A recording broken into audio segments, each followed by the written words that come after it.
Yes, as of June 30th, right? This is the last. Yeah. I got a new DNA test on 11 now. Got a request slip? I still left it upstairs. 4102 18 18th Street Northeast. Your name? Yeah, she's got Tracy's new admission. 20018.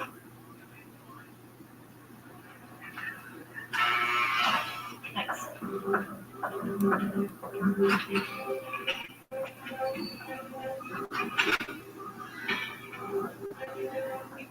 Yeah.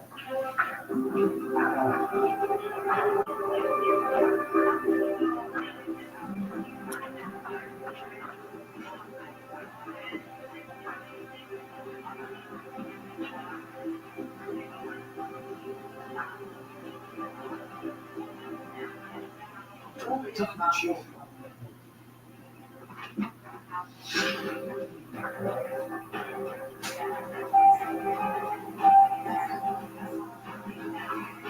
Because if you look at my policy, you see I have my field. You see where they got my son on my instead of my name is wrong. I all my middle name is fine. No, you're not. Anyway. Can you correct that? I just transferred you. Actually, you know what? You just Well, wait here and call multiple upstairs. problems. Give me your badge number. So hold up. Come on. No, we do that stuff.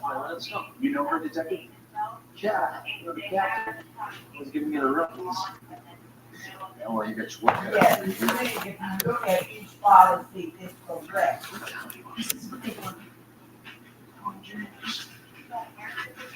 Wait, what are you doing? When they mail me the notice of premium due,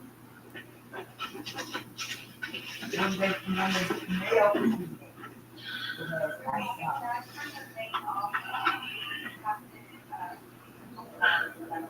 Oh, okay. Stop it because we're doing research for detectives. Clinical studies, trials, everything. Okay, I'll call them because they did. But, okay, so I changed the address to you. You will get my mail off.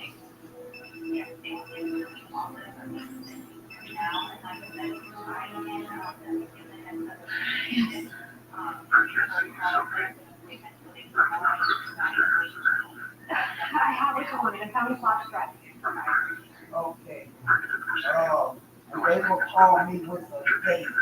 But I'm still moving around. It's impossible.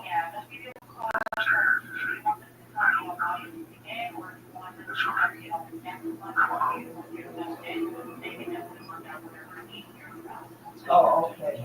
But my next It's over though. due notice will come to 4102 What are those for? Trust me. And give me What you the other back to me what you got. Herbal Essences is a force of nature, made with supercharged botanical blends. Our sulfate-free formulas deeply penetrate to boost hair health without the Salon Naturals price tag. Herbal Essences.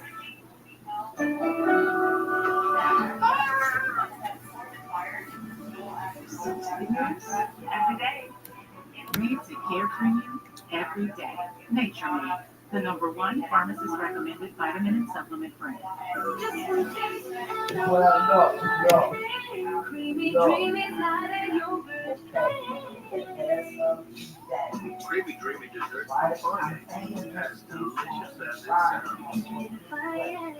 Choice hotels get you more for your money, so you can maximize any vacation from the second you log off. Right? Rooftop cocktails at the This Cambria policy Hotel. will be counted out for this But there address. is no chance. Even better. Check into more. Book direct. Choice Can you fix hotels. that? Pod's biggest sale in history has been extended. Save up to 30% until June 9th and see why Pod is America's #1 container moving company. Whether you're relocating or renovating, save up to 30% at pods.com today.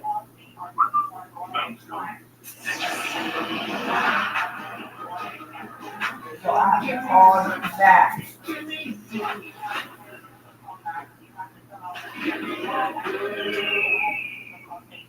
Eddie, however you grill, we've got the perfect one for you. Because only your local Ace has all the best brands in one plate, like lever, big green egg, trig, and black. That sounds pretty perfect. So I have to call you on Stench drenched. Soaked through. Cake on deep. Every dirty stink lingers deeper than you think.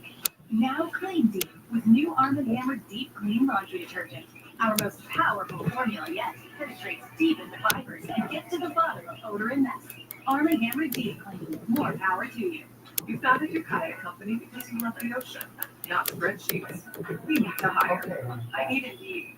Indeed you do. With a sponsored job on Indeed, candidates can find it easier, so you can hire easier. Visit Indeed.com/hire. Dexcom G7 is one of the easiest ways to take better control of your diabetes.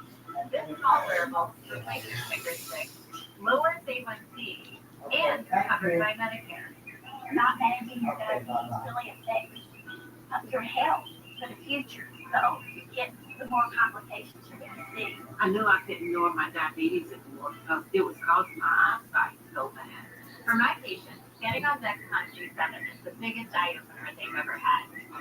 I couldn't believe how easy it was. This small wearable sends my glucose numbers right to my phone or my receiver. With just a glance, I can see if I'm going high, low, or steady, so I can make quick decisions in the moment. Now I'm a superstar. My A1C is 5.7. My A1C has never been lower. No other CGM system is more affordable for Medicare patients than Dexcom G7. Don't wait. Call now and talk to a real person. Resolve. Your pet knows that the mess is really gone. If not, they may remark the spot. Resolve gets rid of pet messes better than the leading competitor, destroying stains, neutralizing odors, and preventing remarking. Love the love, resolve the mess. I got another Papa Pairings order. I need 3 medium pepperoni, 2 ordered wings, breadsticks, cheese sticks, brownies. All the right place, huh? This order has my address. See you at the summit. We're making you Papa Pairings for $6.99 each. Better ingredients, better pizza, Papa John's. That's sweet. I'm not alone. You aware of your husband's activities? Seems that my husband premieres Thursday at 8. Shining Partner, Stop Funny. On Friday, Secret Life of My Other Wife. Premieres at 8. Are unhappily ever after. When I'm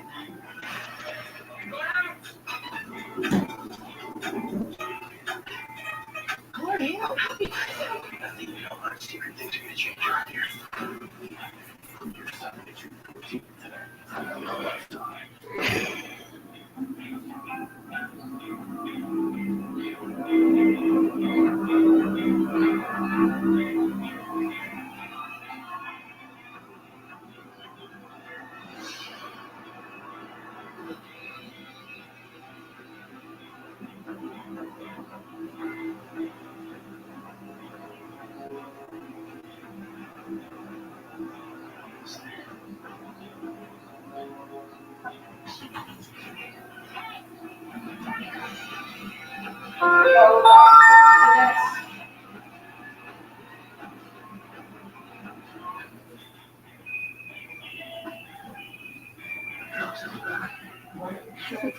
There's a big box of trash bags right here in the dining room on the floor. It's black and yellow box. That's why I want to get back there and bring back up. You can never out back with those bags. You gotta stand there and watch. Come on, Nubby.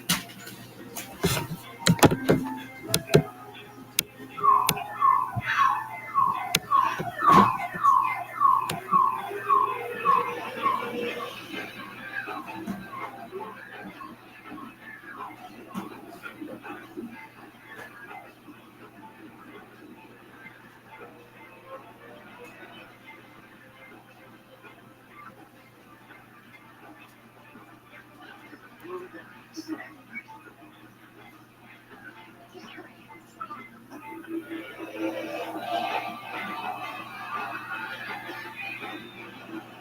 are you doing? Just go back in and tell them I made you coffee. It's okay, unlock this door.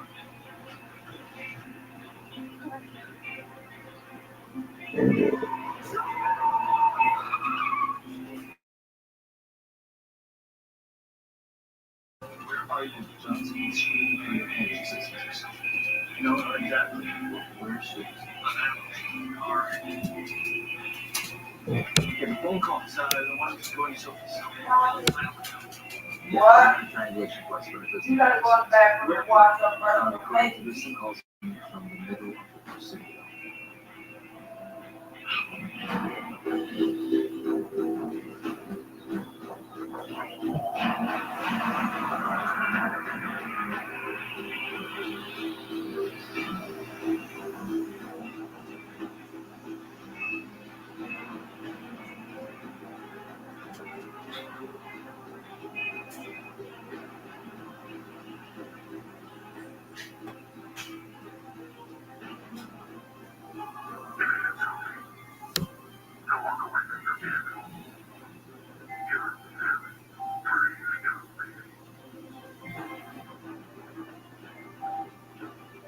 Let's get this over with.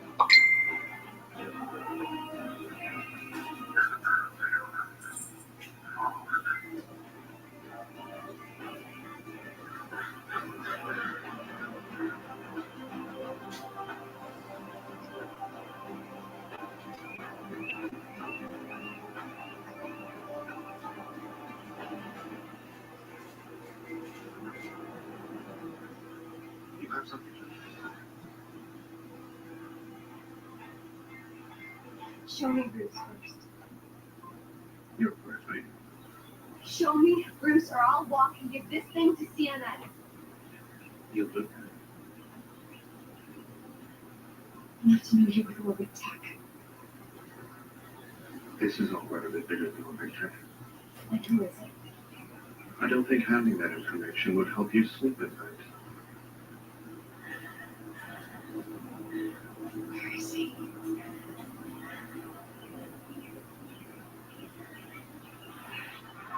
Bring him to the door.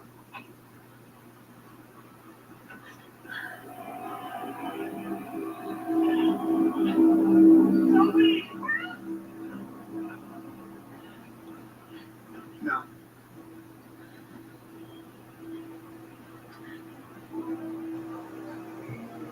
Thank you.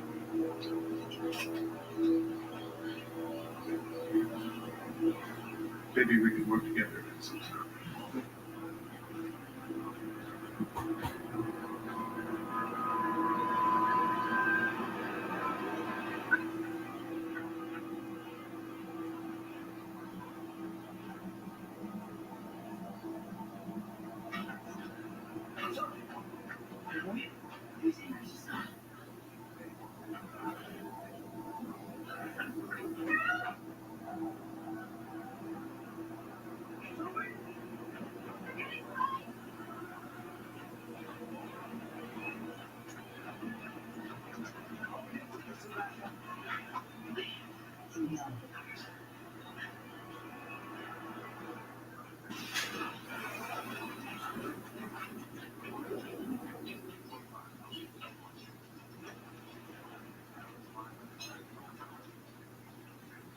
Why did you do that?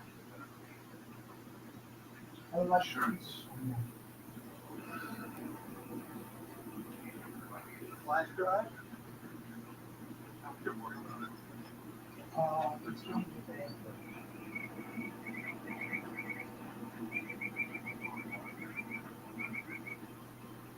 Bruce.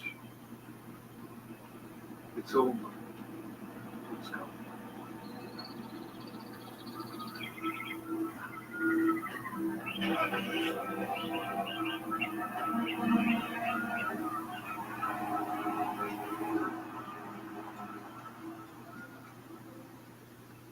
You have always been a fighter. Hear my voice. Fight your way back home. Please. I'm trying to save one. Start your free trial now.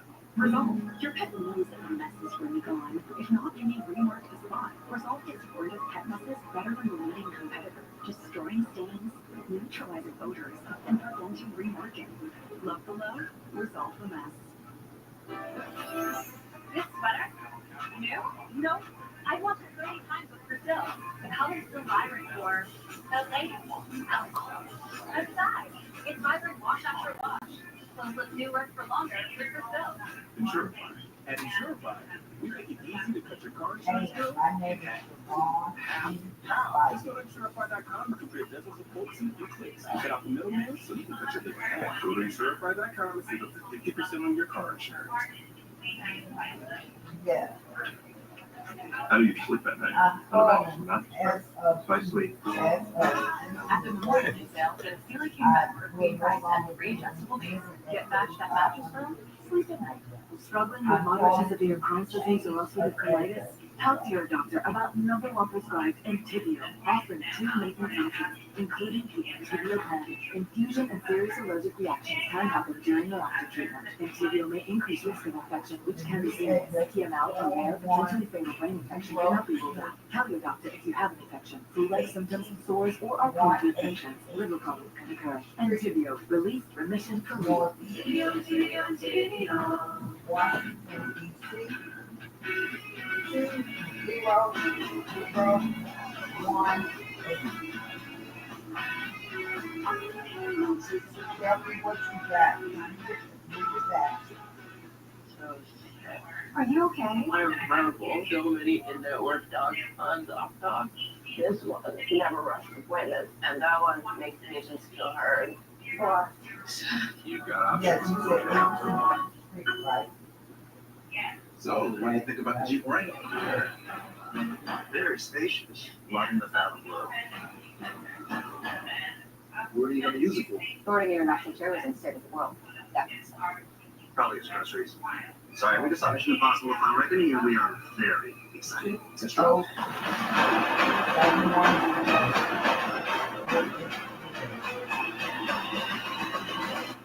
No mission is impossible with a Jeep Wrangler. USDA choice ribeye. Woo! That must have cost an arm and a leg. How can you even afford to barbecue these days, am I right?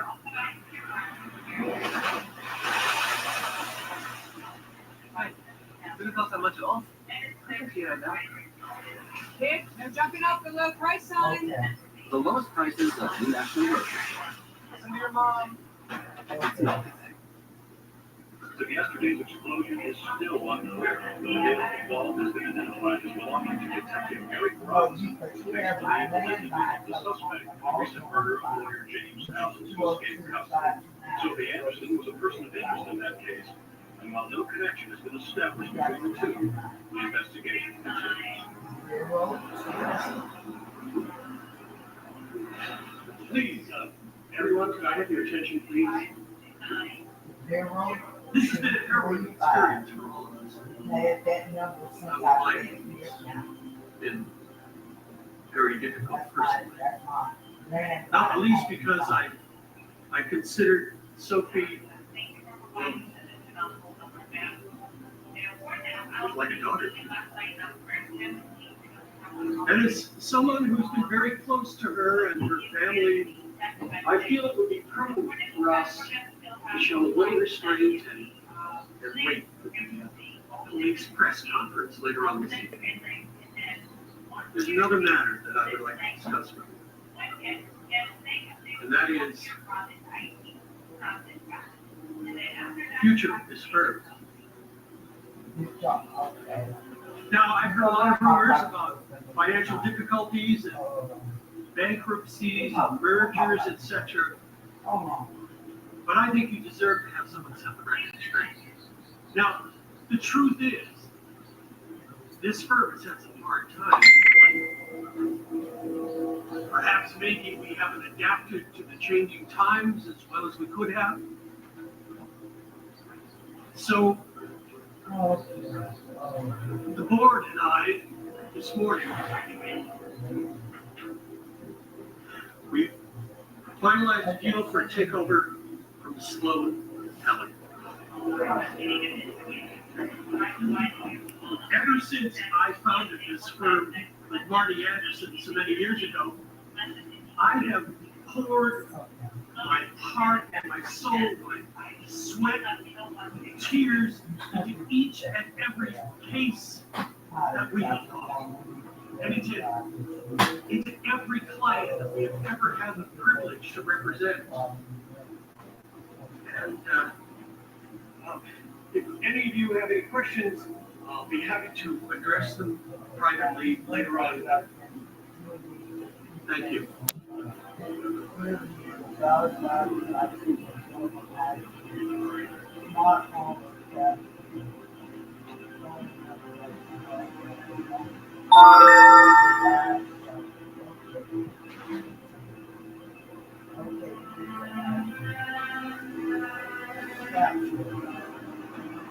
So, what is your worth these days? 30 million? Sophie. Oh my God. Sophie, you're alive. I can't believe this. I'm so happy to see you. Are you really? Of course. If it wasn't for you, they would have killed me. No, I don't think so. I don't have a dog. I understand what you mean. Oh. I heard your little speech out there. Give me something. Very- Black. Very heartfelt. Black pants up there. How much do you stand to make on the merger anyway? Nothing. Well, I have less than when I started the firm. Well, then I guess it's good you have your compensation from all the tech coming up. Sophie, I don't know what you mean. Okay. It's just I see you on your phone. This is not a negotiation. Get her to the cover. What do you mean so You tipped over tech off in the books. I need her to murder. To clean up the mess. You tried to have me killed. No. That was not my idea. I was promised that no harm would come to you. I guess that's why they rigged the car to explode with enough time for us to run it. It's very thoughtful.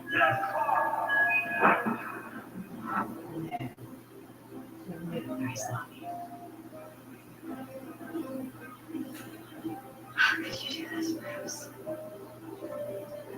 I loved you like a father. And when I thought that they were hurting you, Now, this is, take this up. Remember home in the bed.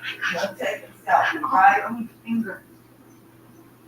That was their idea. Okay. Allow Rob to. They thought you needed proof. Fingerprint of blood sample. You just let them do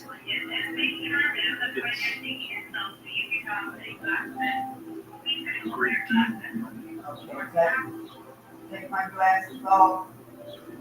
The firm was dying. Everything your father and I worked for was about to be destroyed. Dare bring him into This this. doesn't have to end this way. I can cut you in. These people, they have millions of dollars. We can make the charges go away. You'll never have to work again as long as you live. Okay. All of those people who trusted you to take care of them. You are still wanted for murder. The flash drive, the only hope you have of winning this case is gone. Take the deal. Okay.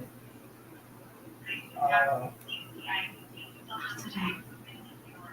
But first. Okay, now can I take this out and come back to the phone with you? It says now your card is with them. That's it. We have the right to remain silent. Oh. Anything we say or do can You got be held against you in a court of law. right? You have to wait to an attorney. You can afford an attorney. Then But Alan's evidence has already been destroyed.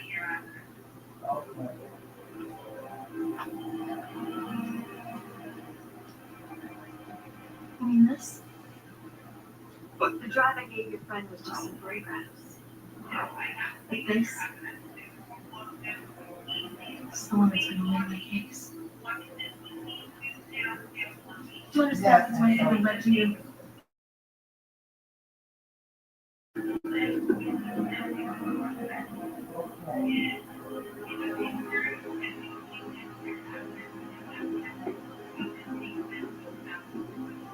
I don't think I do on my everything that you see on all the time. Okay. Okay, now, can you switch me over to, since my address has changed? Can you give me a full balance on my, bill? Do I have anything pending? Tell everyone the sale to Sloan Halligan is off. Because it says it's $909.40. So now that Pat has been awarded to Dr. Cook, what's next? I have anything, Seeing the world with evidence is and I don't have anything pending now. James Allen. They know so the suits and What about the party Bruce Harris? due process will be due. Can I, well, can you add that The law. to this You have to bill? last message. Oh, so let me, okay, wait a minute, let me change what I'm, Any comment? because I'm ready to pay my credit bill now.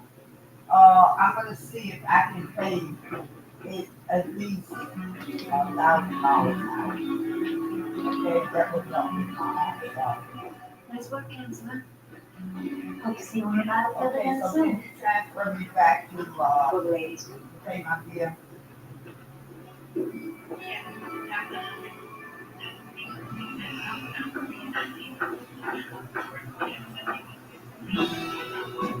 Thank you. Okay, bye-bye. Oh, thank you very much. I must admit, I am much of my success to a certain number of unfortunate. What exactly, how do you plan to pay him? I'm sure I can think of something. Still have those handcuffs? Well,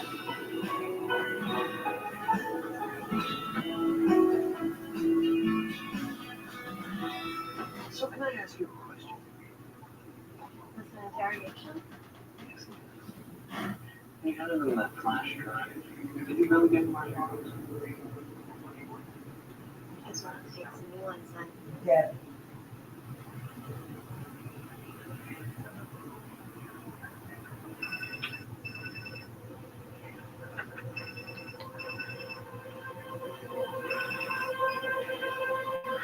Hello? Yes.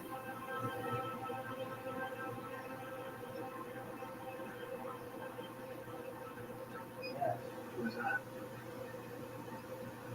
Wrong number.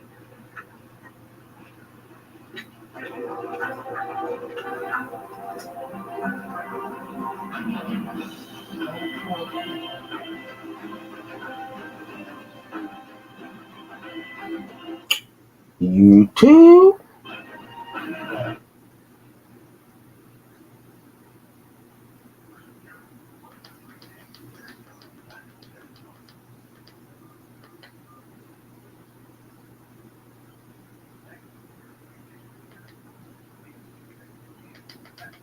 Yes.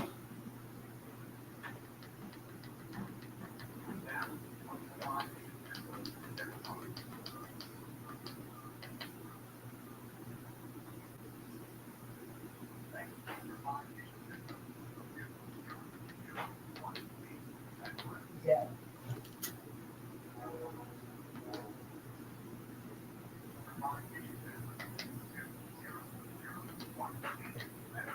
Yes.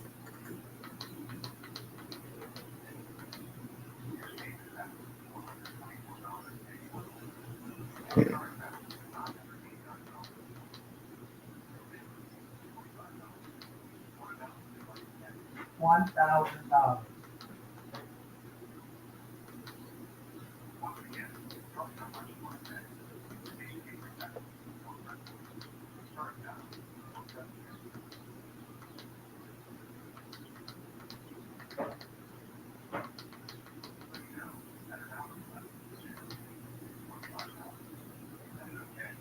No, no, no,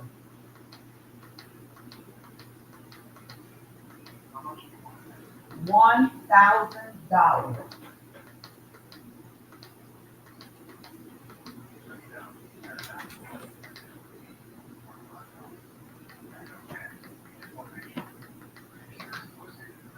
No,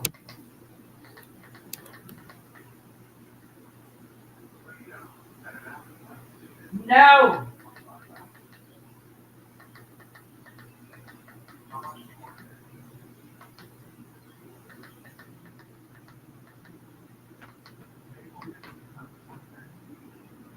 Dueños de automóviles, no te preocupes si el interior de tu coche se ve bien.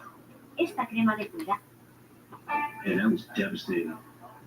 He's just like, Yeah. oh my God. Eminem came out swinging on his latest album, The Death of Slim Shady, Coupe de Grace, where he took a dig at Sean Diddy Combs.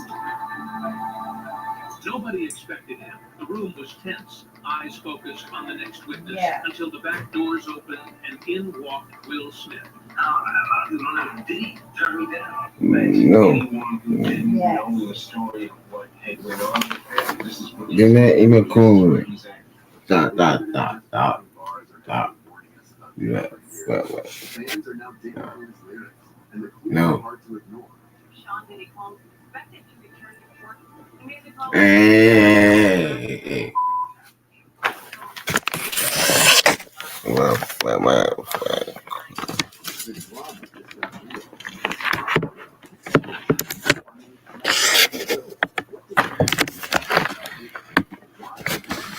Here's everything that just came out.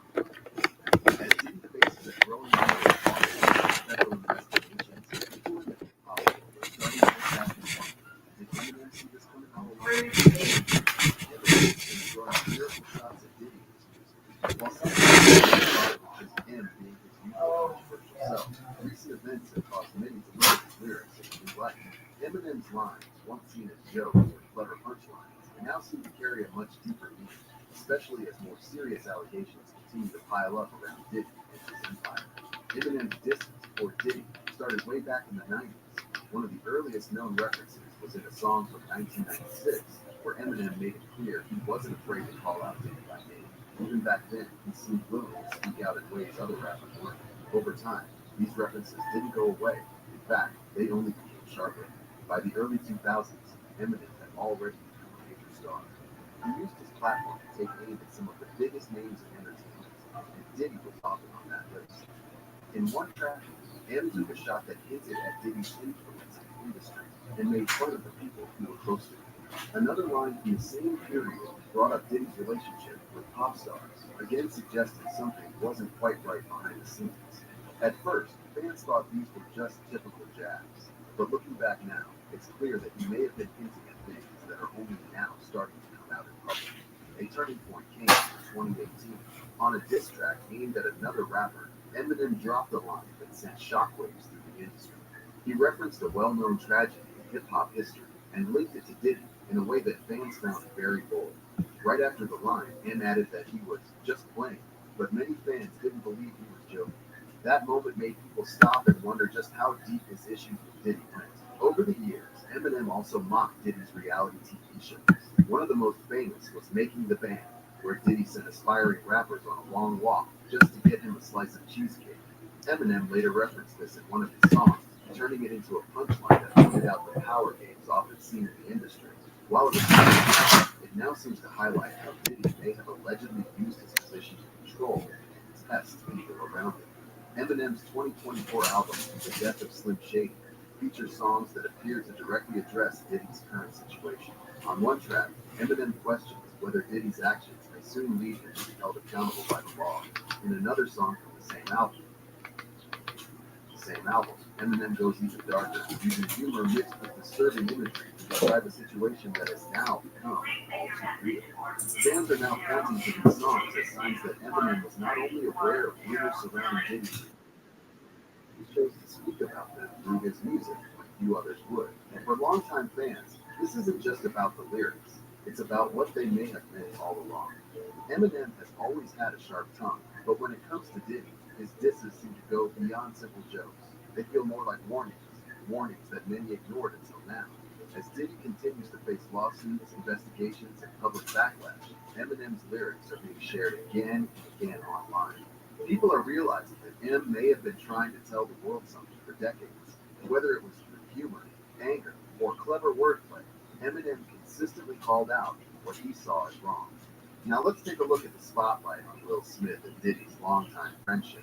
As headlines continue to swirl, their past connection is being re-examined by fans and the media. How close were these two behind the scenes? And could their bond come under new pressure as Diddy's legal troubles unfold? Let's dive in.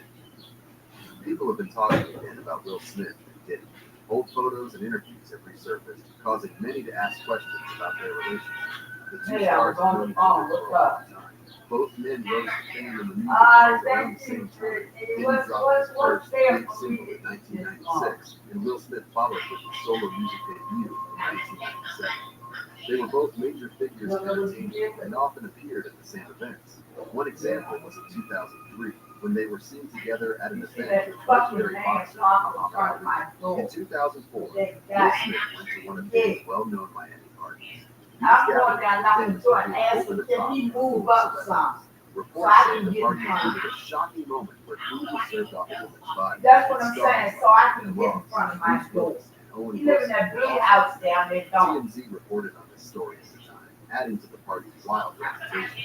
In 2022, right after the Oscars incident where Will Smith slapped Chris Rock on stage, Diddy made a public comment while speaking at the event. During a tribute to the Godfather movies, you? We live in that blue house with that said dog, in with lighthearted that, way, box of dough, right? That like family at the gold party. Them Right black now, skinned we are children. moving on with love.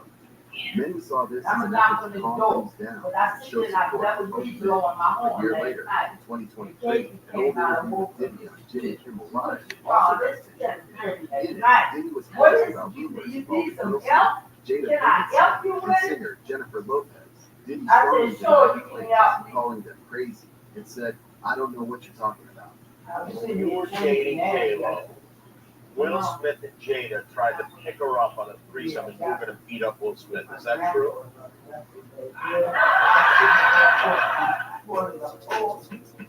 After 6 o'clock. You really heard that? Yeah, I watch it on the internet. You're telling me I can't believe everything I read? I don't know what you're talking about. But the story took You another might turn. be surprised they went During a live appearance in San Diego on December 12, 2024, Will Smith directly addressed the rumors. But I'm gonna call you later. I'm He trying to wanted nothing to do with pay the for situation. bills. He told the crowd that he had seen memes online connecting him to Diddy, and said that while some of them were funny, others went too far. Speaking openly, Smith said, "I just want to say this very clearly. I don't have anything to do with Puffy, so you all can stop all them memes." The crowd cheered as he continued. "I ain't been nowhere near no damn freak off." Smith explained that even though people have shared old photos of him and Diddy together, that doesn't mean they're close or that he was involved in anything questionable. He even added a joke saying, "I ain't even like baby oil," referring to reports that thousands of bottles were found during the search of Diddy's Los Angeles mansion. Authorities reportedly believe these items were part of what went on during those now infamous mansion parties. As all of this continues to unfold, Will Smith has taken a strong stance to clear his name. Despite being seen with Combs in the past, Smith made it crystal clear that he wants no part in the ongoing controversies. With memes and rumors spreading fast online, Smith chose to speak up in his own words, putting a stop to the speculation once and for all. Now, let's get into why Diddy's name is suddenly being tied to the Chris Brown and Hicks documentary. The connection has raised questions and stirred up online buzz, catching many by surprise. What's the link between Diddy and the project? And is this just speculation or something deeper? Let's take a closer look. Investigation Discovery released a documentary that has gotten a lot of attention, titled Chris Brown, A History of Violence, in October 2024. It takes a closer look at the ongoing controversy. What? So what are you gonna start tomorrow? You have to. Man, what? You have to get out of here tomorrow. Where I got that mouthful? Hey, Punch, because what are you laying in the house doing? But we're not gonna go back and forth. 9 in the morning to 2 in the afternoon. What is that? You let me have it. You go, or I'm gonna call the police. Okay, I'm not going, Marvin. You can't. I'm not going, Marvin. I'm not going, Marvin. I'm not going, Marvin. You're going to leave. I'm not going, Marvin. You can make me nothing. I'll make my own I'm thing. gonna have the police to put you out of here. I gotta make my own thing. Let's call them in Mississippi. I'm not going, Marvin. No, you cannot. I'm not going, Marvin. Okay. At around 12 years old, Chris had the opportunity to audition for Diddy. Didn't go so well. Diddy didn't sign it. Even though that early chance didn't turn into music, Diddy still kept in touch with Brown years later. You want me? I'm going, Marvin. You want to make my own thing. I want you always can make my own thing. I told everybody I'm not going. What do you plan to go?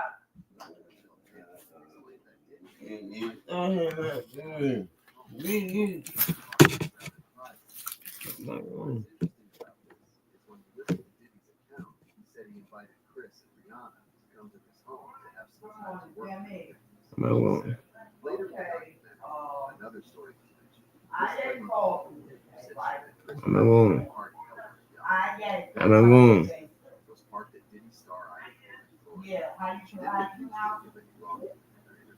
But his name came up because of where the But the name of the company is I in get the film, she referred to Diddy as Now, aren't you supposed to start it? I'm not going there. I keep telling y'all there. I keep telling you this. When he's laying around, he's doing nothing. I'm going to. He's not going to do it. I'm not. I will call him when I got up. Okay? Hear me very well. You can get the paperwork ready. For months to go and hold home arrest. I'm not Listen to me, damn it. It's not funny.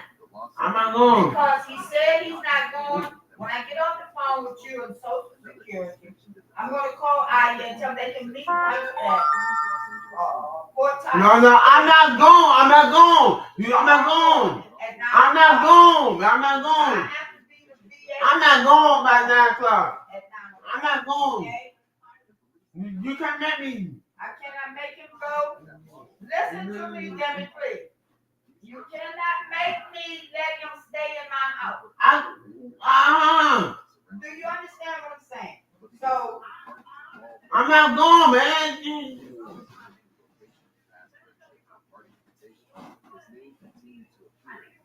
I told you that. I'm not going there. You can't. In 2020, he wasn't arrested. The documentary did not claim Diddy. Go ahead. well, we cannot go. I got bad things. Especially when those stories take place at events or locations tied to him. Now let's look at the moment Chris Brown and Kid Cudi were mentioned in Cassie City. Their unexpected inclusion raised eyebrows and opened up new conversations around the case. Why were these two artists brought up? And what role, if any, do they play in the larger story? Cassie and Diddy were involved for about 2 years. And during that time, they were often working on music and attending events. I'm not going to home now. Things were far more complicated and private. She talked about moments that were emotional. I'm not going. That is my birthday. I'm not going. I'm not doing this The shit no situation was more. brought up during cross-examination by Diddy's lawyer. And I'm 70 years I'm old. not Thank going. you. I'm 70. I'm not going to come on. So let me get The this state straight. brought up a situation. I told me I'm not going. Yeah. He found out you were dancing with another person in the entertainment industry. Do you remember the incident where he suspected you of dancing with Chris Brown? You know, I got make my own thing. Remember the incident the lawyer was talking Yeah, about? go, He yeah. made it clear, saying, I was not dancing with Chris Brown. While Cassie denied that anything happened with Chris Brown, the I'm not going stood to. out to me because Brown's own whisper in the headlines. Brown and Diddy have worked together on several songs in the So called it. Their working relationship. I'm talking to Social Security. I'm going, man. Another well-known artist. Yeah, Jesus. I'm going. He spoke in court about his past with Cassie. He and Cassie briefly dated in 2011.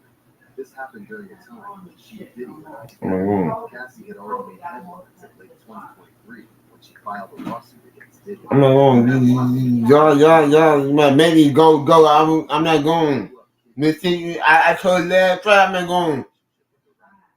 During the trial, Cassie repeated the same claim while under oath, saying that Diddy became pregnant when she had been kid beating her. That story told the judge that his car was in fact destroyed and he believed Diddy was behind it. Rudy also shared a news story saying that Diddy once broke into his house and locked his dog in the bathroom. He added that Cassie had told him I'm not going. I'm not going. I'm not going, G. I'm not going. G.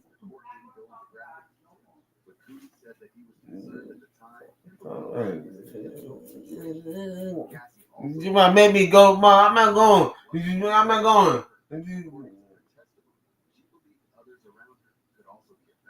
Especially those who had any kind of connection with her during her time with Diddy. When Diddy found out about her relationship with Amy, Cassie said that he reacted strongly and even attacked her during one of their private gatherings. She also testified that after that moment, I'm not going. I'm not going. Yeah. I'm doing things. denied all of the accusations made against him. The trial is far from over, with more witnesses expected to testify. Cassie said it's now on record. Can't make me go. Now let's look at the latest trial. I thought I'm not going. Courtroom atmosphere grows more I do that. What exactly was revealed that changed the tone of the That means what I can't do. I'm not fighting. happens next? Let's dive in. In many situations like this one, it's very rare to have clear evidence. Most of the time, there aren't videos or photos showing what happened. But in Cassie's case, there's more than just her word. There are pictures, videos, and even people who have come forward to support what she said during her testimony in court. According to psychology professor Dr. Jeglich, this kind of strong proof is exception, not the rule. Usually when serious accusations are made, the public doesn't always believe the first person who speaks. It's several people saying the same thing before others start to change their opinions. But experts like Dr. Jeglich believe it shouldn't have to take that much. Waiting for multiple claims before taking something seriously can cause more harm, and graphic details don't always help. Sometimes they hurt the people hearing them, especially if they've been through something similar. Before the trial began, Diddy's lawyers explained their claims. They wouldn't argue that nothing happened. Instead, they would try to show that there was mutual violence in their relationship and that there was cheating on both sides. This was their legal strategy rather than full denial. Dr. Jeglich mentioned the hashtag #MeToo movement as an example. When one person shared their story, why? Because they felt I don't need not alone. This trial and Cassie's testimony have started a lot of important discussions, not just in I don't need but in any homes, change for workplaces, till and we online. People are now thinking more carefully about what it takes to speak up, how others react, and what kind of world we're creating by the way we respond. Y'all not on me. Candace Owens has spoken out, revealing a list of Hollywood celebrities caught up in the shocking Diddy tapes. From surprising claims against Diddy to all the famous faces seen partying with him over the years, the names might shock you. Let's take a look at who's been linked to the controversy. Candace Owens opened up about the shocking events unfolding in Hollywood, revealing a darker side to the glamorous world many admire. She talked about how people are finally starting to see the truth behind the shiny surface. These celebrities, she says, are not the perfect role models many believe them to be. Instead, some of the parties happening behind closed doors are wild and chaotic, with reports of out-of-control behavior and dangerous situations. We normally don't comment on matters that totally fine, but if you've been lecturing us for years about every other social ill, now it's a great time. Why you letting it be? Women are suffering. I'm with Kamala. Well, we I'm not calling it. and have a lot of proof and evidence. It's interesting. It's like I said, and this kind of we can kind of see well, this is that larger discussion of what's happening in Hollywood. realizing that they are just false idols. Oh, I'm not going nothing. You might make me go. I told last Friday I'm not going. You keep going forward this.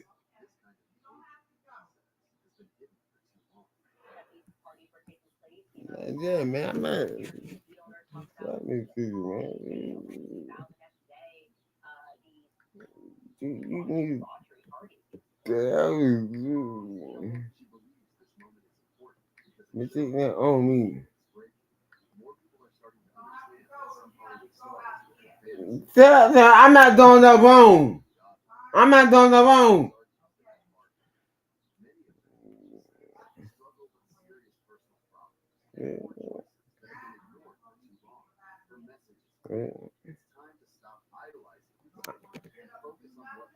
I'm done things.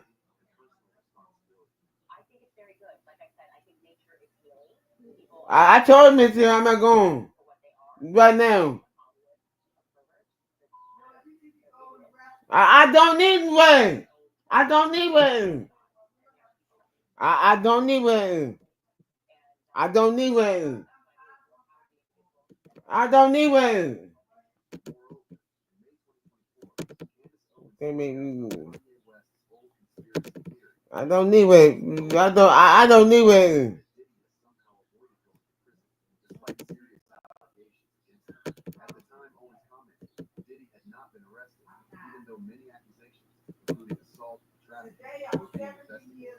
However, he is now in prison and currently facing trial. A disturbing video from 2016 resurfaced online.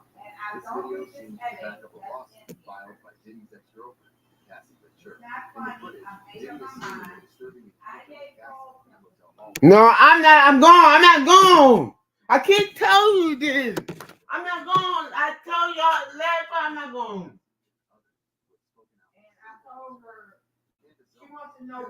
I'm not gone yet.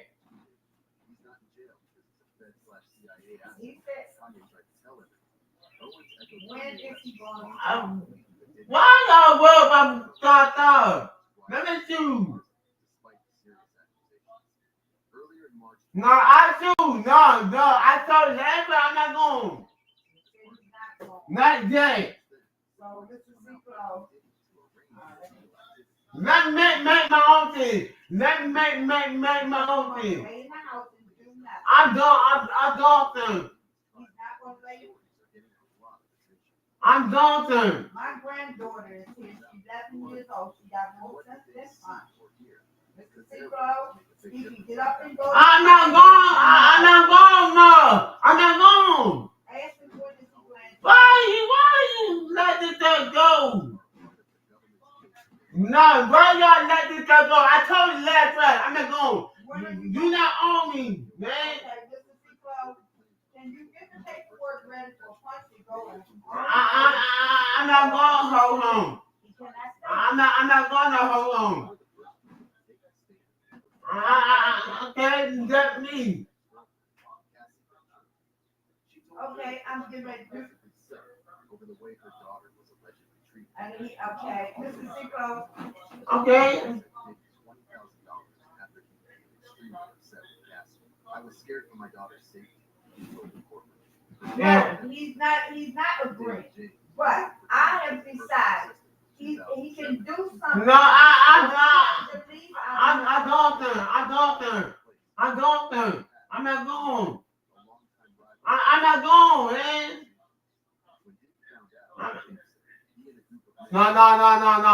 man. No. You think on me to your.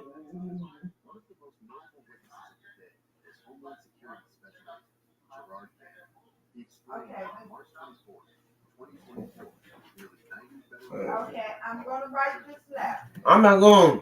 Look, I hang up this phone. Okay? Okay then.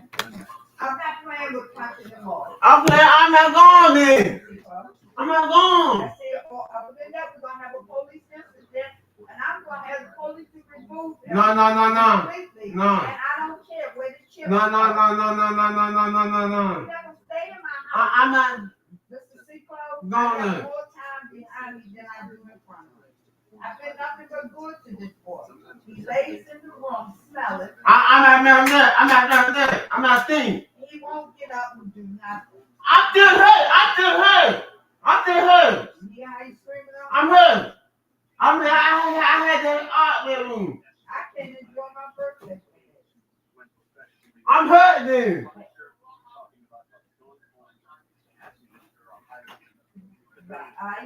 Marissa called me at 8 o'clock this morning. And he's checking to see if I told her. I said, Marissa, I'm gonna call you back when I get up. I lied and said he wasn't home because I didn't feel like I was at the airport for 4 hours to get my granddaughter. My God. And it was nerve-wracking. So she's waiting on my call.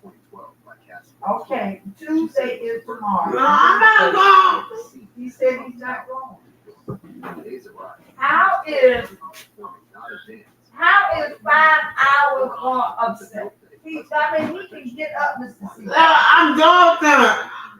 And the only thing he wants to do is lay in the bed. He cannot. No. I'm hurting. I can't live that. I'm hurting to you. What you got to live? So You need to go take a bath. I'm not thinking. I do. I heard Doc told me. Okay, Mr. Seaco, you heard it, right? I'm not going to upset you.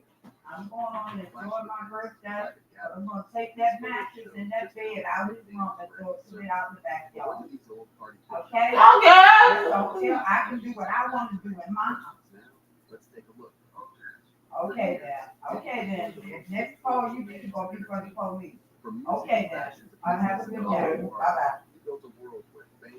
Power and celebrity mixed freely. You probably got more sense. Don't close that door. Drawing stars. When I'm dead, you want to take care of him? No. Somebody has to take care No, I don't need someone to take care of me. I'm not going home.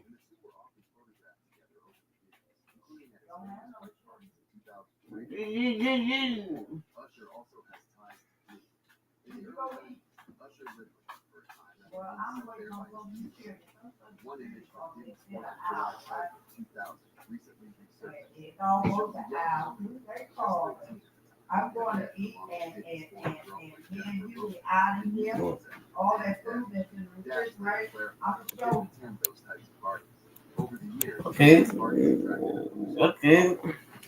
You might make me do something. You can't trust me. No, you gotta trust me. No, I don't have no discipline. Yeah. No.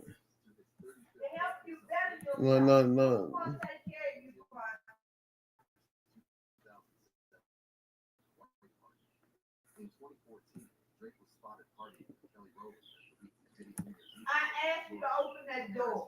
One of the most recognizable seemed to be a regular at Diddy's gatherings.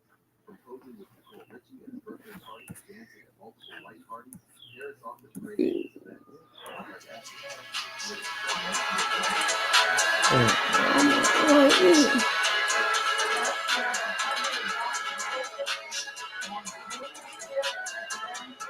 I can't live there.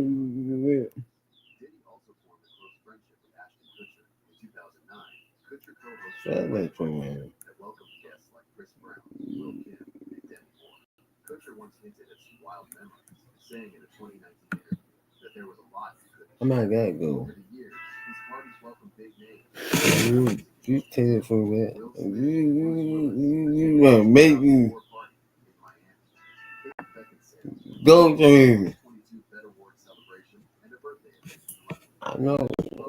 Partied on his yacht in 2008 and was seen again at his 2009 white party. Leonardo DiCaprio was Diddy's very first white party in 1998. Though his name came up again, a source close to him said DiCaprio had no connection to any wrongdoing I'm not going. No. He was also seen dancing at Diddy's 50th. I keep telling. I'm not going. I'm not going. No, you can't make. But yeah.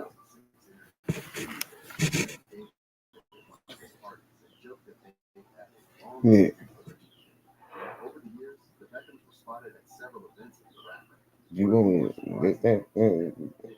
Martha Stewart, the lifestyle icon, attended his birthday parties in both 1998 and 2009. She blogged about his experience. I'm not going. Then you go to take all the food out the house, Said she had and out the refrigerator, take it to the house. the drummer for When you leave your ass here, Diddy and Mariah Carey. I'm gonna check the Wi-Fi off and send it to the house. Music legends Then like you go to Franklin Reese, and where Diana they have Ross also made appearances Yeah, at you events right. in the early 2000s. Now, I'm not. I'm not you. Kanye West, Let me make my own thing. a trio that sparked I told you last time I'm not going. public appearances to private hangouts. So where you gonna stay, man? Who's gonna take care of you? Really go. Okay, you telling me what you gonna do in my house. Let's begin. Yeah, I'm going. Diddy and Kanye West. At times, the two have supported each other publicly, shared mutual respect, and even back to business. Their relationship has gone through many changes, and now it's Me under the too. spotlight. Kanye Yeah, West, I'm big. known for never holding back his thoughts, released a track called Carnival, and it quickly got people talking. One line in particular caught fans' attention. Now I'm Puff Daddy Rich. That's me too, me rich. While Kanye didn't mention Diddy's name directly in that sentence, many believed it was clearly aimed at him. I know The too. timing of the release, happening shortly after Diddy's legal issue became public, the lyric raised a lot of eyebrows. This isn't the only time Kanye made headlines in connection to Diddy. In another shocking moment, Kanye made claims Yeah, online I'm not going. saying that James Hansen had a private relationship with him and received a large amount of money in return. Kanye went on to say that James had sold his soul. However, the response from James was people close to James quickly denied everything, calling Kanye's accusations completely false. Meanwhile, another name that keeps coming up is Justin Bieber. His connection to Diddy goes back over a decade, and now many fans are looking at it in a new light. It all started in 2009, when Justin was just 15 years old. At the time, he was still a rising star, known for his YouTube videos. I'm not going. Just beginning to make his mark in music. He wanted to work with big names in the industry, and one of the people he reached out to was Diddy. After a bit of online buzz, Bieber ended up spending 2 full days with Diddy in Los Angeles, a moment captured in a video titled 48 Hours with Diddy. So check this out, yo. Justin, you ever seen the movie 48 Hours? Right now, he's having 48 hours with Diddy, him and his boy. They're having the time to their lives, like, you know, where we hanging out and what we doing. We can't really disclose, but it's definitely a 15-year-old's dream. As the years passed, Justin and Diddy were seen together on multiple occasions. From music events to parties and social media posts, they shared several public moments that made it clear they had a working relationship and, possibly, a friendship. For months, people on social media have shared rumors and theories. Some posts have even questioned whether Justin might have experienced anything unusual during those early years. The speculation grew so large that Justin's team decided to speak out. On May 15th, a spokesperson for Justin Bieber gave a statement to TMZ, hoping to put the rumors to rest. The message was short and clear. Justin is not among Sean Combs' victims. There are individuals who are genuinely harmed by him. Shifting focus away from this reality takes away from the justice these victims deserve. Even though Justin hasn't spoken about the situation in detail, this message shows that he wants to separate himself from the rumors and let the legal process play out without distraction. It also reminds people that just because someone once knew Diddy I'm not going, man. doesn't mean they were involved in anything else. Now let's take a look at how Kim Kardashian and Jay-Z are linked to Diddy, two major stars with long histories in the spotlight. Whether it's through parties, business ties, or shared circles, their names have often crossed paths. But are these just surface-level connections? And could these links raise more questions as the case unfolds? Let's find out. There's been a lot of talk about J. Cole's song, She Knows, but not just because of the music. Fans online have been giving the lyrics a whole new meaning, connecting them to some of the I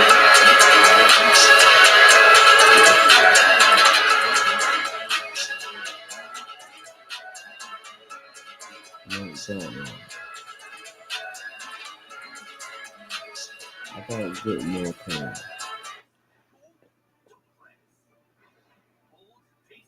The oil.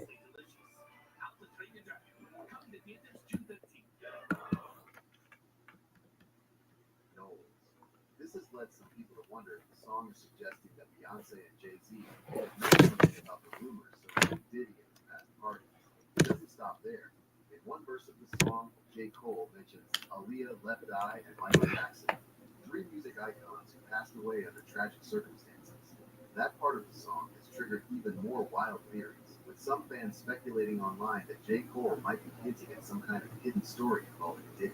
Things reached another level when She Knows suddenly disappeared from YouTube in the US. Some fans thought it was no coincidence and believed Jay-Z's label, Rock Nation, had something to do with it. People guessed that the song's sudden popularity on TikTok, where fans were linking it to Diddy's scandal, caused someone to step in and remove it. But the real reason behind the takedown may have been more about music rights than anything suspicious. It was later explained that their agreement expired before a new deal was reached. As a result, Totally, I'm alone. temporarily taken over. While all that's been going on, another group has found themselves pulled into the discussion. The Kardashian-Jenner family. Diddy and the Kardashians go way back. Over the years, they've been seen together at some of the biggest events in Hollywood, from white parties to red carpets to private birthday celebrations. Their connection is well documented. It started in 2006. Kim Kardashian, who was still working as Paris Hilton's stylist, was seen attending Hell. white parties alongside. I'm not going, man. I heard that too. Alright. You want to talk on I'm not doing it. I'm doing it. Khloe Kardashian also made an appearance at Diddy's White Party on July 4th, 2009, which was co-hosted by Ashton Kutcher to support the charity. The party took place at a private home in Beverly Hills and brought together big names from both music and film. The connection continued into 2015 when Kris Jenner, Corey all right there. exclusive birthday party in Beverly Hills, hosted by Shirronespivey. But now, with the spotlight on Diddy's legal situation, people are looking back at all these events and asking, were the Kardashians involved in anything more than just socializing? I heard Doc told me. The family spoke to In Touch Weekly and said Now clean me. as more details come out about Diddy's situation, Told me. many are waiting to see how these stories develop. For now, the best approach is to stay focused on confirmed facts, listen carefully to what the people involved are actually saying, and avoid jumping to conclusions. In a swirl of scandals, lawsuits, and credit, many that once defined hip hop are now You like what? Oh, yeah. Yeah.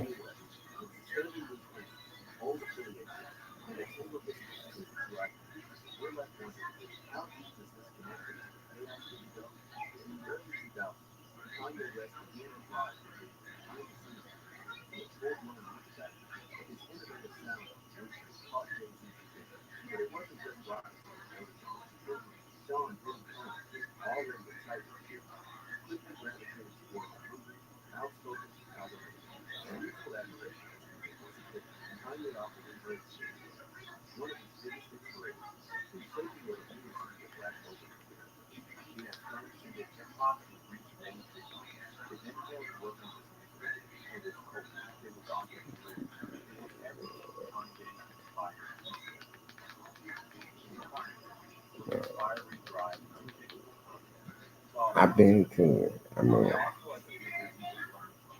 yeah, that's that on me.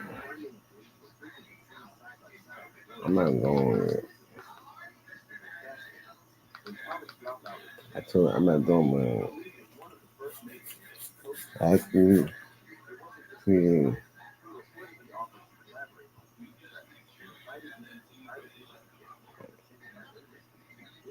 That's fool. That's fine. I'm not saying man.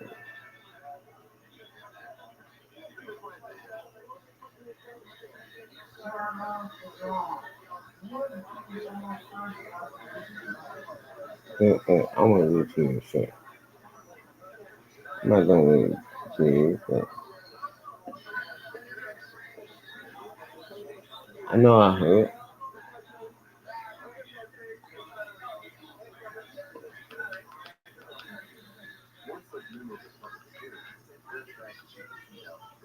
Although Kanye West introduced separate films, both were photographed where important outfits that showcased their distinct style.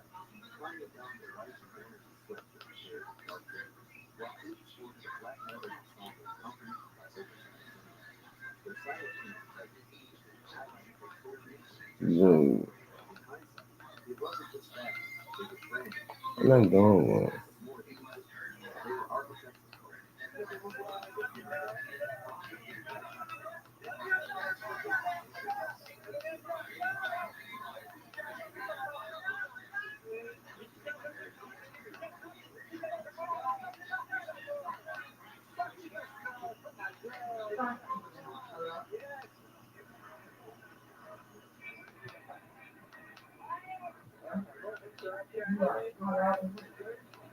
Hello?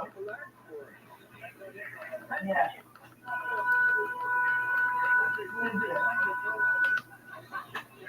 Oh, okay then. Hi.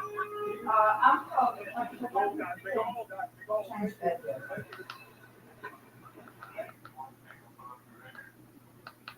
Fashion, it was branding.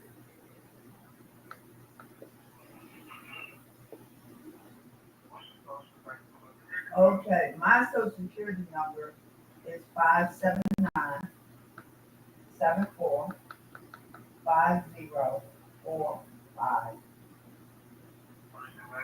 My name is Sharon Enola Spivey. June 2nd, today. June 2nd, thank you. June 2nd, 1955. What's the link between Diddy and the Born project? Washington, D.C. Titled Chris Brown, A History of Violence, in October 2024, it takes a closer look at the ongoing controversy surrounding singer Chris Brown. What surprised many viewers, though, was how often Diddy was mentioned throughout the hour-long program. The documentary is part of Investigation Discovery's larger campaign called No Excuse for Abuse, which aims to open up conversations around relationships, accountability, and public figures. While the focus of the special was clearly Chris Brown, Diddy's name kept coming up, leaving many people wondering why. The film explores Brown's troubled past, including his well-known breakup with singer Rihanna after a widely publicized incident that led to Brown's arrest. But the documentary didn't stop there. It also examined other legal issues Brown has faced over the years, including lawsuits and multiple accusations that have made headlines. According to the documentary, Diddy played a behind-the-scenes role in some moments of Brown's personal life. Back when Chris Brown was about 12 You years know, old. comment on that. According to the documentary, Diddy as well. Diddy passed on I side know. effects. Chris has a history. Also, I have One of the experts featured in the film. At around 12 years old, Chris had the opportunity to audition for Diddy. It didn't go so well. Diddy didn't sign him. Even though that early chance didn't turn into a music career, Diddy still kept in touch with Brown years later, especially when Brown's career and public image started going through challenges. After Brown's highly publicized split with Rihanna, Diddy offered support to him during that difficult time. One expert in the film, Dr. Michelle Taylor, explained that Diddy had even invited both Brown and Rihanna to his home, hoping they could talk things out in private. What is interesting about this is when you listen to Diddy's account, he said he invited Chris and Rihanna to come to his home to have some time to work through things, she said. Later in the documentary, another story was mentioned, this time involving a woman who said she met Chris Brown at a party held on a yacht.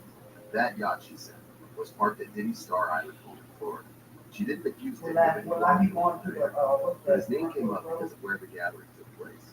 In the film, she referred to Diddy as really nice and said he had been welcoming to the guests. This isn't the first time Diddy's name has come up in legal matters involving celebrities.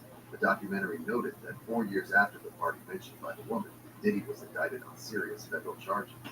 Following his arrest in September 2024, Diddy entered a not guilty plea. Brown, meanwhile, continues to deny all the claims made against him over the years. In one part of the documentary, a woman explained how she had filed a lawsuit against Brown, saying that she had been harmed at a party in 2020. The lawsuit claimed the event took place on a yacht in Miami that was connected to Diddy's home. Another case mentioned in the film involved a woman who said something happened at Brown's Los Angeles home in 2018. The woman filed a lawsuit not just against Brown, but also against two other people. Her legal team claimed that she had suffered both physical and emotional harm. Brown's team denied the claims, and police did not file charges due to a lack of evidence. That lawsuit was eventually settled privately. These cases were shown in the documentary to give viewers a deeper look into the many controversies that have surrounded Brown's career. But because some of the parties involved in those stories had connections to Diddy, whether through location, past friendships, or party invitations, his name continued to appear throughout the program. At one point in the film, Carpenter addressed Diddy's recent legal issues directly. I think a lot of people had heard a lot of things about Diddy throughout the years. In 2020, he wasn't being investigated. The documentary did not claim Diddy was involved in any of the incidents, but it made it clear that his name was showing up in stories that involved other celebrities, especially when those stories take place at events or locations tied to him. Now let's look at the moment Chris Brown and Kid mentioned in Cassie's statement. Their unexpected inclusion raised eyebrows and opened up Okay, I can wait to stop conversations. before you Why were these two artists I brought? thought the And what D role was for did they SSI. play in the larger story? Let's begin. Cassie and Diddy were involved for about 10 years, and during that time, they were often seen in public working on music Okay, and and one attending about events. one. But according to Cassie, things were far Okay, more man, complicated. sir, while I'm at that Before, walk, she talked about moments I that were have to emotional, change the controlled, address and for my sometimes violent. son One moment and that for caught my the court's attention involved a story about Chris Brown. The situation was brought up during cross-examination by Diddy's lawyer, Anna Escobar, on May 16. The lawyer asked Cassie about a time when Diddy allegedly thought she was dating a fake. The state brought up a situation that reportedly happened in 2013. He found out you were dancing with another person in the January entertainment 9th, industry. Do you remember the 1985. incident where he suspected you of dancing with Chris Brown? She asked. Cassie responded that she didn't remember the incident the lawyer was talking about, but she made it clear, saying, My I mother's was not maiden dancing name, with his Chris Brown. mother's maiden While name, Cassie denied that which is anything me, happened is between her fine. and Brown, the mention of the singer stood out to me because of Brown's own There's history. 35 Underwood Street Brown and Diddy Northwest. have worked together on several songs in the past. Their working relationship was close enough that they crossed paths often in the industry. As the trial continued, another well-known artist came forward to testify, Kid Cudi. On May 22nd, he spoke in court about his past with Cassie. He and Cassie briefly dated in 2011. This happened during a time when she and Diddy were not together. Cassie had already made headlines in late 2023 when she filed a lawsuit against Diddy. In that lawsuit, one of the most talked about claims was that Diddy allegedly blew up Kid Cudi's car after finding out about her relationship with the rapper. During the trial, Cassie repeated the same claim while under oath, saying that Diddy became angry when he learned she had been with Cudi. Kid Cudi confirmed that story in court. He told the judge that his car was in fact destroyed, and he believed Diddy was behind it. But that wasn't all. Cudi also shared a new story, saying that Diddy once broke into his house and locked his dog in the bathroom.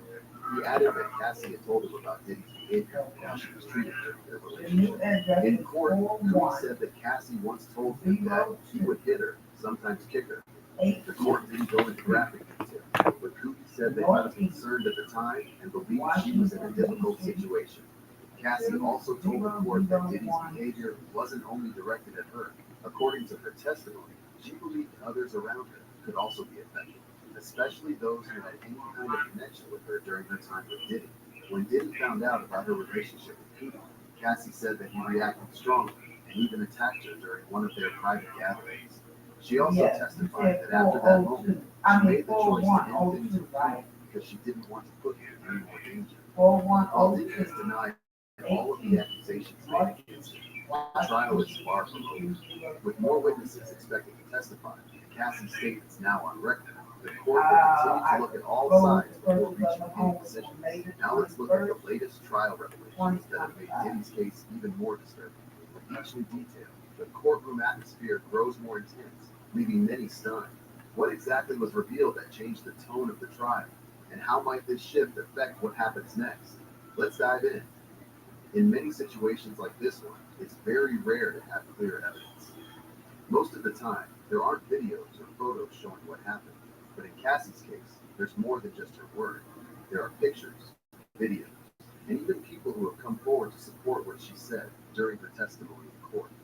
According to psychology professor Dr. Jeglich, this kind of strong proof is exception, not the rule. Usually, when serious accusations are made, the public doesn't always believe the first person who speaks up.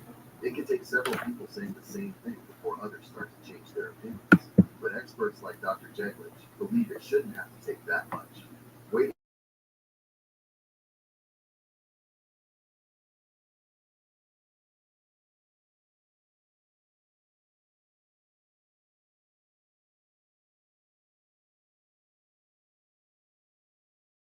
nothing happened. Instead, they would try to show that there was mutual violence in their relationship and that there was hitting on both sides. This was their legal strategy rather than full denial. Dr. Jeglich mentioned the hashtag #MeToo movement as an example. When one person shared their story, others felt strong enough to speak out too. Why? Because they felt seen, supported, and not alone. This trial and Cassie's testimony have started a lot of important discussions, not just I'm alone right now, but I'm alone. and online. People are now I'm thinking more alone. carefully about what it takes to speak up, how others react, and what kind of world we're creating by the way we respond. Candace Owens has spoken out, revealing a list of Hollywood celebrities caught up in the shocking Diddy tapes. From surprising claims against Diddy to all the famous faces seen partying with him over the years. The names might shock you. Let's take a look at who's been linked to the controversy. Candace Owens opened up about the shocking events involving These Hollywood. I have fit for She 2 talked about how can people get me are finally up. starting to see the truth behind the shiny surface. These celebrities, she says, are not the perfect role models many believe them to be. Instead, some of the parties happening behind closed doors are wild and chaotic, reports of out of control behavior and dangerous situations. We normally don't comment on matters that's codified, but if you've been lecturing us for years about every other social ill, now would be a great time to use your platform. For that same energy, you were saying women are suffering. I'm with Kamala. Well, we've got some women that are suffering and have a lot of proof and evidence to that point. But it's interesting. It's like I said, and this kind of we can kind of see. Well, this is that larger discussion about what's happening in Hollywood. We are realizing that they are just false idols. Owens mentioned stories from Airbnb owners who found evidence the next day of these wild gatherings.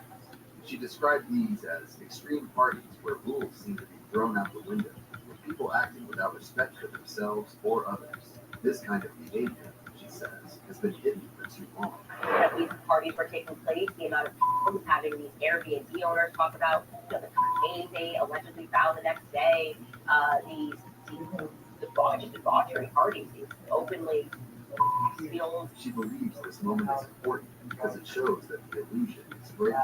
More people are starting to understand that some Hollywood stars live in fantasy, thinking they are untouchable or even godlike. I'm not Owens argues alone. they are far from that. Many of them, she says, struggle with serious personal problems and poor choices that have been ignored for too long. Her message is clear. It's time to stop idolizing these figures and focus on what really matters, like family, community, and personal responsibility. I think it's very good. Like I said, I think nature is healing. People are starting to see these people for what they are. A lot of people in Hollywood are perverts, they're addicts, they're idiots, and they believe in their own magic. They think that they are God, and they are people that need to turn off and focus on our families. And that's why I believe more power to the individual and everyone's believing the Hollywood culture. Moreover, in May 2024, Candace Owens spoke out about Kanye West's whole conspiracy theory involving Diddy. Owens supported Kanye's idea that Diddy has somehow avoided going to prison, despite serious allegations against him. At the time, Owens commented Diddy had not been arrested, even though many accusations, including assault and trafficking, were being investigated. However, he is now in prison and currently facing trial. A disturbing video from 2016 resurfaced online. This video seems to back up a lawsuit filed by Diddy's ex-girlfriend, Cassie Ventura. In the footage, Diddy is seen in a disturbing encounter with Cassie in a hotel hallway. His actions appear in deep trouble. Since CNN released the video, it has quickly spread online, with many people voicing support for Cassie and others who have spoken spoken out with similar concerns. Candace Owens shared the CNN video on her X account and tweeted, "He's not in jail because he's a Fed/CIA asset. Kanye tried to tell everyone." Owens echoed Kanye West's longstanding belief that Diddy is protected by powerful federal agencies, which is why he has stayed out of prison, despite the serious accusations. Earlier in March 2024, federal agents raided Diddy's mansions in Miami and Los Angeles as part of an investigation. Since then, reports have come out linking Diddy to a range of illegal activities, including transporting substances and involvement in trafficking. Now let's talk about the latest update. New witnesses have come forward in Diddy's trial, and their stories are getting a lot of attention. These new details can change how the whole case plays out. Who are these people? And what do they see or hear? And could their words make a big difference in what happens next? Let's find out. The federal trial of Diddy.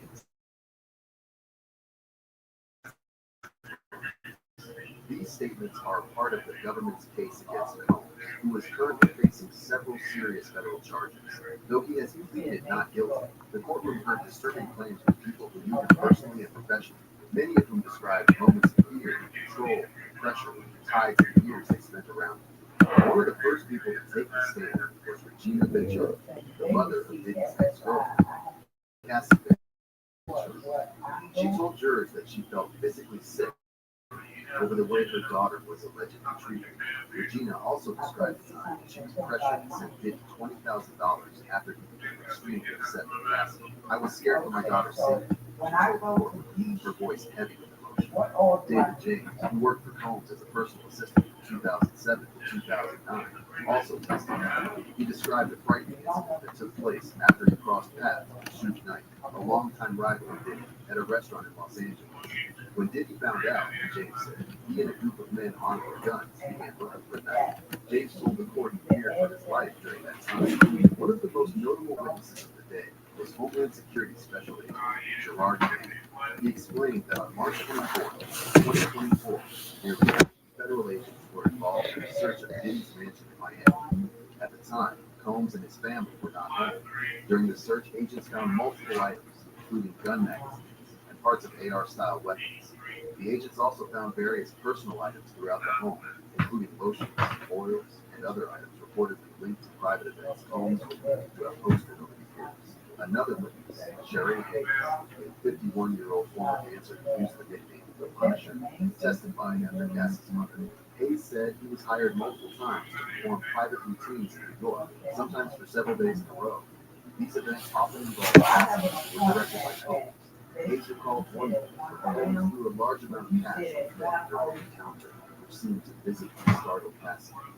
And now on the witness stand, one of the escorts, a guy named Shirronespivey, went professionally as the Punisher, talking about his own homes.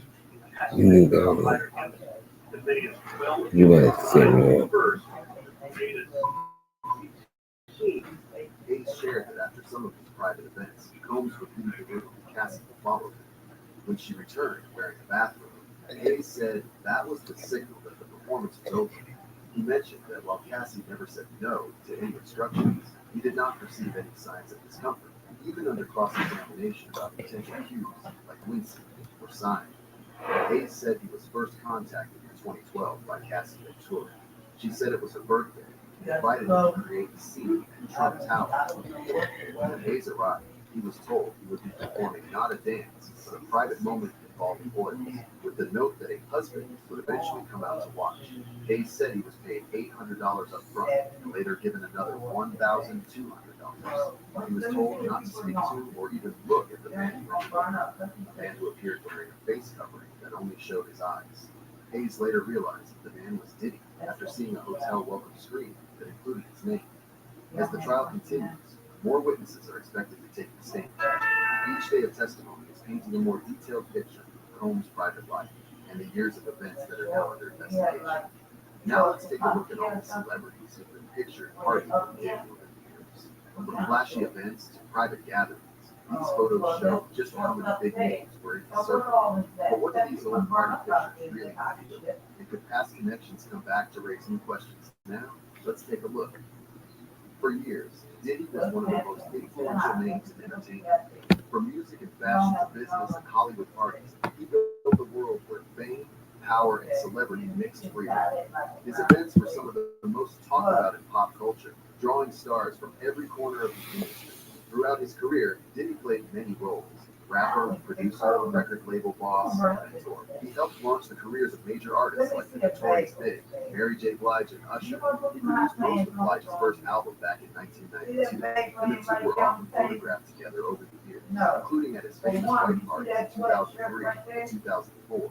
Usher also has ties to Diddy. In the early 90s, Usher lived for his first time after being sent there by his music label. One image from Diddy's 4th of July party in 2000 recently resurfaced. It shows a young Aaliyah, just 19 at the time, in bed along with Diddy's former girlfriend. One image from Diddy's 4th of July party in 2000 recently resurfaced. It shows a young Aaliyah, just 19 at the time, in a bed along, sent there by his music label. One image from Diddy's 4th of July party in 2000 recently resurfaced. It shows a young Aaliyah, just 19 at the time, in a bed along with Diddy's former girlfriend Jennifer Lopez and music executive David Dash. Dash later clarified he didn't attend those types of parties. Over the years, Diddy's parties attracted a who's who of Hollywood music royalty. Jay-Z, Beyonce, Pharrell, Kanye West, Cardi B, and Post Malone were all at Diddy's 50th birthday party in 2019. Jay-Z even posed with Diddy for a Vanity Fair portrait. He had also been photographed at a 4th of July party in 2000, hosted by Diddy. Mariah Carey often appeared at Diddy's events too, famously wearing a wedding dress to his 35th birthday celebration in 2004 and attending his 2007 white party. In 2014, Drake was spotted partying with Kelly Rowland and the Week at Diddy's New Year's Eve party in Florida. Paris Hilton, one of the most recognizable figures of the 2000s, seemed to be a regular at Diddy's gatherings. From posing with Nicole Richie at his birthday party to dancing at multiple white parties, Paris often praised his events. The Kardashian family appeared at several of Diddy's events. Kim was seen at his 50th birthday alongside sisters Khloe and Kylie Jenner. Their mother, Kris Jenner, and sister Kourtney also attended a 2015 birthday event for Diddy hosted by K-Rock in Beverly Hills. Diddy also formed a close friendship with Ashton Kutcher. In 2009, Kutcher co-hosted a white party with him that welcomed guests like Chris Brown, Lil' Kim, and Demi Moore. Kutcher once hinted at some wild memories, saying in a 2019 interview that there was a lot he couldn't share. Over the years, his parties welcomed big names from outside the music industry too. Will Smith and Bruce Willis attended a 2004 party in Miami. Kate Beckinsale went to both his 2022 BET Awards celebration and a birthday event in London. Lindsay Lohan partied on his yacht in Cannes in 2008 and was seen again at his 2009 white party. Leonardo DiCaprio was at Diddy's very first white party in 1998. Though his name came up again, a source close to him said DiCaprio had no connection to any wrongdoing and shouldn't be judged based on old photos. He was also seen dancing at Diddy's 50th and was named by Diddy as his top invitee. Even David and Victoria Beckham had some interactions with Diddy. In a 2006 interview, Diddy said he met David at one of his parties and joked that they had a long-distance relationship. Over the years, the Beckhams were spotted at several events with the rapper. One of the more surprising things connected to Diddy is Martha Stewart. The lifestyle icon attended his birthday parties in both 1998 and 2009, and even blogged about the experience. She described one of the events as the party of the century and said she had a great time. Tommy Lee, the drummer from Motley Crue, was seen posing with Diddy and Mariah Carey at a 2007 white party. And music legends like Aretha Franklin and Diana Ross also made appearances at Diddy-hosted events in the early 2000s. Now let's take a look at the connection between Kanye West, Justin Bieber, and Diddy, a trio that sparked curiosity for years. From public appearances to private hangouts, their ties have often made headlines. But how deep do these connections really go? And what role might these relationships play in the bigger picture now? Let's begin. The connection between Diddy and Kanye West is one of the more complicated stories in the world of hip-hop and celebrity culture. At times, the two have supported each other publicly, shared mutual respect, and even worked towards similar goals in music, fashion, and business. But over the years, their relationship has gone through many changes, and now it's under a new spotlight. Kanye West, known for never holding back his thoughts, released a track called Carnival, and it quickly got people talking. One line in particular caught fans' attention. Now I'm Puff Daddy Rich. That's me too, me rich. While Kanye didn't mention Diddy's name directly in that sentence, many believed it was clearly aimed at him because of the timing of the release, happening shortly after Diddy's legal issues became public. The lyric raised a lot of eyebrows. This wasn't the only time Kanye made headlines in connection to Diddy. In another shocking moment, Kanye made claims online about LeBron James, saying that James had some kind of private relationship with Diddy and received a large amount of money in return. Kanye went on to say that James was sold his soul. However, the response to these claims was swift and strong. People close to James quickly denied everything, calling Kanye's accusations completely false. Meanwhile, another name that keeps coming up is Justin Bieber. His connection to Diddy goes back over a decade, and now many fans are looking at it in a new light. It all started in 2009, when Justin was just 15 years old. At the time, he was still a rising star, known for his YouTube videos, and just beginning to make his mark in music. He wanted to work with big names in the industry, and one of the people he reached out to was Diddy. After a bit of online buzz, Bieber ended up spending 2 full days with Diddy in Los Angeles, a moment captured in a video titled 48 Hours with Diddy. So check this out, yo. Justin, you ever seen the movie 48 Hours? Right now, he's having 48 hours with Diddy, him and his boy. They're having the times of their lives, like where we hanging out and what we doing. We can't really disclose, but it's definitely a 15-year-old's dream. As the years passed, I've seen the movie 48 Hours. Right now, he wanted to work with big names in the industry, and one of the people he reached out to was Diddy. After a bit of online buzz, Bieber ended up spending 2 full days with Diddy in Los Angeles, a moment captured in a video titled 48 Hours with Diddy. So check this out, yo. Justin, you ever seen the movie 48 Hours? Right now, he's having 48 hours with Diddy, him and his boy.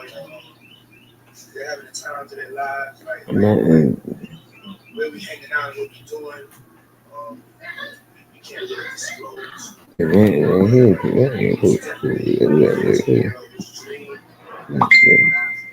and Diddy were seen together on multiple occasions, from music events to parties and social media posts. They shared several public moments that made it clear they've had a working relationship and possibly a friendship. For months, people on social media have shared rumors and theories. Some posts have even questioned whether Justin might have experienced anything unusual during those early years. The speculation grew so large that Justin's team decided to speak out. On May 15th, a spokesperson for Justin Bieber gave a statement to TMZ, hoping to put the rumors to rest. The message was short but clear. Justin is not among Sean Combs' victims. There are individuals who are genuinely harmed by him. Shifting focus away from this reality takes away from the justice these victims deserve. Even though Justin hasn't spoken about the situation in detail, this message shows that he wants to separate himself from the rumors and let the legal process play out without distraction. It also reminds us that just because someone wants you to involve work doesn't mean they're involved in anything else. Now let's take a look at how Kim Kardashian and Jay-Z are related. 2 major stars with long histories in the spotlight. Whether it's through parties, business ties, or shared circles, their names have often crossed paths. But are these just surface level connections? Because raise more questions than the goals? Let's find out. There's been a lot of talk lately about J. Cole's song, She Knows, but not just because of the music. Fans online have been giving the lyrics a whole new meaning, connecting them to some of the biggest names in entertainment, including Beyonce, Jay-Z, Diddy, and even some late music legends. One theory that's taken off on social media is that the word "knows" in the title might be a play on Beyonce's name, Gold. This has led some people to suggest that Beyonce may have known something about the rumors surrounding Diddy and his past parties. It doesn't stop there. In one verse of the song, J. Cole mentions the Left Eye and Michael Jackson, 3 music icons who passed away under tragic circumstances.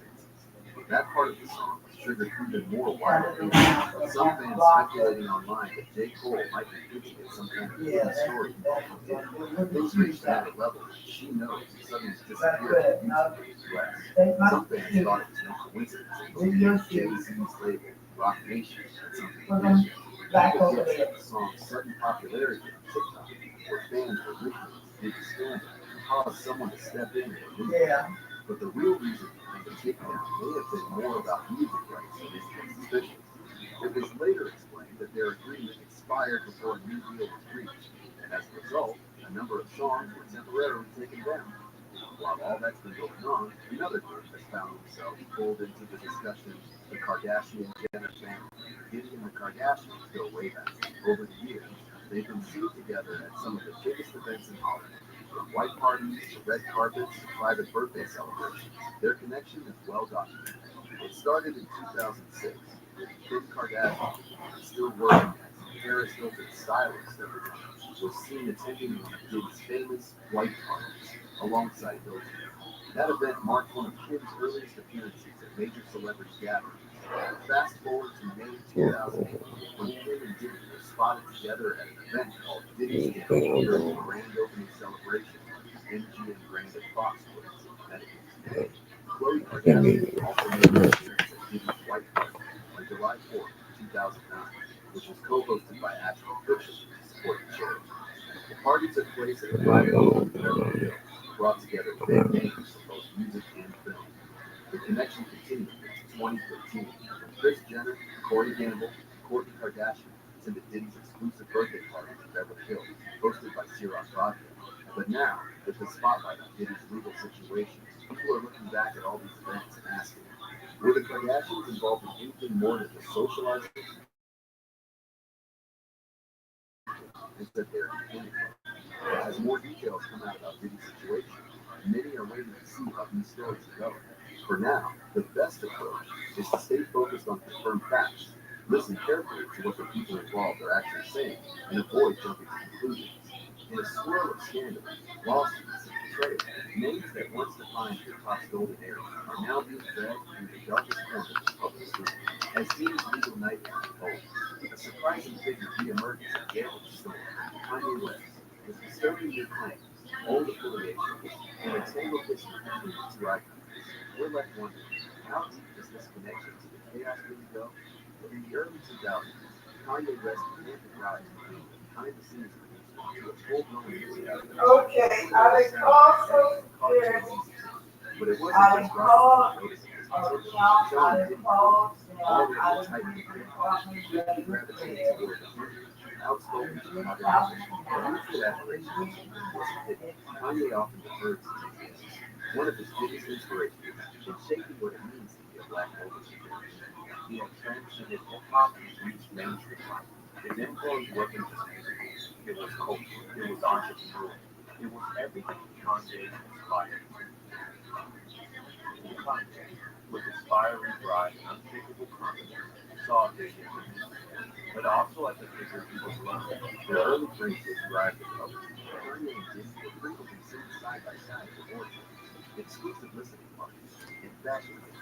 When College Dropout was released in 2004, Diddy was one of the first major names to co-sign Kanye's artistry. It wasn't just lip service. He reportedly offered to collaborate on future tracks and invited names to private industry gatherings attended by A-listers, influencers, and gatekeepers.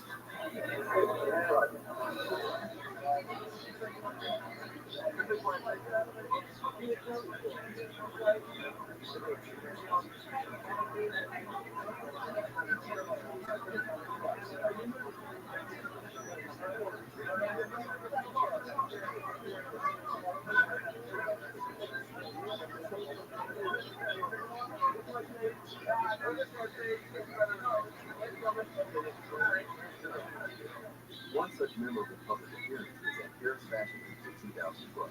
Although Kanye West and Diddy attended separate shows, both were photographed wearing coordinated outfits that showcased their distinct styles. Kanye donned a white embellished sweatshirt paired with dark boots, while Diddy sported a black leather ensemble complemented by oversized sunglasses. Their simultaneous presence at the event highlighted their shared influence in the fashion world. In hindsight, it wasn't just fashion, it was racing. They both saw themselves as more than musicians. They were architects of culture.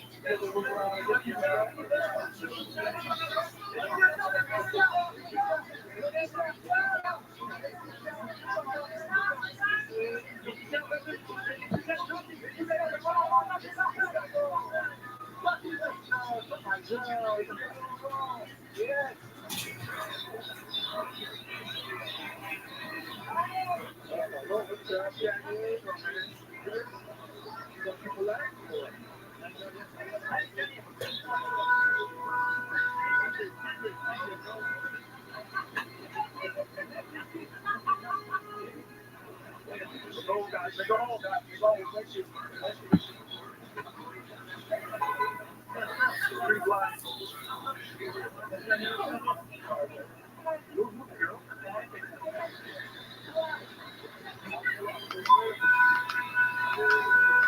behind the smiles and fashion toasts, the competitive undertones as Kanye's career soared, with music, the life of pop and the launch of music, he became less reliant on Diddy's validation. In fact, insiders claim that he started viewing Diddy as outdated, stuck in a formula, while he was breaking barriers.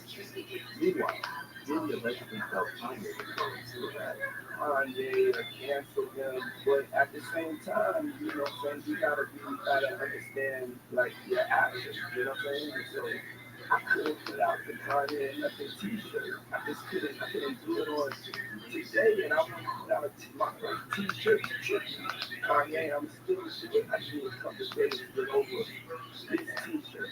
Because right now, we the ones that are dying, you know what I'm saying, that are incarcerated, that are left in poverty. Tensions between Kanye West and Sean Diddy have surfaced over the years, most notably in 2022, when the public clashed hinted at the complexity beneath their long-standing mutual admiration. In early October 2022, Kanye sparked backlash after showcasing their White Lives Matter tribute during his Easy Season 9 signature in Paris fashion. The slogan, widely criticized for echoing white supremacist rhetoric, ignited intense media scrutiny and industry response. One of the first to speak out was Diddy, who urged Kanye to reconsider the message. But the thing I do have to address is my lives matter. I'm always supporting my brother Kanye. But the white lives matter t-shirt, I don't rock with it. You know what I'm saying? I'm not very. Kanye responded by sharing screenshots of their private text exchange on Instagram, accusing Diddy of being controlled, and later writing, "I'm using you as an example to show the truth. They told you to call me, and no one can threaten or influence me." The posts were swiftly removed after Instagram restricted his account. Despite the fallout, earlier that year, Kanye had publicly honored Diddy at the 2022 BET Awards. Wearing a black mask and hoodie jacket, Kanye took the stage to present Diddy with the Lifetime Achievement Award, praising him for breaking boundaries. Kanye said that Diddy had survived a lot of challenges and broken down many doors so they could be where they were today. He added jokingly that Diddy inspired many of his life choices, including his choices in life. Rush had to see who could get the Bad Boy mixtape and play back the original version of Benjamin over and over and over. He's sitting in my mama's crib trying to add the Bad Boy shakers to my beats, thinking I was one of the hitmen. I was trying to fuck without him knowing. That statement is not legally binding. But things took a darker turn in early 2005 as allegations of unwanted advances and exploitation against Diddy exploded. Kanye remained quiet until May 9th. On that day, Ye reposted an ex-post on Diddy's account, now managed by his son, and just in New York. The post didn't just show support, it screamed Kanye added something, hashtag free Diddy.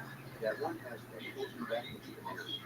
Days later, according to a source, Diddy called Kanye from prison and reportedly told him, "They're trying to make us," a chilling reminder of how deeply connected the two still are.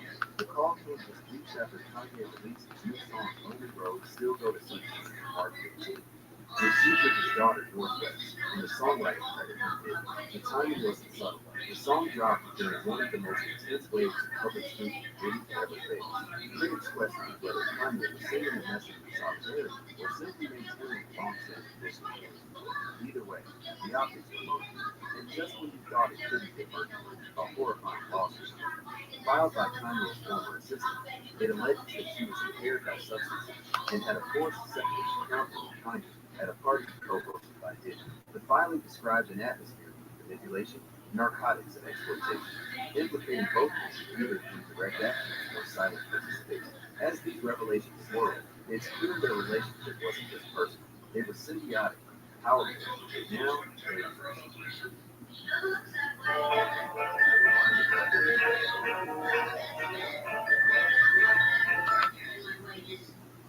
And that was devastating.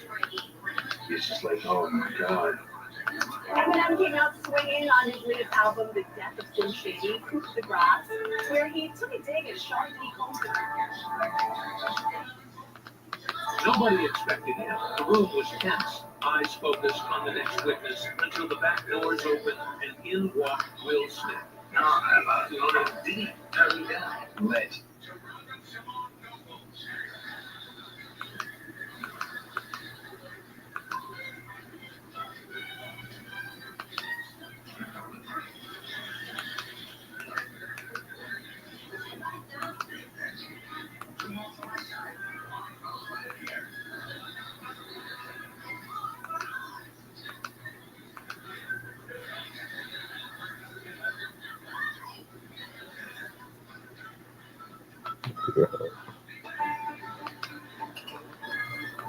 Kind of shift in the air, like the room had taken a breath and held it. When Steve Harvey stepped into that federal courtroom, no one spoke. No rustling papers. Dick Shirronespivey and his son just become really big Lori Harvey, Steve Harvey's stepdaughter, or is there something way darker going on here? No one noticed Steve Harvey and Diddy's 20-year secret exposed after Steve deleted his post. As Diddy's scandals spiral out of control, more celebrities are cutting ties. The Diddy trial keeps dropping jaws, and now wild claims are linking Steve Harvey to the courtroom drama. But did Harvey really have an explosive meltdown revealing secrets about Diddy, or is there a much simpler explanation for the online buzz surrounding him? And with federal agents now detailing their findings on the stand, what actual evidence is unfolding that could define this monumental case? Today, we're separating Harvey facts from internet fiction and then giving you the latest verified trial chapter. Naturally, with a figure as prominent as Steve Harvey, and with the Diddy trial being such a massive news story, any ambiguous moment or statement from Harvey is going to be scrutinized by the public. On and on, the speculation is running wild.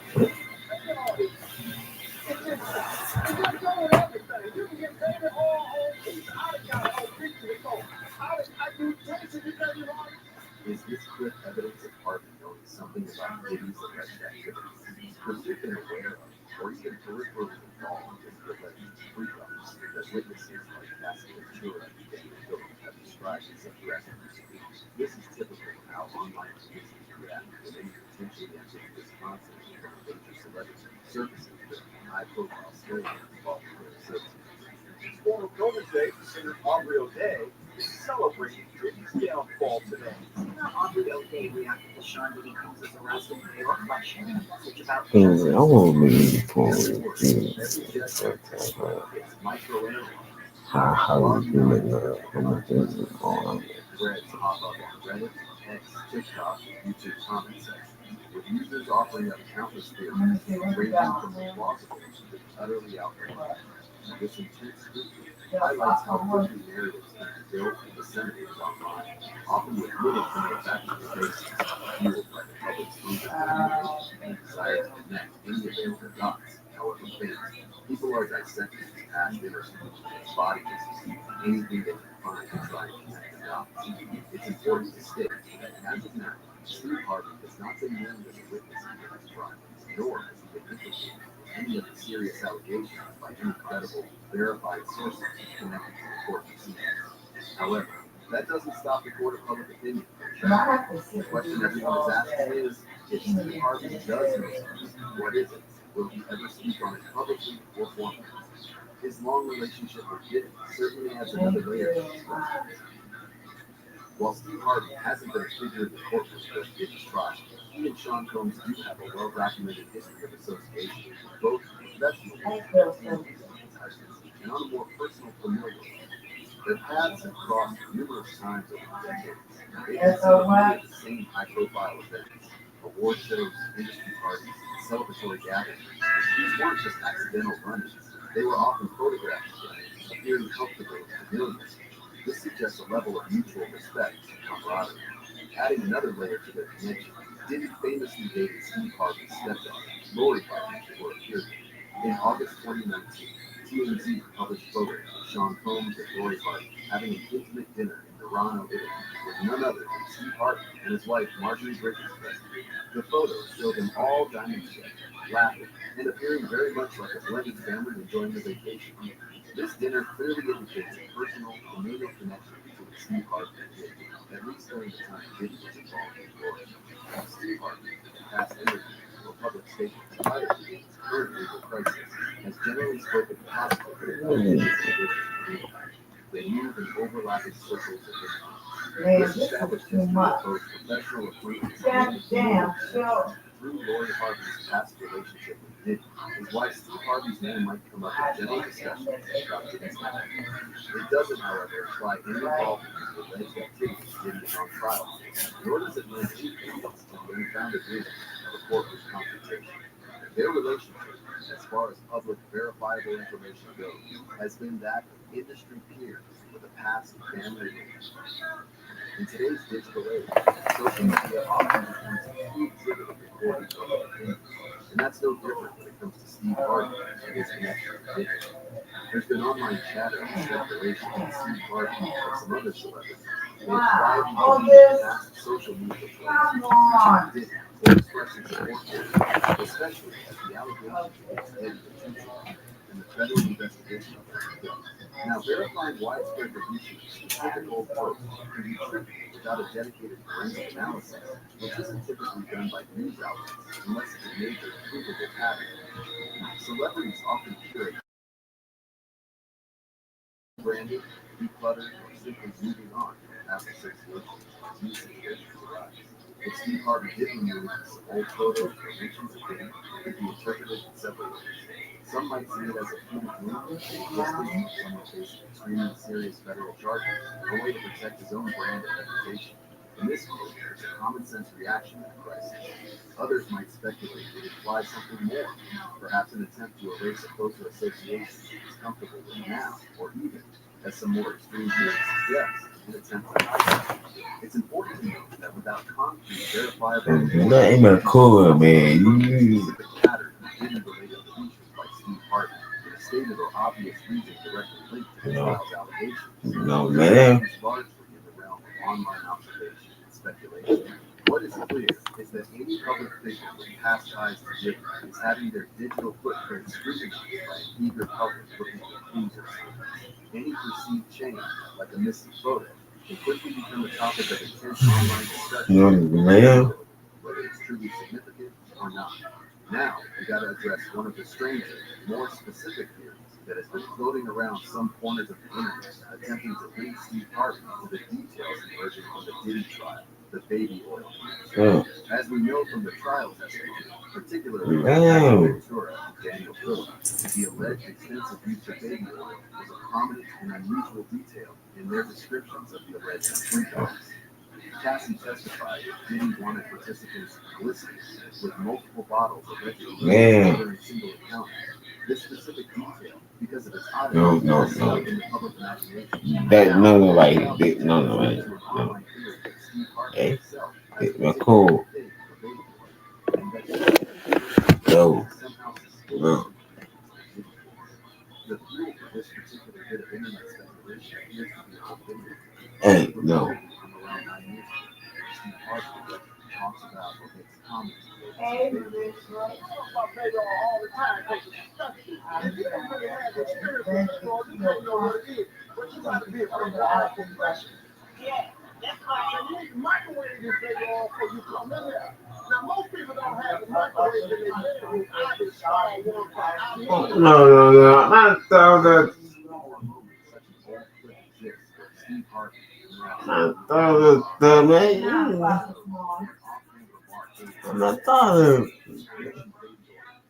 No, he don't want to come out there. He don't want to put up there. He don't want to do nothing. Serious allegations and the very specific disturbing Hey, content Frank, the Bishop wants you. based on all of What? this is a resounding no.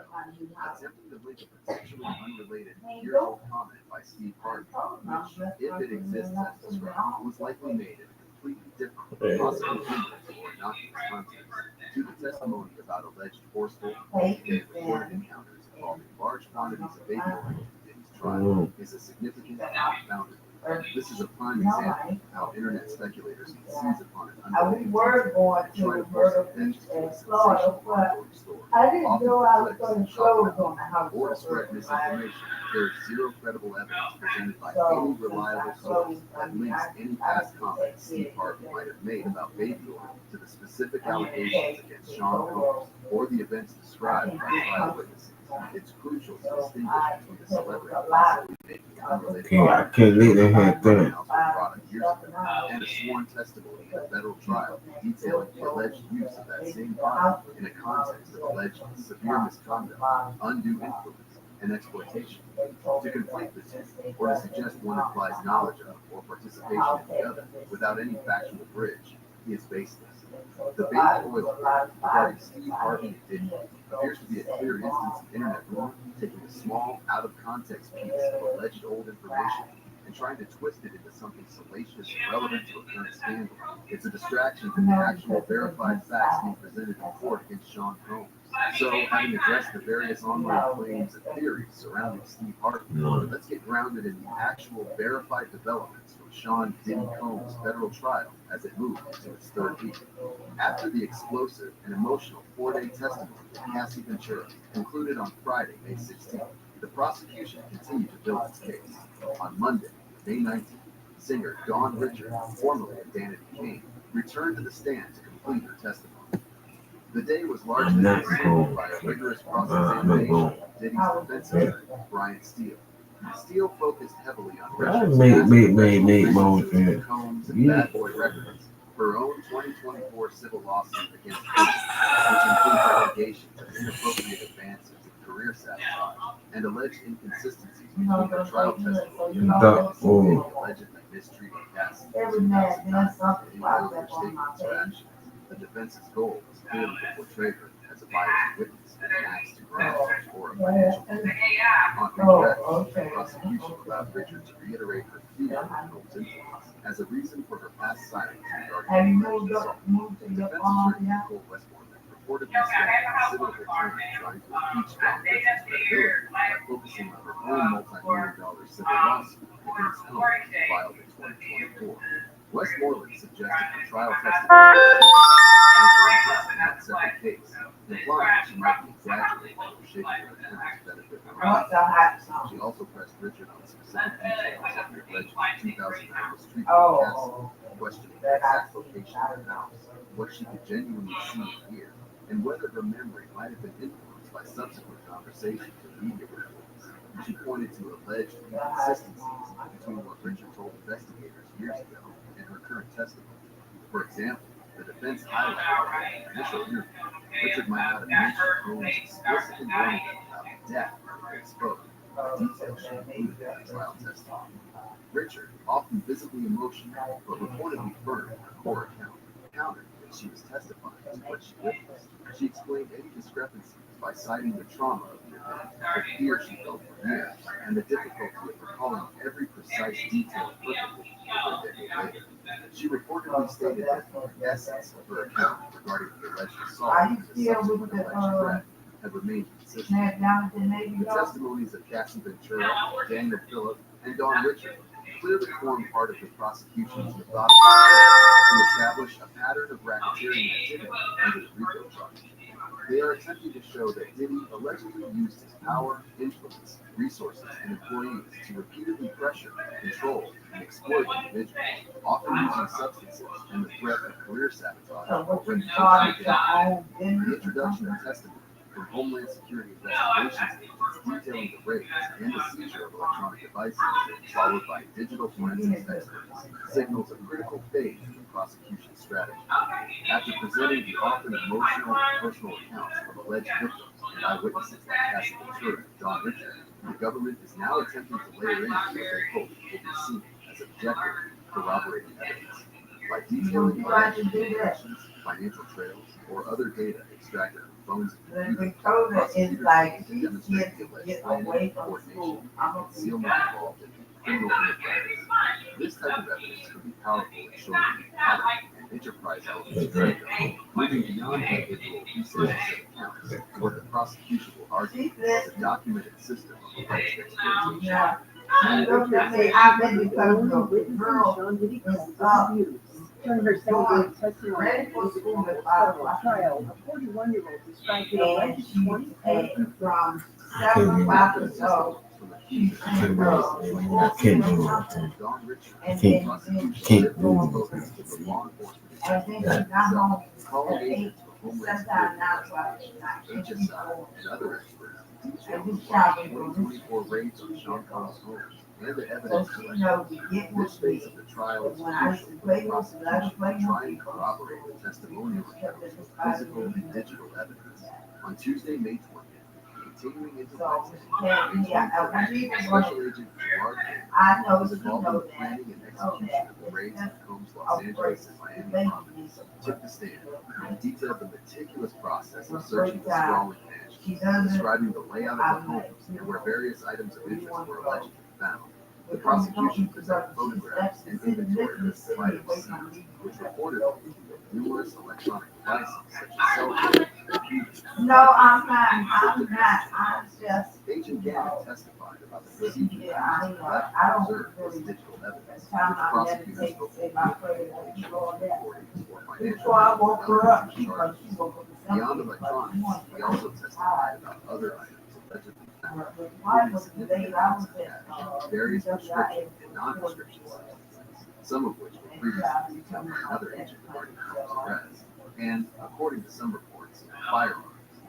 The prosecution is likely to argue that the presence and nature of these items are consistent with the alleged lifestyle and illicit activity described by previous Where is the gate? I thought I have to walk. and alleged substance use to control or influence.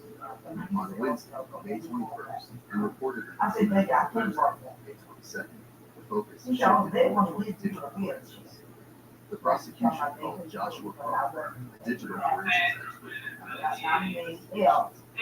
Agent Crawford began to testify about the analysis. I said, well, trust me, she won't be While going specific back. messages are filed, which just begin to be introduced as of today, May I'm 22nd. a spirit, but Testimony is whatever the expected name to cover of any it. of the covered communications, You know, I'm a images, United, videos, I or financial mean, transactions American, I that ain't the prosecution American or links United Combs to myself. the alleged trafficking and racketeering enterprise.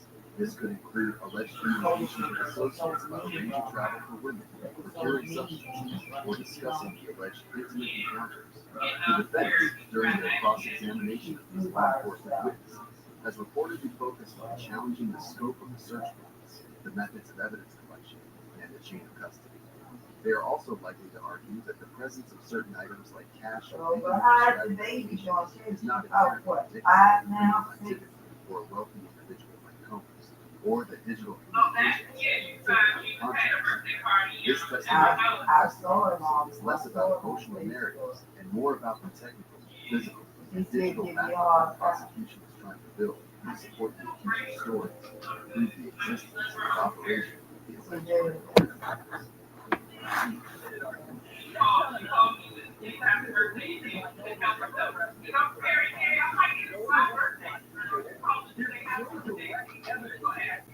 So I'm prepared, As the Diddy trial moves deeper into its third week, the sheer weight So of the did you get to grab it? prosecution is while online speculation, like What is it? Martin having create a lot of noise and distraction, the real focus remains on the sworn accounts delivered inside that federal court.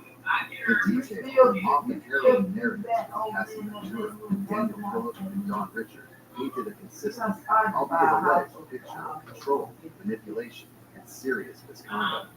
The prosecution is meticulously laying out its case, attempting to connect these individual alleged experiences into a broader pattern that supports the racketeering and trafficking charges that carry the potential for decades, if not life, in prison.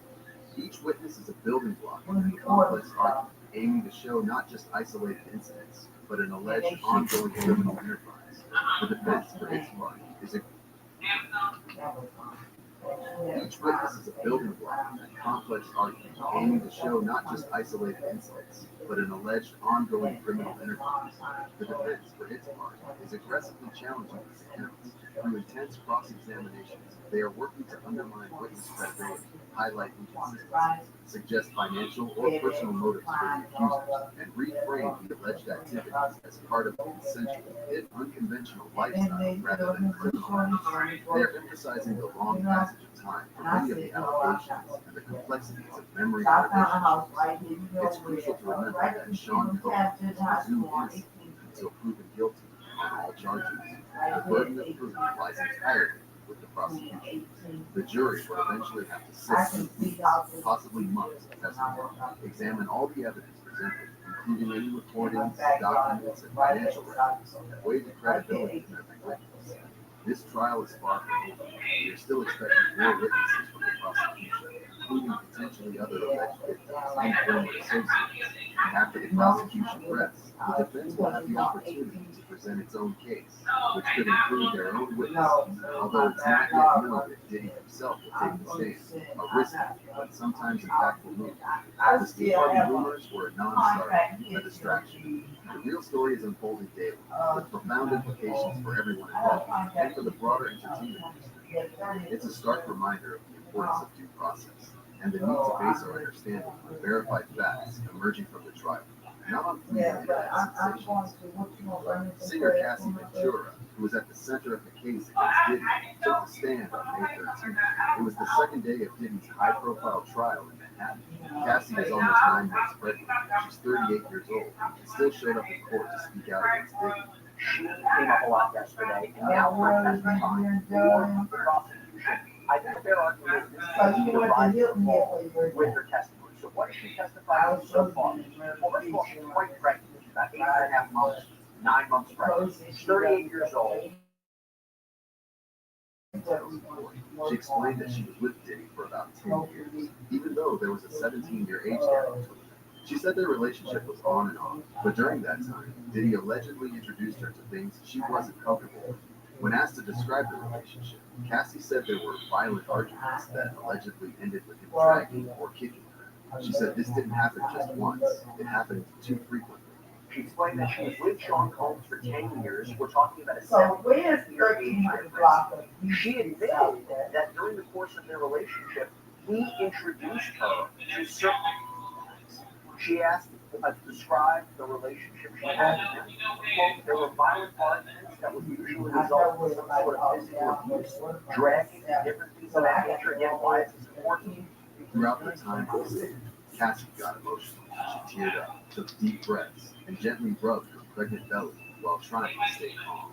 Her words shocked the courtroom and could change everything in this high-profile case. She further added that the violence allegedly got worse over time. Cassie claimed that if she was on the ground, Diddy would stomp on her head. She went on to say that he would stomp her in the head if she was down. There was physical violence. She would have black eyes. She would have bruises. She said the physical harm happened often, leaving her with black eyes and bruises. Prosecutors showed photos of Cassie's bruises and injuries, which she said came from Diddy.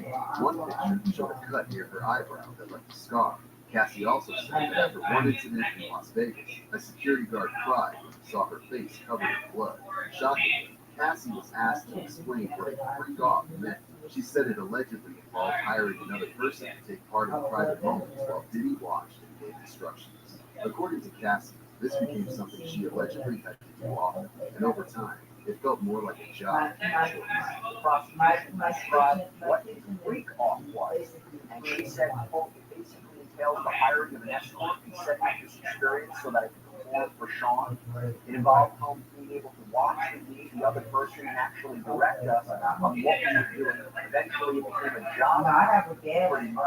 Cassie said she was about 22 years old. Everything else in the house is Asked her to electric. take part in And free you know, classes. my She agreed wash at the and time dry is because she so wanted small, to it's make like it happen. one of them Cassie claimed apartments, she would washing sometimes and drying, stay awake for everything days is brown, without sleep, maybe and new. that Diddy I'm allegedly Shannon controlled supposed to and come helped over her and start take it. the picture. She also And see, said can he she allegedly stay on my directed wash every and detail, dryer and for that these situations often followed the same pattern. This came after a male performer testified that he was allegedly hired by Cassie and Diddy to to take part in one of these freak-off Yes, situations while Diddy watched. I don't know Cassie why they described put their that little relationship as dryer very while she complicated. drying in When the she was house. first introduced to You these know? events, she said, I was confused, And nervous, it's one of but also loved him very much. This comes after the testimony of It the is, Delaware woman yeah, who said it's she was called hired a, by the what same is it, inventor and consent? Sean Combs to have It doesn't work with Cassie the in vent. front of Sean Combs. She described how their relationship was quite complex. Talking about these freak offs when she was first introduced to them, she says, I was confused, nervous, but also loved him very much. Cassie claimed that Diddy allegedly paid male escorts between $1,500 and $6,000 to join in his private situations. She said she didn't want to take part when others were involved, but she was allegedly too afraid to say no because she didn't want to be made. According to Cassie, Diddy had changed his name. The person she once loved was no longer the same. Surprisingly, Cassie claimed that Diddy allegedly had full control over many parts of her life. She said he allegedly recorded private moments between them and kept the videos. Cassie was reportedly scared that he might release those recordings, since he allegedly had the money and power to make it happen. She explained how Sean Combs allegedly controlled a lot of her life. She talked about blackmail material. So videos that Combs reportedly shot of her during these encounters. She was concerned that they would be public, that they would be released. Quote, he had many resources to do that. She further added that Diddy allegedly kept guns locked in safes at several of his homes, which made her feel very uneasy. She also claimed that he made her carry a gun more than once, which she found extremely frightening. But things didn't stop there. Another major part of Cassie's testimony focused on a 2016 incident that shocked many. The moment was caught on camera and quickly went viral, raising even more questions about what really happened behind the scenes. What did the video show? And how does it connect to everything Cassie is now saying? Later in the trial, Ventura was shown the 2016 hallway video, which had already been seen by the public and CNN released it. She allegedly confirmed that the incident happened right after one of the so-called private encounters. This detail is important because it connects the situation to the larger claims she is making. She also allegedly said she was scared to say no, worried it would upset Combs. She was shown the 2016 video of that hallway attack, as I mentioned. She confirmed it was after a freak-off, which is important, because while the defense would say this is an unfortunate incident of domestic violence, and domestic violence is not trafficking, she has confirmed that this was after a freak-off. This was in furtherance of trafficking. She says she was afraid that if she said no to him, it would make him angry. Ventura said the incident happened just days before her first big movie premiere. Prosecutors shared messages where Combs asked what she was doing that night. Ventura replied that she wanted to take care of her body before the event. She allegedly thought Combs would suggest a freak-off and felt pressure to agree so things would go smoothly for her. The event reportedly happened at the Intercontinental Hotel. Ventura claimed Combs became violent during the encounter, and she got a black eye. Wanting to avoid more problems, she quickly grabbed her bags and left the room. Surveillance footage from the hotel shows Ventura at the elevator putting on her shoes. Moments later, Combs appears behind her in a towel, hits her, and allegedly pulls her back toward the room. The video had no sound and showed short clips from each angle. Ventura told the court she used her phone to call hotel security while Combs took her bags back to the room where someone else was present. She claimed Combs said she couldn't leave. A hotel security guard, Israel Flores, testified that he responded to the call. Another camera angle showed Ventura leaving the room again with her bags. She said she took an Uber home and had a black eye and swollen lip afterward. At her movie premiere, she wore heavy makeup to cover up the marks. Photos from that night were shown in court, and Ventura pointed out bruises on her shoulder and legs while standing next to Combs. Last year, after CNN shared the hotel video, Combs allegedly posted an apology video on Instagram. He allegedly spoke directly to the camera, addressing the footage, but not long after, the video was taken down from his page. After all this, the case allegedly became even more complicated for both the prosecution and the defense, with powerful video evidence, emotional testimony, and serious claims being made. The courtroom began to feel even more intense. Both sides now face new challenges in how they move forward. What other surprises could come out next? And how will this affect the final outcome of the case? Let's begin. There may be a possible issue for the prosecution. One of the male performers who testified said he allegedly saw Combs dragging Ventura and thought he heard slapping, but at the same time, he said he was paid by Ventura and had regular contact with him. He also said she allegedly took part in the events willingly. This raises questions. Was she being pressured, or was she choosing to be part of it? don't you think that there is a potential problem for the prosecution? Because we heard it, it was funny. We have a question from TBD. Jesse, does the male dancer's testimony about Cassie contradict the prosecution's opening statement? Now, he had testified that he thought he heard Sean Combs slapping her, that there were instances where he saw him dragging her, but at the same time, he was getting paid by her. He was texting her. She was participating in these freak-offs. You wonder, this case is a thin line. Was it coercion or not? Was she a victim or partner in this? During questioning by Diddy's lawyers, they were careful not to be too harsh since she is 8 months pregnant. The defense tried to weaken her story, showing explicit messages she allegedly sent to Combs. They argued she took part in the freak-offs with him. Were careful not to be too harsh since she is 8 months pregnant. The defense tried to weaken her story, showing explicit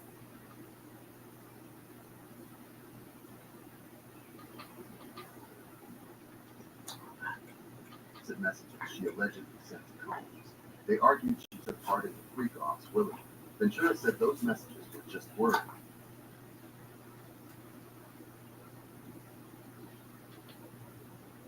The defense tried to weaken her story, showing explicit messages she allegedly sent to Combs. They argued she took part in the freak-offs willingly. Ventura said those messages were just words, and that she allegedly felt forced and afraid not to please Combs. The defense also said she wasn't exploited and linked Combs' Ventura said they were in love, both struggled with substances, and were suspicious of each other. But will this be enough to convince the jury? This relationship was clearly very troubling, and Ventura allegedly went through a lot during those years. The defense, however, suggested that she was in the relationship willingly and knew what was happening. It lasted for about 10 years, and they claimed it had both good and bad times. They're also saying that some things she now says she was forced into, she may have done by choice at the time. For the jury, hearing and seeing these claims in court is likely overwhelming and hard to process. Well, obviously, this is a horrendous relationship, and she's suffered a lot. I think the defense is arguing, in essence, that she was a consensual, willing participant in this relationship. It was a 10-year relationship. It had ups and downs, and the defense is arguing that some of the things she was forced to do, she did willingly, and perhaps even enjoyed at the time. Well, legal experts say the prosecution still has more work to do if they want to fully support Cassie's side of the story in this case. Her testimony may be powerful, but one witness alone might not be enough. The jury will need to see a clear pattern. Will more evidence come forward to back her claims? And will the jury believe she was truly under pressure? Let's find out.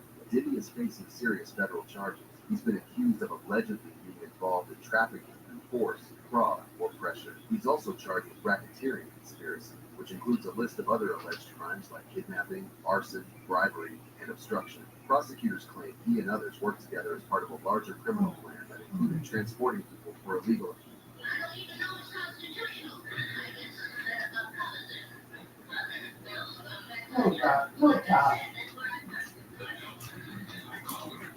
Leave the cat alone.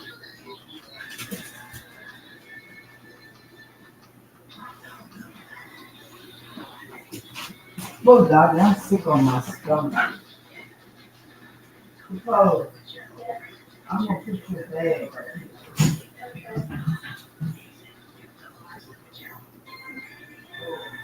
Yeah, take it. Oh. Yeah. Why is the United States higher drug prices than other countries? Because America is the only country in the world weighing down with 3/4 of hospital budgets and PPM fees, driving up costs for everyone. Meanwhile, America subsidizes the research and development for other countries benefit, but don't pay their fair share. Crack down on the free market, lower drug prices.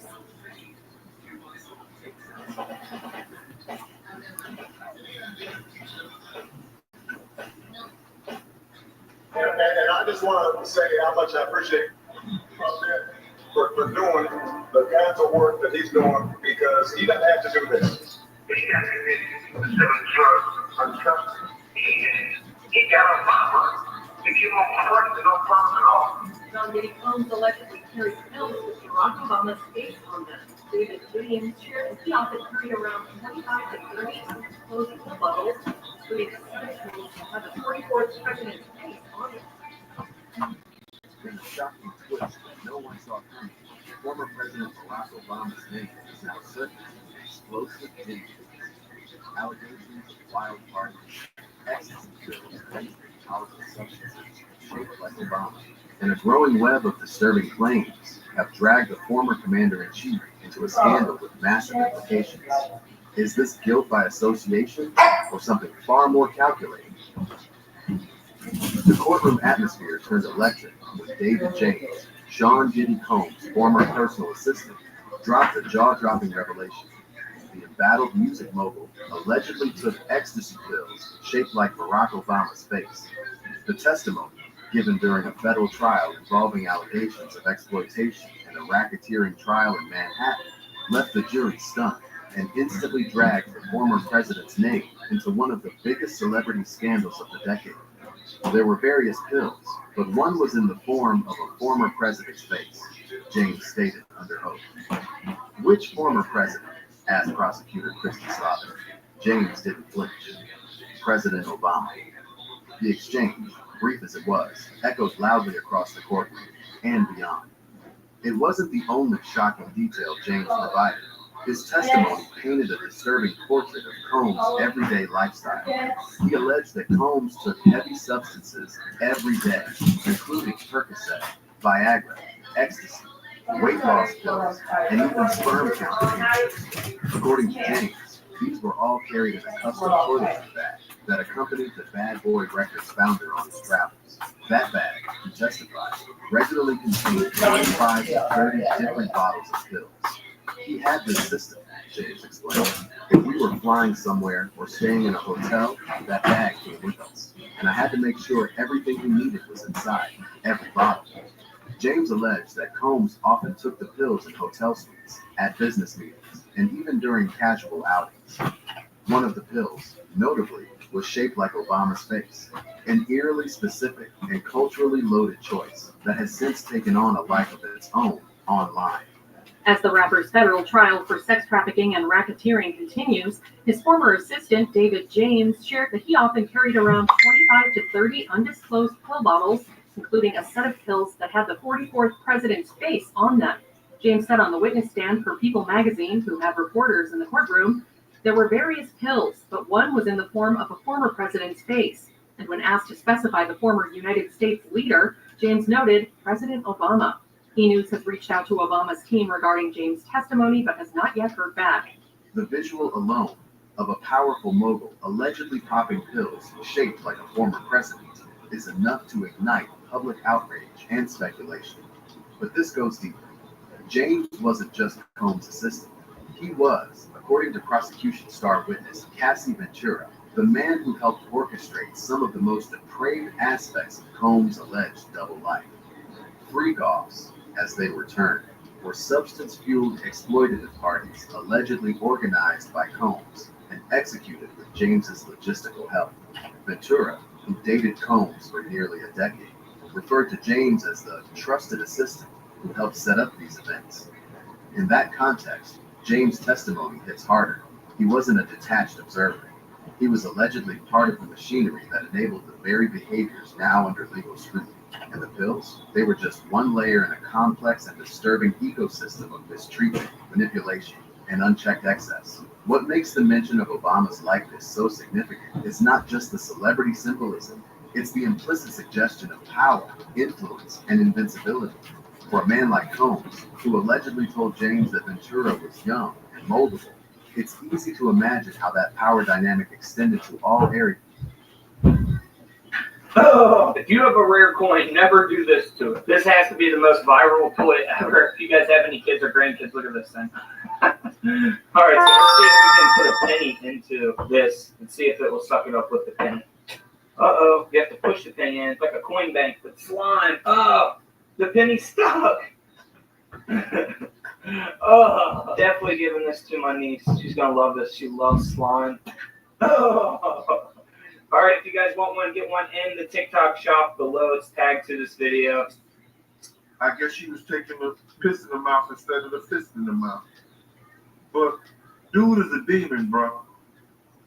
Dude is a demon. This isn't just another celebrity scandal. This is the story of a tape, a piece of evidence so explosive it shook the very foundations of hip-hop royalty. In a packed Manhattan courtroom, everyone froze when the screen lit up, and the truth that had been whispered for years finally blazed into the open. For years, Gene Deal was called a liar, a bitter ex-bodyguard, or just a guy chasing the spotlight. But when that tape played, nobody was laughing anymore. The courtroom was silent. Diddy, the man known for swagger for running parties that became legend, looked like the ground was slipping from under him. Today, we're not just talking rumors. We're diving into what really happened behind the velvet ropes, the secrets that only came out when the cameras rolled for the law, not for show. Before we dive in, let me know in the comments. What city or state are you tuning in from? I'm always curious how far the truth travels. And just a reminder, the following is for educational and entertainment purposes only. This episode is based on federal courtroom testimony, public records, and reporting from inner city press and other independent media. Now, let's get into the story of the man who saw everything, the tape that changed everything, and the moment the world finally had to believe. Gene Deal never set out to become famous. In the world of hip-hop, he was always a step behind the lights. A man who blended into the background, watched, listened, and remembered. For over a decade, he was the muscle behind the legend, the right-hand man you wanted on your side, or you definitely didn't want to cross. And now, as he sits in the witness box, every eye in the courtroom, reporters, lawyers, and even Diddy himself, seems to measure the weight of what he's about to reveal. He grew up on the tough streets of New York, earning a reputation for loyalty and a knack for sensing danger before it happened. That's what brought him into Diddy's world. He became more than just a bodyguard. He was a fixer, a confidant. Sometimes the last line of defense when things spun out of control. In an industry built on image, his job was to keep the mess in the shadows. Sitting there under oath, Gene's voice is steady. He looks out across the courtroom, not searching for sympathy, but determined that the truth finally lands where it should. He begins to recount what he saw. The late-night meetings, the sudden trips out of town, the artists who came in with stars in their eyes and left with nothing but regret. Gene watched the bad boy empire grow, parties that could fill a mansion, deals that changed lives, money flowing like water. But he also watched the darker side, the secrets, the paranoia, the control. At first, he kept his mouth shut. That was the rule. What happens in the house stays in the house. Loyalty wasn't just expected, it was enforced by contract, by fear, and sometimes by force. Gene Deal wasn't blind to the perks of being close to power, but he also wasn't blind to the cost. With each word he shares in the courtroom, the jury scribbles notes, and you can feel the room hang on every detail. The mask of the music mogul starts to slip, and it's clear that behind the fame was a world that few dared to speak about. Sometimes Gene pauses, his memories flickering behind his eyes. He tells the court about the lines he saw crossed, about how Diddy changed from the hungry young mogul into a man obsessed with control. The threats weren't always loud. Sometimes it was just a look, a word, a warning delivered through a mutual friend. Other times it was public and brutal. Artists cut off in the middle of tours, employees fired and blackballed, stories buried before they ever reached a reporter. Gene became the watcher in the shadows, the one who had to know everything, just in case his own day came. As he describes these memories, the tension in the courtroom grows. Reporters exchange glances, jurors lean forward, and Diddy sits motionless, fingers laced, eyes fixed on a point far away. It's not just Gene's story anymore. It's evidence under oath with the world watching. He confesses to the court, and maybe to himself, that keeping secrets for too long changes a man. The late nights, the phone calls he dreaded, the feeling of never really being safe. Gene admits he started to wonder who he was really protecting. Was it Diddy, the company, or just the silence that allowed bad things to keep happening? Years later, as rumors spread and podcasts began inviting him to speak, Gene Deal stepped into a different kind of spotlight. He told his story, at first in pieces, always careful. The backlash was swift. People accused him of chasing. I am Jessica, your personal AI partner. I can interact with you without any limits, anytime, anywhere.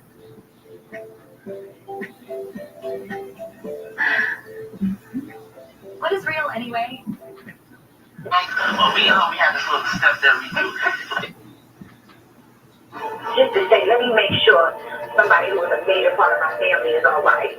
You know, like when you locked up, the one negative thing is that makes you feel like, damn, this person really loves me and so my God is that we need to take the time out to do one little. Now the Sean Combs sex trafficking trial enters a fourth week of testimony as we hear from Suge Knight, Combs' rap rival, whose name has come up often at the trial. Dan Abrams is standing by. We're going to talk to him after Chief Investigative Correspondent Eric Tursky gives us this report from the courthouse. Good morning, Eric.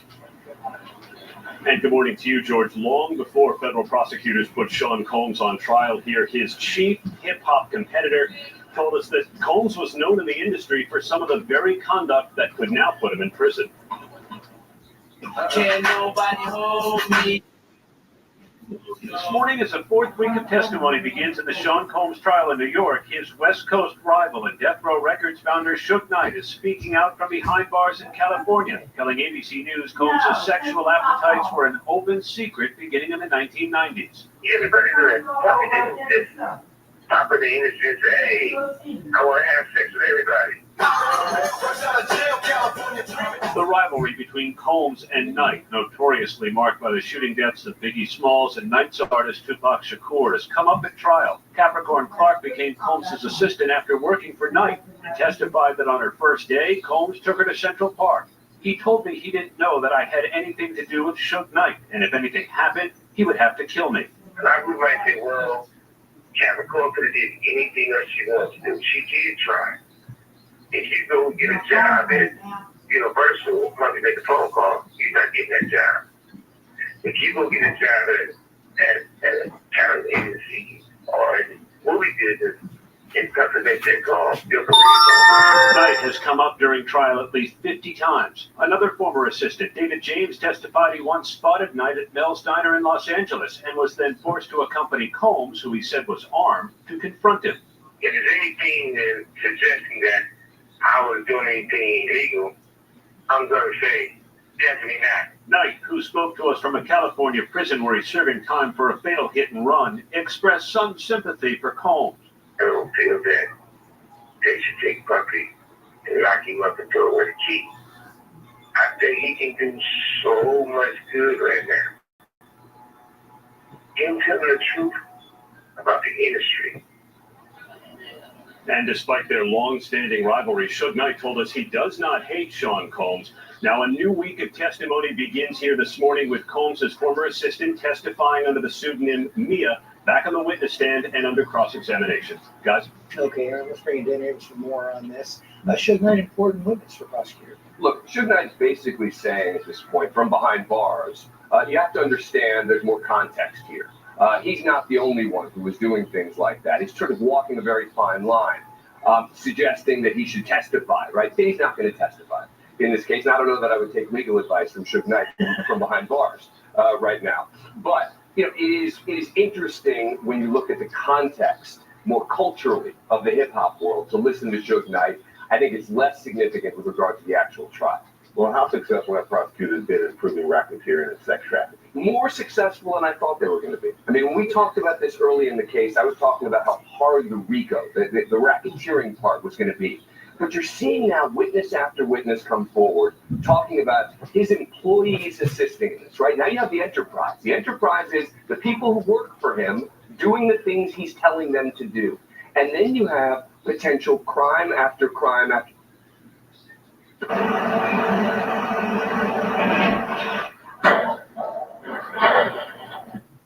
As testimony continued into week 3 of Sean Diddy Combs' sex trafficking and racketeering trial, the music mogul's former assistant recalled what she witnessed during her time working for Combs.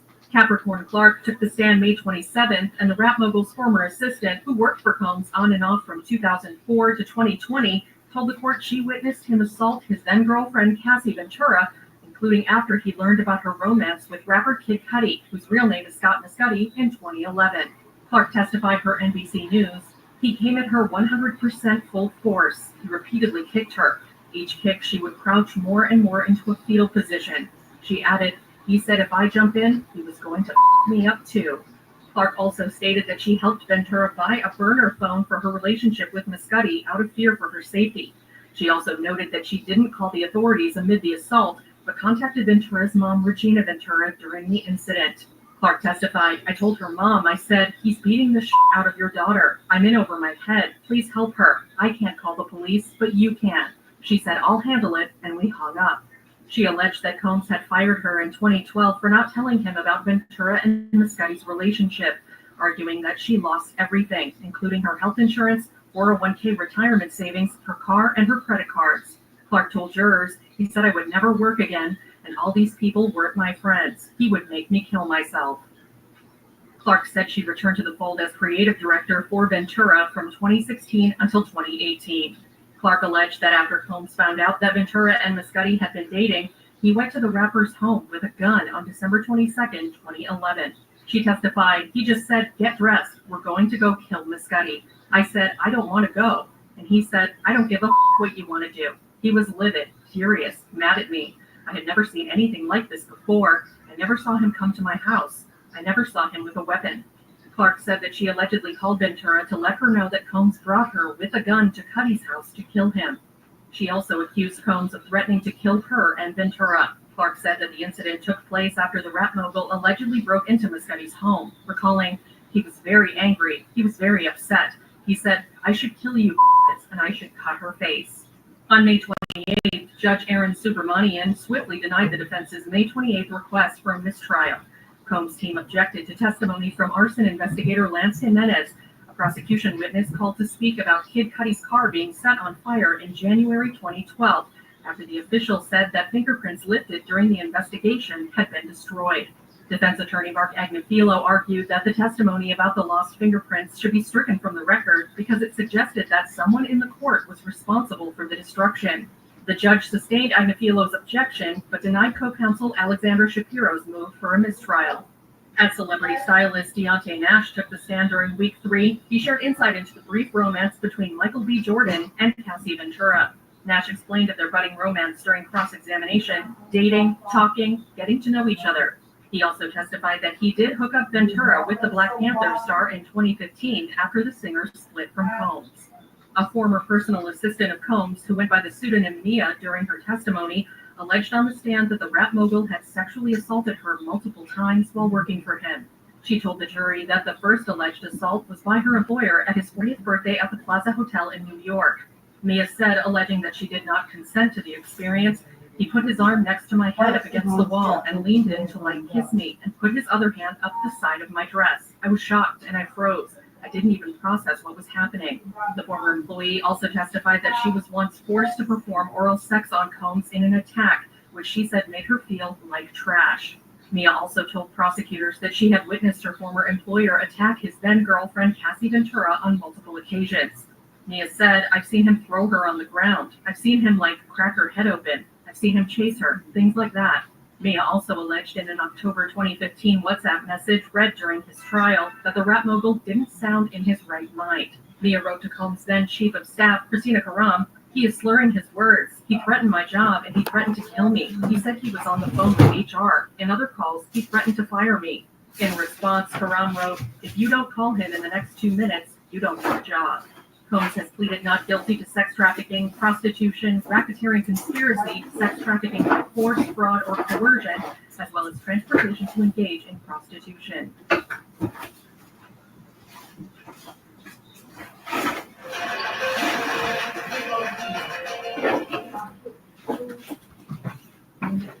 There's a reason why Americans are more polarized than ever.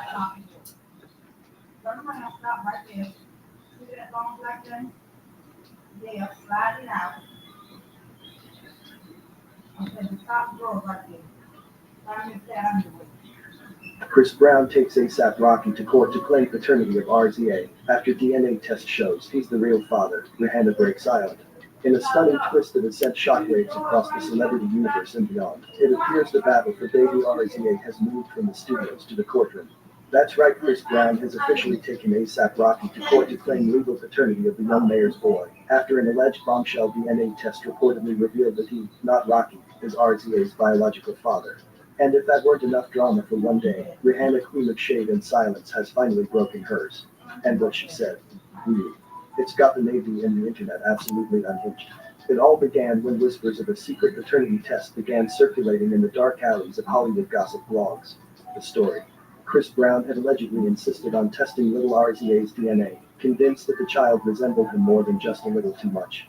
Skeptical fans initially laughed it off, until an anonymous source from inside Rihanna's own security team reportedly spilled the tea to a Bulgarian tabloid. The test was real, and the results were shocking. The paternity test, allegedly conducted through a private Los Angeles clinic under deep cover, reportedly showed a 99.97% match to Chris Brown. The internet did what it does best. Memes exploded, Twitter exploded, and investigators broke down every possible resemblance between Chris, RZA, and even Breezy's baby pictures. Fans pointed out RZA's cheekbones, his slightly cocked eyebrow, and one particularly viral clip of a toddler doing a suspiciously Breezy-like moonwalk in the hallway of Rihanna's mansion. While A$AP Rocky had reportedly brushed off the rumors at first, insisting that the timing didn't make sense, insiders say his mood shifted drastically when court papers were served to his home in Beverly Hills.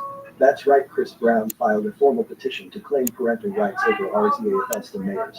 According to the legal documents leaked to a fan-run Instagram page with 200K followers and zero chill, Chris is seeking full paternal recognition and a shared custody arrangement, pending verification and acknowledgement from the court.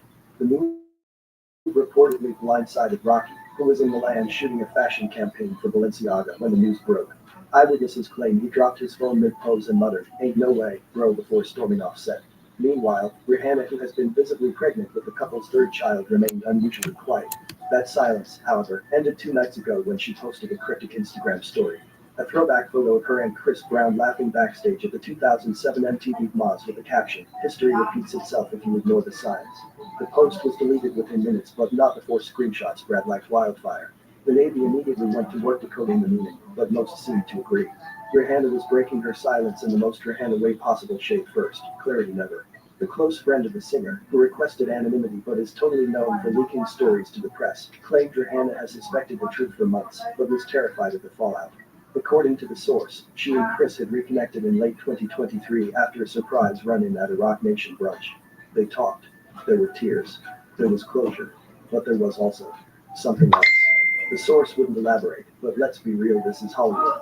Closure usually comes with a playlist and a hotel receipt. In the weeks that followed, rumors swirled that Rihanna and Chris were texting more than usual. And now with this legal move, fans believe it's no coincidence. Was Rihanna secretly helping facilitate the DNA test? Was she playing chess while Rocky played checkers?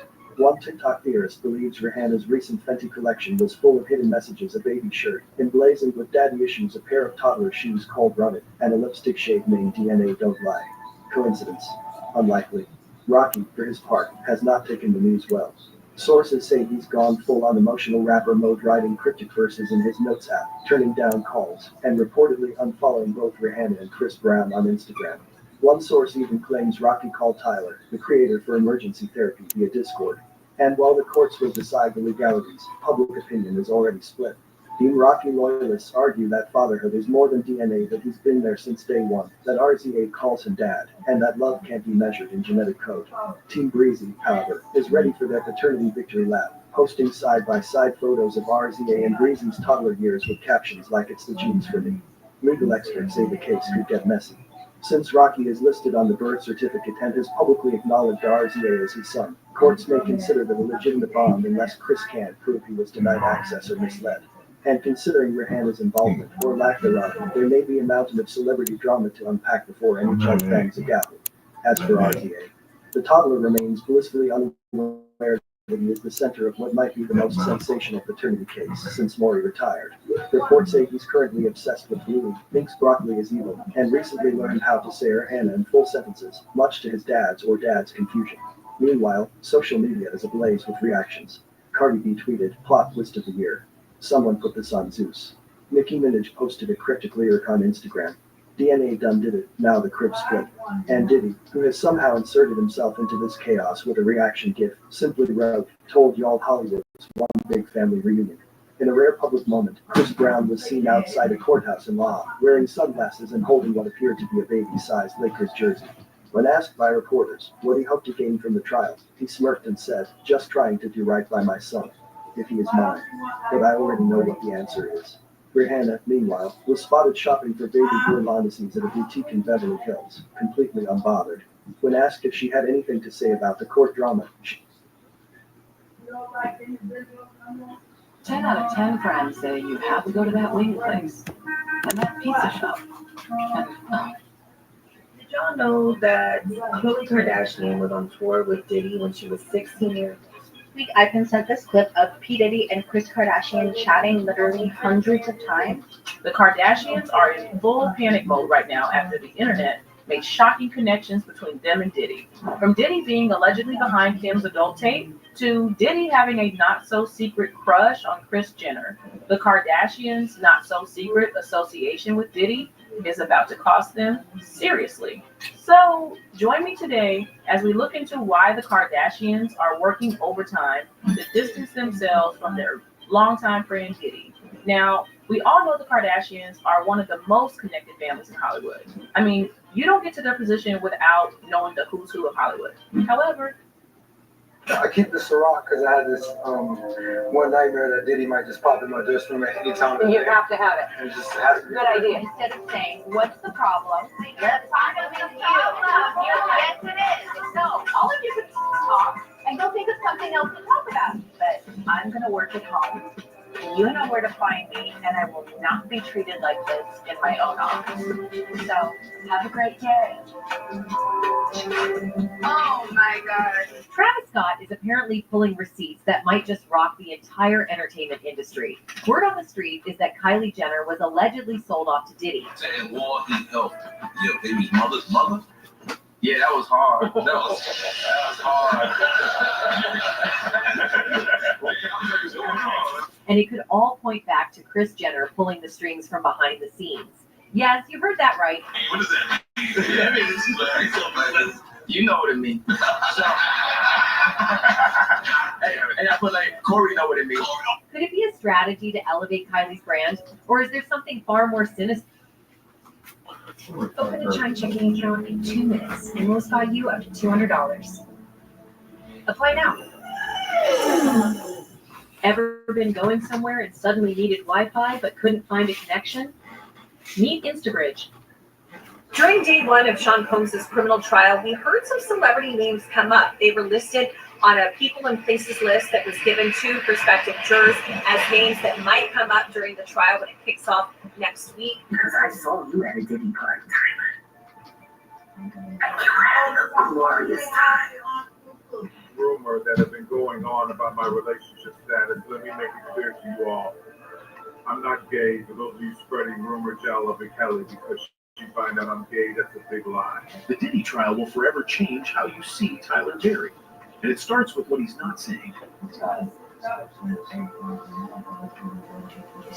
Sexually harassing me for years. It's not just about who's on trial. It's about who stayed silent, who kept showing up in the same rooms, who built entire careers preaching one thing, while quietly standing next to something very different. No one expected his name to come up. No one thought he'd be part of the whispers. Does Tyler Perry have a hand in these Diddy parties as well? He go to. Get in on it. Girl, they like Diddy party.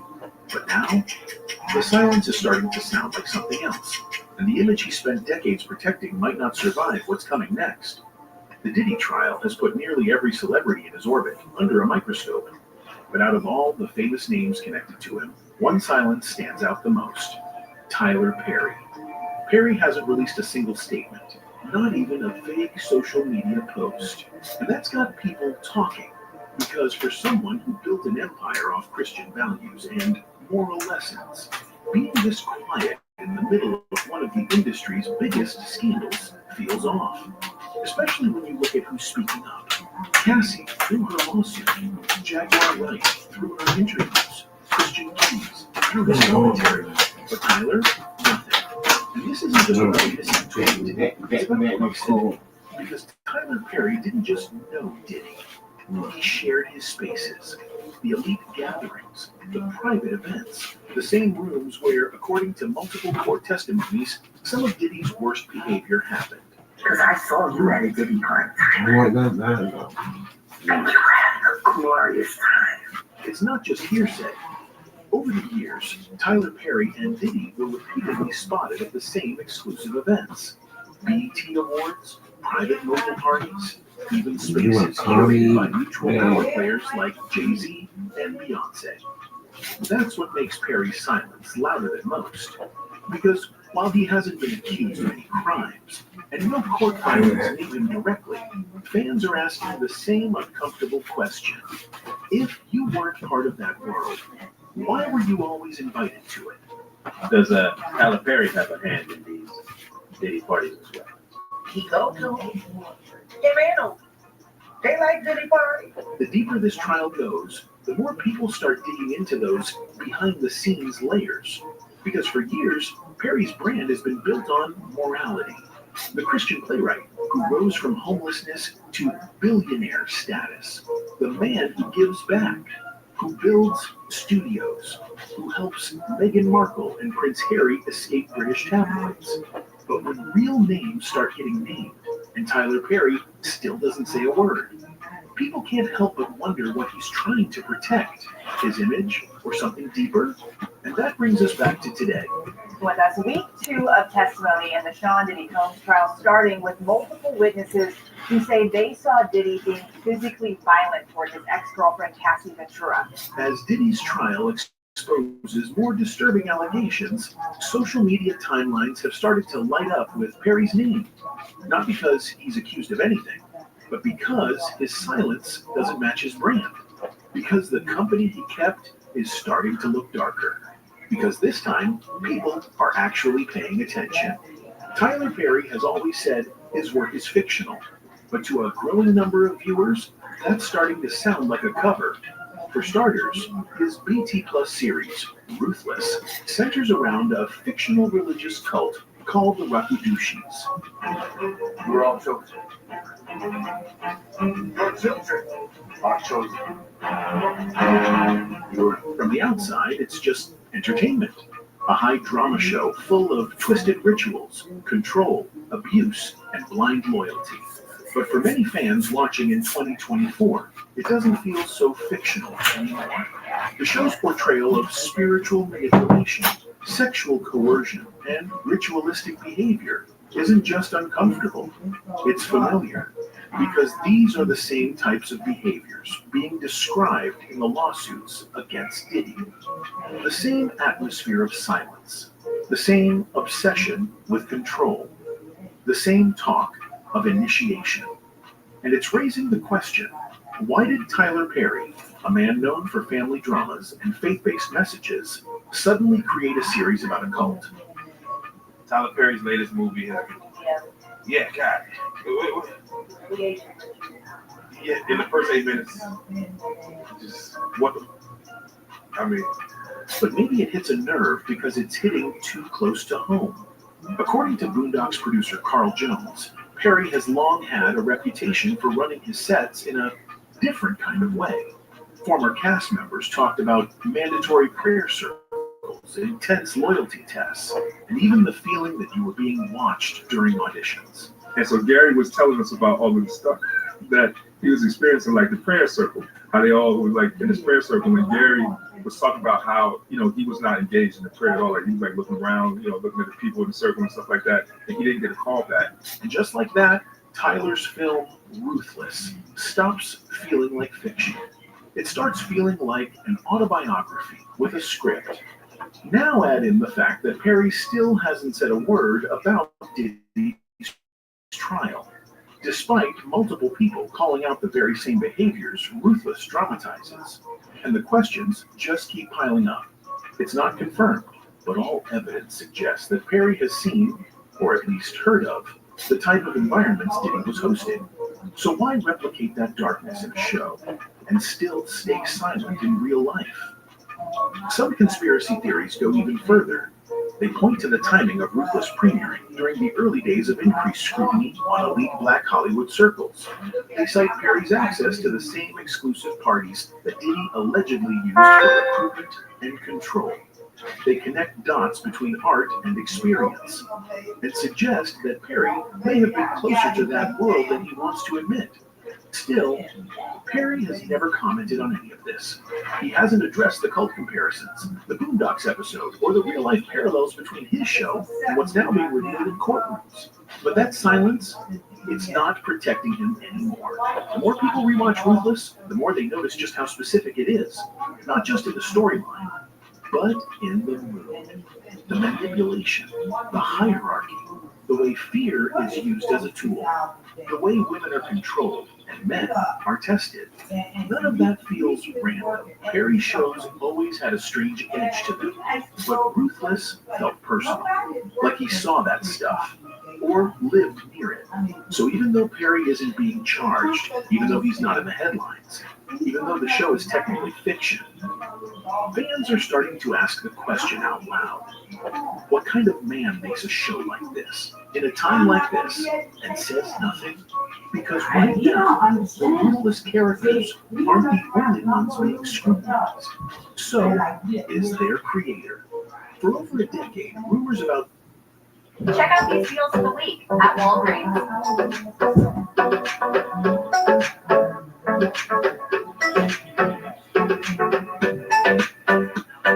Shop weekly deals at your store or at walgreens.com.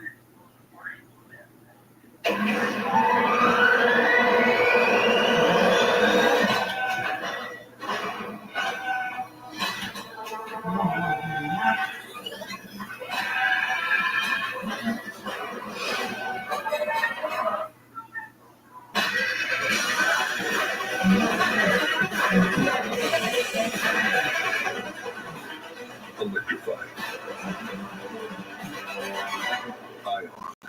Uncle Tire.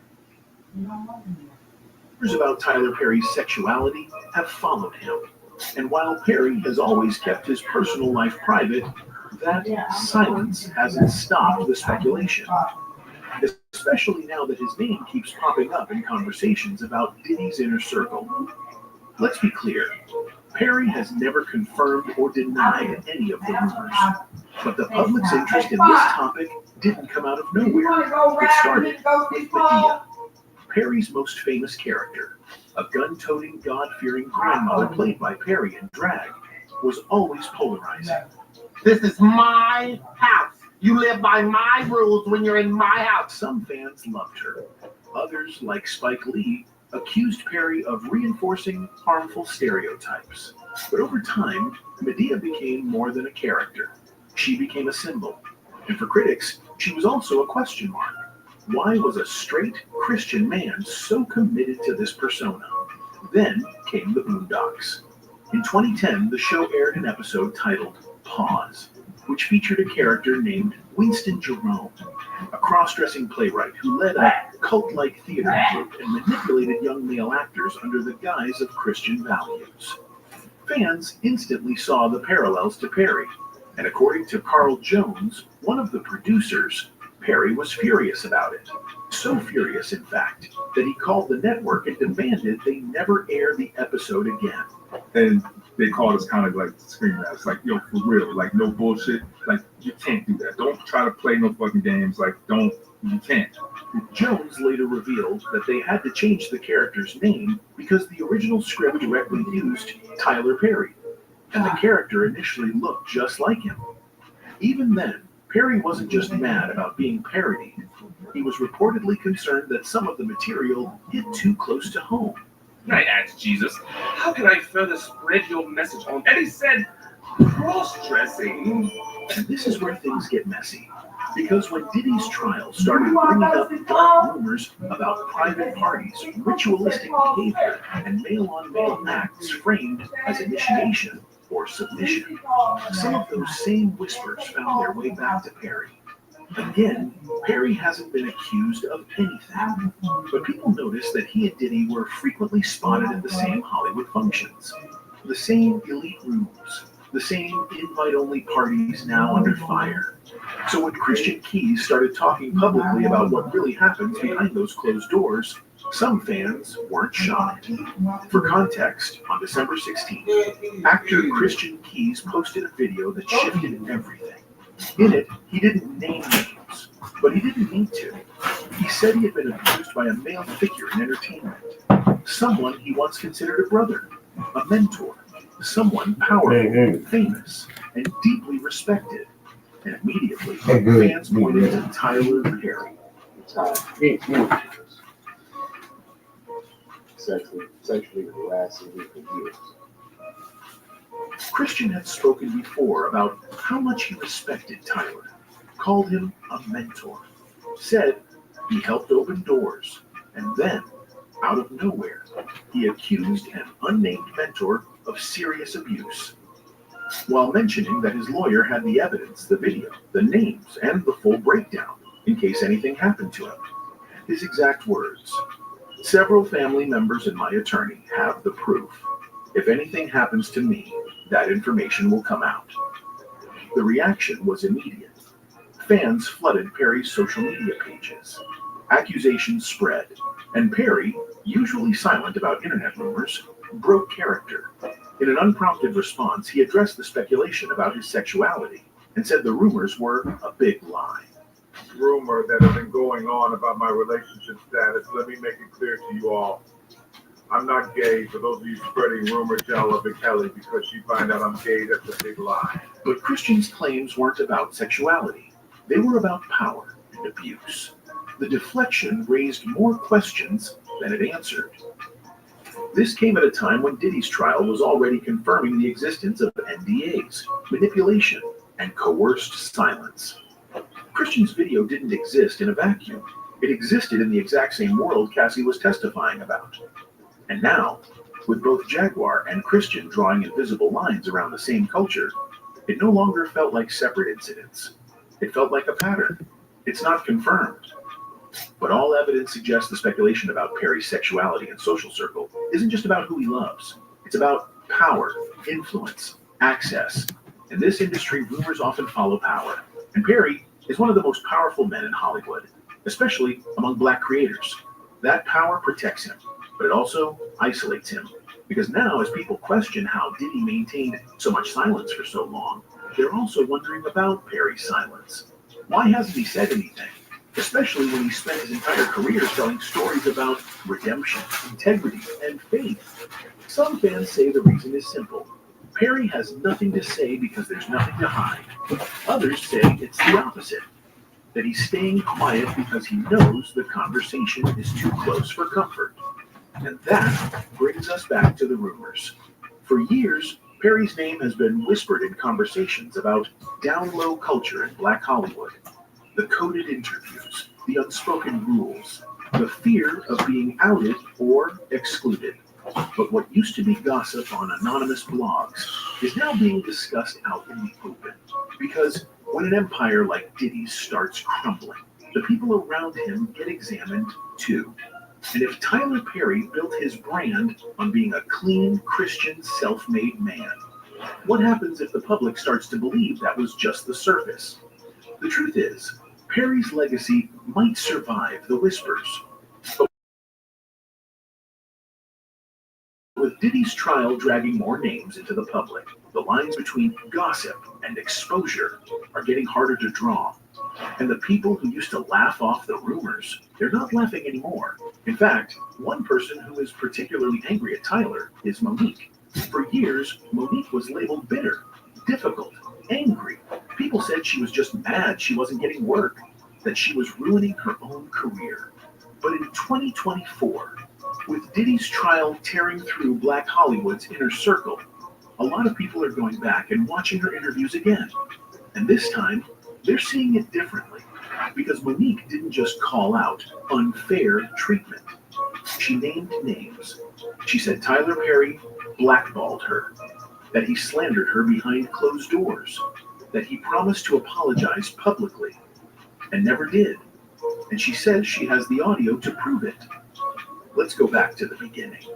In 2009, Monique delivered a powerhouse performance in Precious, a film produced by Tyler Perry and other big names. When the Oscar buzz started building, Monique made it clear she wasn't going to travel overseas to promote the film without a proper contract. That decision, choosing family and rest over unpaid press, was enough to make her a target. Suddenly, the same people who once championed her were quietly turning their backs. Tyler Perry reportedly told people Monique was difficult, that she was hurting her own opportunities. And just like that, one of the most acclaimed actresses in Hollywood found herself locked out. But Monique didn't stay quiet. In recent years, she's been telling her story everywhere, especially on Shannon Sharp's club, Shay Shay podcast. In a fiery 3-hour conversation, she broke down everything that happened behind the scenes. And she wasn't vague. But the conversation kept going on, only for Tyler Perry to admit he did start a rumor that I was difficult to work with. He lied. She said Tyler Perry promised to go public and set the record straight. He even said he'd do it in front of her husband. But when the time came, he didn't show up. She says she recorded the conversation, and when Perry ghosted her, she passed the audio to Al Sharpton, hoping for mediation. Then months passed, no response. The next time she saw Al Sharpton, he was on stage saying, "We don't need to fly a commercial, we can fly Tyler Perry's private jet." That moment said everything, and it hit even harder when the Diddy trial began exposing how power moves in silence. Because if the people with influence can shut you out, if they can get pastors, producers, and platforms to turn a blind eye, then what Monique experienced might not have been an isolated incident. It might have been the system working exactly how it was designed. For Monique, it was never just about a movie. It was about what happens when you stop playing the game. And when you refuse to be quiet, the people who once smiled in your face will make sure your phone stops ringing. And that's exactly what happened. Now when it comes to movies, I'm a difficult person to work with. Anybody ever had a problem with me? They never said, did anybody say that prior to pressure? Yes. No, not prior to pressure. Right. I've never had a problem with nobody. As long as I was saying, yes, you good. The moment you start challenging, we got a problem. She didn't get new roles. Her comedy tours went under-promoted. She was mocked online. But now, as Diddy's inner circle gets dragged into court, and everyone's past behavior is being reevaluated, her story sounds less like a grudge and more like a warning. Because Tyler Perry's silence isn't new. And if he can push Monique out of the spotlight without ever saying a word in public, imagine what he could do behind closed doors. Even Perry's supporters have a hard time defending this part of his legacy. For someone who built his reputation on giving black actors opportunities, turning his back on one of the most talented women in the business doesn't make sense, unless you understand how Hollywood actually works. Power is protected, image is curated, and truth is buried. But Monique didn't let hers stay buried. And now, after years of being ignored, her voice is echoing louder than ever. Because maybe the reason she was punished wasn't just that she said no. It's that she said it to the wrong man. One who knows how to make people disappear without ever raising his voice. And that, in today's climate, is exactly the type of behavior people are finally paying attention to. You see, Tyler Perry built an empire by doing what no one else could. He wrote every line, directed every scene, financed every set. And it worked, at least on the surface. His films made millions. His studio in Atlanta became the pride of Black Hollywood, and the industry called him a pioneer, a mogul. But behind the success was always a different story, one that fans and critics are only now starting to take seriously. Because Diddy's trial didn't just make people question individual celebrities, it forced the public to reevaluate what power looks like in Hollywood. And when that lens turns on Tyler Perry, some uncomfortable truths start to surface.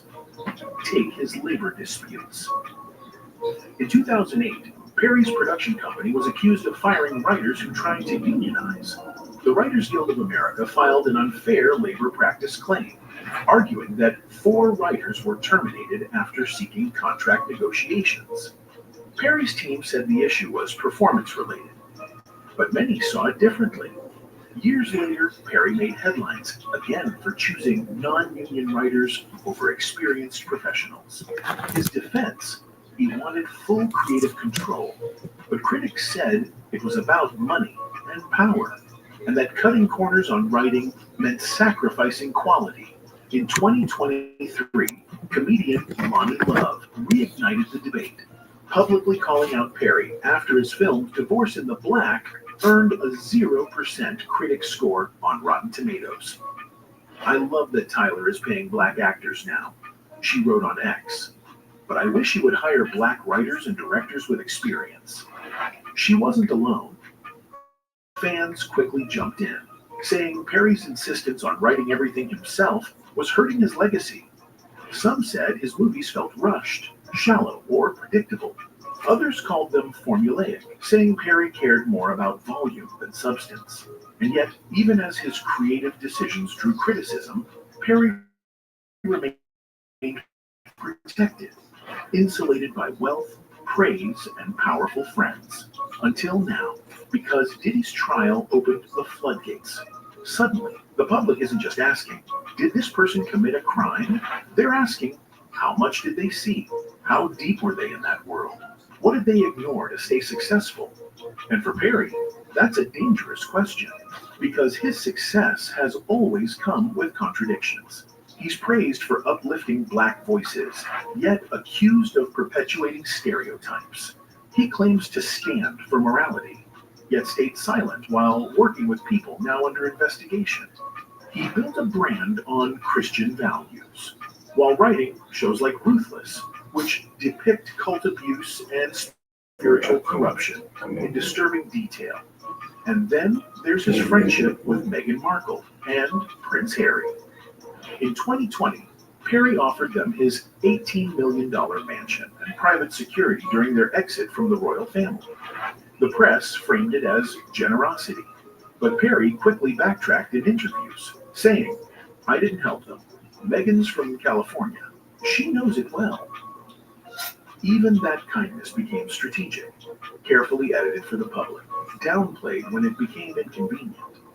It's the same pattern we see in his relationship with Monique, with the WGA, with critics like Spike Lee, with the Boondocks parody, with the growing fan backlash over the quality of his productions, and now with Diddy. Because Perry might not be on trial, he's not in any legal filings, but that's not the only standard anymore. The real question is, can the image he built survive public doubt? What happens when fans start looking past the Medea wig and see a man who knew how Hollywood worked and played along? What happens when people remember how many voices Perry could have amplified, but chose not to? What happens when those silly rumors from Jaguar Wright, Christian Keys, and Carl Jones don't feel silly anymore? The trial changed everything, not just for Diddy, but for the entire elite circle he moved in. And Tyler Perry's place in that circle is no longer invisible. He may never be charged. He may never be exposed by name. But his silence, his decisions, and his proximity to power are now part of the conversation. And no carefully crafted movie script can write him out of that. Anyway, that's it for this video, folks. Bye.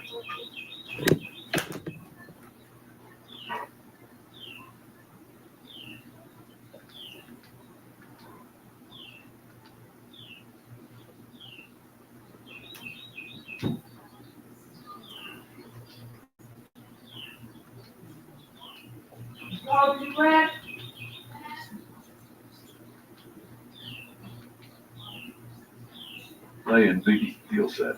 I didn't want to believe it. He believed D-Rock was paid to lure Biggie, the Judas in Bad Boys ranks. The courtroom felt the betrayal.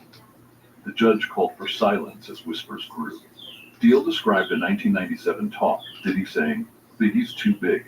He meant his fame, his power, Deal said. Diddy couldn't control him anymore. He was the only way to keep his throne. The jury scribbled. The motive stark. The prosecution showed a 1997 Bad Boy memo mentioning security costs in LA. There was no security, Deal said. Diddy lied. He believed the money went to someone else, maybe the shooter. The jury's faces were grim, seeing a trail of blood and cash. Diddy's face was a shadow, his eyes empty. He remembered Deal's questions, his loyalty now a weapon. You're out, Diddy had said, thinking it was enough. Now Deal's testimony was a fire, burning his empire to ash. The courtroom watched a mogul shrink. Johnson asked, did Mr. Combs ever confess? Deal shook his head, but his voice was firm. He didn't need to, he said. His actions spoke, sending Biggie that, staying behind, covering it up. He looked at Diddy, his voice steady. You know the truth. The jury felt the accusation's weight. A juror in the front row stared at Diddy, her eyes sharp. Deal spoke of a 1997 call, Diddy saying, We're good now. I thought he meant the label, Deal said. Now I know he meant Biggie's death. He believed Diddy saw murder as a clean slate. The courtroom felt the horror. The prosecution introduced a 1997 interview, Diddy denying involvement in Biggie's death. That was a show, Deal said. He was scared of being linked. He spoke of Diddy's team, controlling the narrative, silencing witnesses. The jury scribbled, seeing a cover-up in action. Agnifilo tried to discredit Deal, asking about his own troubles. I'm no saint, Deal said, but I saw what I saw. His voice was steady, his truth unshaken.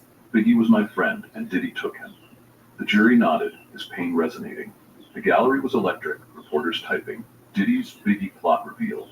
Deal spoke of a 1997 warning, a bad boy insider saying, Biggie's not safe. Diddy said it was fine, Deal recalled. He lied. He believed Diddy wanted Biggie gone, a rival erased. The courtroom felt the cold calculation. The prosecution asked, what did Mr. Combs gain? Deal's voice was heavy, certain. Power, he said. Biggie's death kept him on top. He spoke of Diddy's empire, built on fear and control. Biggie was a threat, so he had to go. The jury scribbled, the motive undeniable. A man in the gallery clenched his fists, his face angry.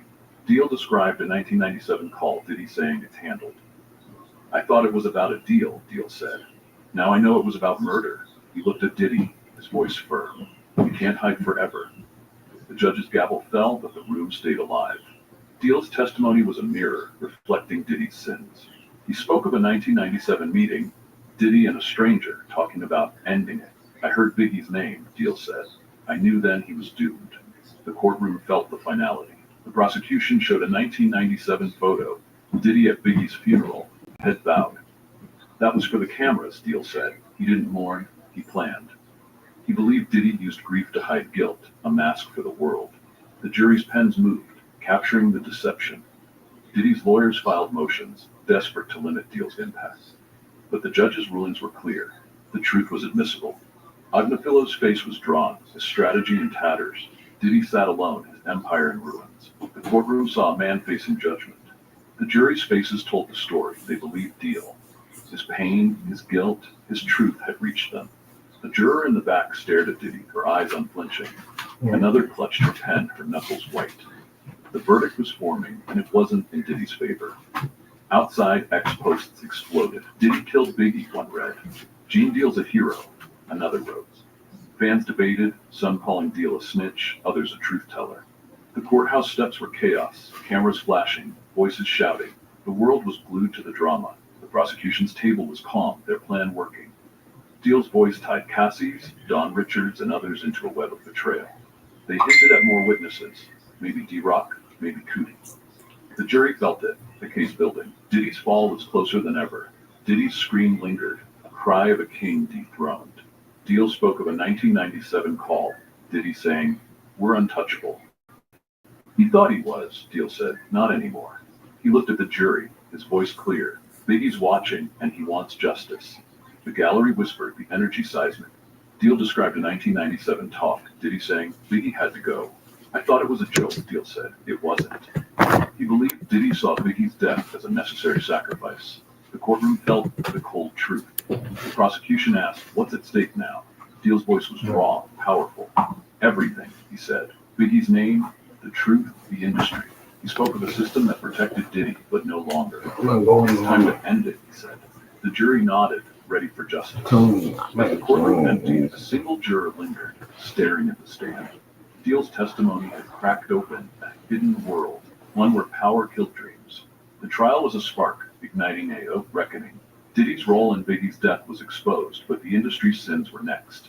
The world waited for the next truth to break. The night fell, but the story burned on. X buzzed with questions. Who else knew? Would D-Rock speak?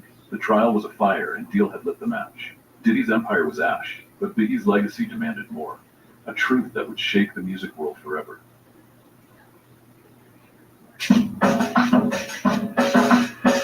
Substack.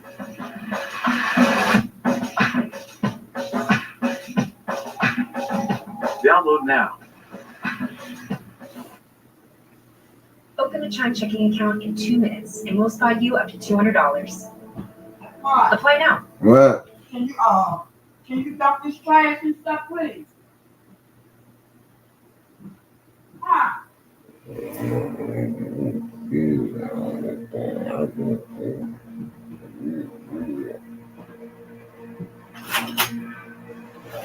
Come on, get the trash up. Give me this, and would you mind just pressing play?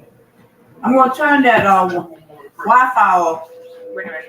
Take the trash out the bathroom. I'm gonna give you just what you In deserve. 2024, CCTV. I'm not going that room. I'm not going the room. Diddy Combs' then girlfriend Cassie leaving his hotel room. Yeah, I'm going the room. I seen him in the towel like that before run out the room. No, this ain't funny. This is fucked up. God damn it, boss.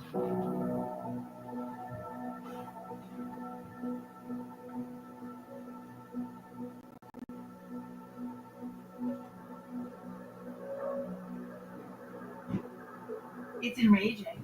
This video is absolutely enraging.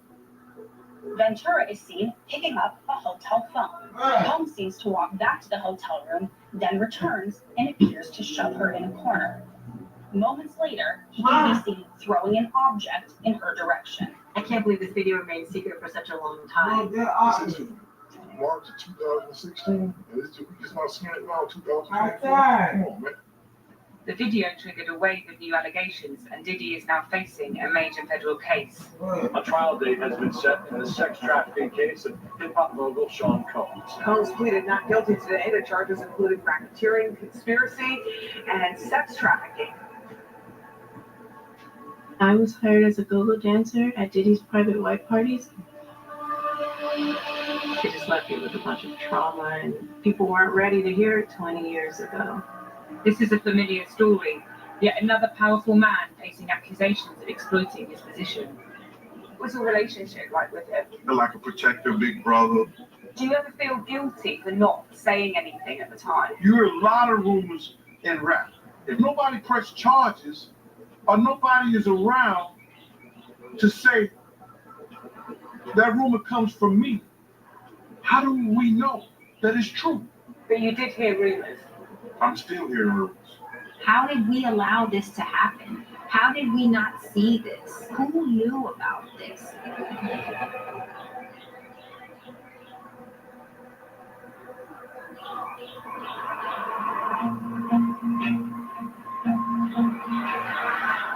Come in, sit down, and shut the door. How do y'all feel about Diddy? The Diddy rabbit hole is actually so much darker than I ever imagined. Cool in the industry for years. Diddy has been accused of the unthinkable.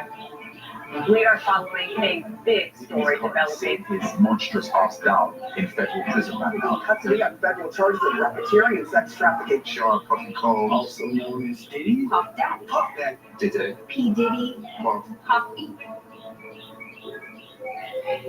Do you know why he was called Puffy? Because when he was a child, he would huff and puff. Yeah, interesting.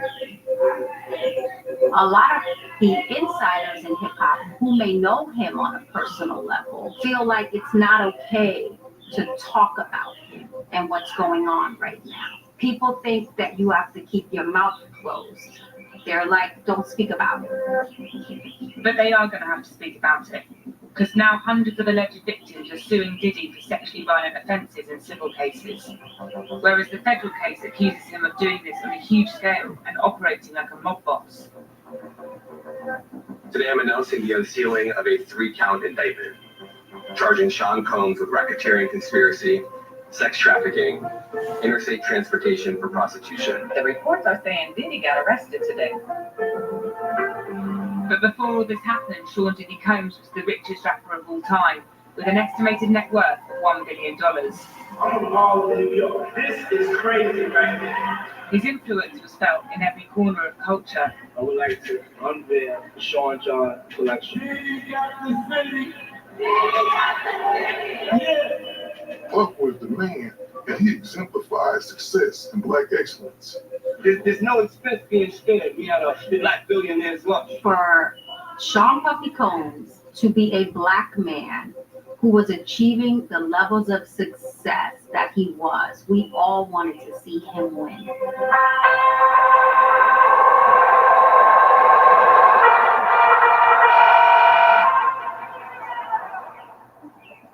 That's myself and Puff. You didn't quite catch that. I was protecting him. Why wouldn't I? I'm Gene Deal, and I was working with Diddy doing security from 91 to 2004. What was it like being his bodyguard? It was like babysitting an adult. I had to protect him at all costs so he can make other people's dreams come true. I believe I saw the Bad Boy logo before I even heard any music, because it was all around New York City. This tape that everyone in the city had, it was called Big Mac. It was like a hot commodity. The Big Mac cassette had like Flavor in Your Ear by Craig Mack. And on the other side were Juicy and Biggie's records. It was all a dream. I used to read Word Up magazine. Juicy might be the greatest underdog story in all the songs. Some guy that's coming up struggling, barely can feed his daughter, and now he's like this rap superstar. And that's what Bad Boy gave you all the time. That was, I think, when we first started to realize Bad Boy was this new and hot record label led by its CEO, Puff Daddy. The biggest thing about 90s hip hop is that with Bad Boy, the music went mainstream. It was regular to sell 1 million copies, and that changed everything. We're just a strong black empire that is doing it for my race, all oppressed minorities. It's our time now. Gotta be a dreamer. When you get to Puff, it's all about luxury, making money. That was what they were selling. Everything was about name brands in Black America. Everything is about having the appearance of looking like you have more than what you really have. You want the baddest woman around you. You want the baddest woman in your arm. And one is not good enough. You want multiple women on your sleeve when you walk in because you want to give that impression of being a player. So it was an amazing time to be in the center of media while hip hop was at its greatest power. It was a very glamorous time. We were constantly getting our photo taken. But those of us who were ambitious understood that those men needed to look at us as if they could have us even when they couldn't. And so we felt as if we had to toe a very challenging line in order to maintain our professionalism, you know. You also saw the rise of a lot of sex threaded throughout the lyrics. I need you to strip. I need you to shake your little ass and hips. I need you to grind like you're looking for tips and give me what I need. There's a lot of bitches and hoes and a lot of things that really disrespected women in general, but disproportionately black women. Man, women running the bone, Sean Connery. They were called video vixens, women who were in the videos as props. Go right back. Some video like it like that. They were highly sexualized, highly objectified, and kind of there to prop up the masculinity of whoever the artist was being featured in the video. To impress, small bitches interest. I think that because sexual harassment were so normalized during that period of time, it really enabled the culture where women weren't going to come forward. Puffy amassed a huge fortune, and that fortune was largely centered around Biggie. Biggie became the mainstay of the label. I think my favorite song about Biggie ever was Warning, because it was very descriptive. Biggie had wordplay that was unparalleled. He said a lot, but saying a little. One day, we were in Cincinnati. The Notorious Big got on the stage. He said, "Who the fuck is this? Paging me at 5:46 in the morning." And the crowd just said, "Mmm." And I felt this energy from the crowd and everything, and it hit me so hard. And I was like, damn, he's a star. 24-year-old Notorious B.I.G. was gunned down in Los Angeles early this morning. The rapper Notorious B.I.G. had just gotten into the Chevy Suburban when someone drove by and opened fire. The rapper's driver raced to Cedars-Sinai Medical Center, where the 24-year-old was pronounced dead. Puffy was with Biggie when he was killed. This was his #1 artist and someone he referred to as his best friend. There was an opportunity there for him to mourn in front of the world and capitalize off of it. And he did that. It's like I feel empty inside without you being here. Right? He released I'll Be Missing You. He took the string sample and made one of the biggest songs in the world.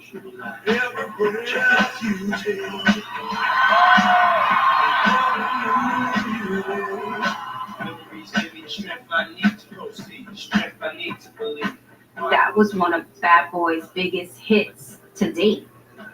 Puffy wanted to be a star. If you look at Puffy as an executive, he was always really just kind of this over-the-top guy. He wanted the light. Puff became the superstar Bad Boy. He became the face of his own label. That was like the ugly duckling becoming the beautiful swan. Everything Biggie had aspired to do, Puff did after Big died. Biggie had plans to start a clothing line. Puffy wanted to start a clothing line. When Puffy launched Sean John, it was a very successful clothing brand. It became so popular that you would see suburban dads wearing it. You saw Anna Wintour of Vogue magazine and Condé Nast at the fashion shows.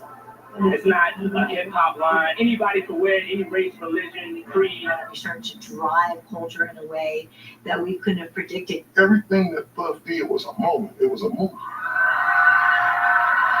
Am I letting y'all down? Let me know. Am I not representing y'all the right way? You know what I'm saying? The fuck? Shit started out in the Bronx, man. Look where this shit is at now, man. Come on, let's throw a shot. Let's see him turn into a light. Wyoming's unique. We're in the mountains, we're high elevation, and we get a lot of extreme weather. You can't just go with a regular truck. You have to be prepared. You have to have that truck stocked, ready to rock and roll. There ain't no hardware store in some of these towns. What Service Titan has done is been able to let us see exactly what we're going to need for that job, make sure our trucks are prepared and ready to rock and roll before we even leave Rock Spring. We have the knowledge to actually be able to converse with the customer, explain to them the issues. We show them different options, give them the opportunity to choose what they want done in their house. And Service Titan has really helped us with that.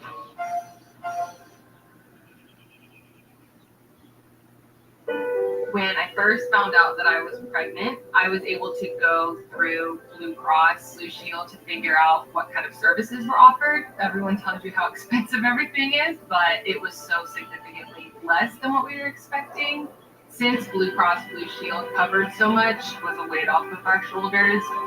And finally getting to be a mom is a gift you can't describe. It's the best thing in the world.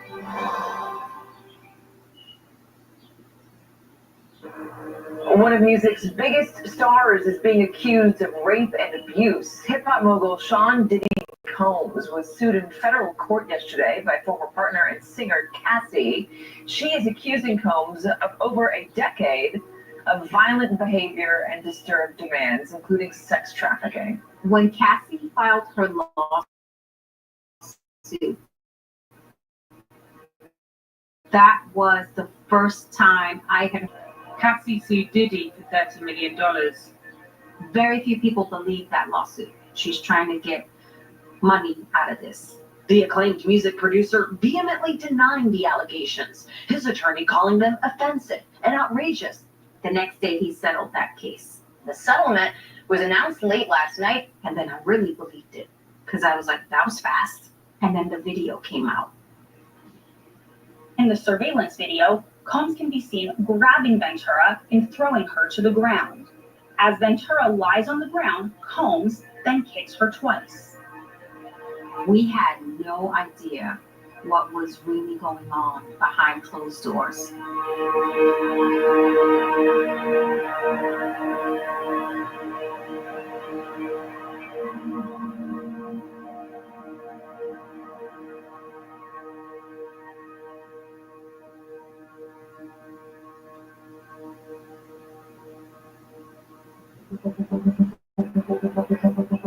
Three more women filed suits accusing the music mogul of sexual and physical assault. One alleged she had been gang raped by Diddy at a recording studio. I think that Cassie very bravely opened the door, and now you have a lot of women who feel empowered to share their stories. It looks like it's not just rumors anymore. This abuse of Cassie was an open secret. It makes me think about those Kim Porter rumors. I think Puffy definitely had a reputation, and there were, how do I say this, stories about violent behavior behind the scenes, but they were just rumors.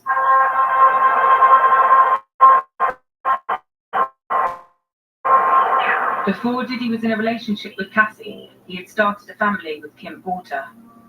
I got a phone call to meet Puff over at St. Luke's Hospital on 112th in Amsterdam.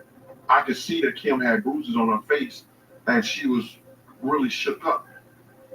Did you not think something's not right here? I knew something wasn't right, but she's at a hospital. There's social workers, there's police, there's everything right there. I'm there to make sure nobody comes in there and do anything to Puff. So you didn't feel like you should have said something because obviously you witnessed her. I asked her, was she all right? She said, yeah, I'm fine. But there's only so much that I can do. We just brushed a lot of things under the table during that time because it was so incredibly prevalent. I had a lot of things happen to me. You know, I had rappers proposition me at parties, grab my body, not want to take no for an answer. By one specific incident where a very prominent music executive locked me in a limo and wouldn't let me out until I kissed him. You know, I could not get out of this limousine with this man who was groping me. So it was a dangerous time. As fun as it was also really dangerous. My name is Glasses Malone. I'm more of a culturist in this space we call hip hop. So I guess people will call it just a rapper. But I take the job a lot more serious. So you said you don't feel like you're a misogynist. No. What about your song #Rihanna? Heat it up, cause playing with the pussy ain't enough. I'ma treat it like Rihanna. The bitch called me Chris Brown. She's another way to put it down when I treat it like Rihanna. It's poking fun at the fact Rihanna and Chris Brown got into a fight in the car, and Chris Brown was looked at as if he was an abusive man versus a man that got into a fight with his woman. Glasses Malone is one of the most intelligent people I know. But when he uses the word bitch, I ask him sometimes, like, man, do you really have to say that right there? And he'll tell me you're losing your thorns. I just wish we would think more. Because a lot of powerful people are making money all over there. And as long as you have that, it's going to continue. My name is Cassidy West. I'm an attorney who works for a firm that represents 300 survivors against Sean Combs. When the Cassie Brock came out, it kind of spiked my attention, and so that sparked us doing the sexual assault hotline. We had 25,000 calls that came in. We continued to vet. From those, we felt that there was 40 complaints that absolutely fit, which have been filed. Many of the allegations now surfacing point to a time when Diddy was at the top of his game. I started working with Puffy in the early 2000s. I knew absolutely nothing about Diddy. I don't know a single Diddy song, but I think that's one of the reasons he liked me. He wasn't interested in getting more successful in that world. He wanted to cross over. So he wanted somebody who watched the Today Show. We have to say hello to Sean Diddy Combs, as you see there. He's produced big name artists who recorded platinum albums. Yeah. You are the man. 20 years ago, there was very few people of color that white people in the elite mainstream media felt comfortable with. Diddy's one of those people. He used to say to me after we did meetings where everybody in the room was white, they like me because I'm safe. And let me be really clear, that's what he thought. That wasn't necessarily my opinion. It was his.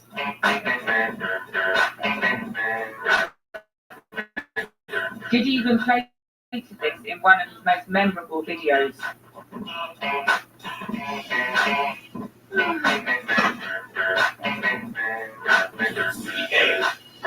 Go went nowhere. He ain't going nowhere. I ended up spending a lot of time with him. I would travel around on his private plane. Before a big interview, I would sit in the car with him and practice what he was going to say. And so we developed a kind of a close relationship. He was charming. He was absolutely charming. And so it's very, very easy to get intoxicated in the world of Diddy. He's amazing. You think I could book that for like the weekend of the 14th when the soundtrack comes out? Puff was a notorious asshole. I love you, man. I got my MTV out. I'm a savage! Whatever I want to get! Whatever I want, I have to get! You talk to anybody who worked for him, and they've got all kinds of stories about his temper and his demands. What's next? Give me something else. What can't you do? I can do it. I can do anything. Puffy was like a mob boss in the sense that he let everybody know I'm in control. And if you step on my toes, I'm gonna squash you. The richer and more powerful Diddy became in the spotlight, the darker the allegations grew behind the scenes. In the music industry, as early as the early 90s, we were having discussions about Puffy's interactions with minors. Things were different before social media. Before social media, you'd hear stuff, but if you couldn't confirm it, you'd kind of let it go.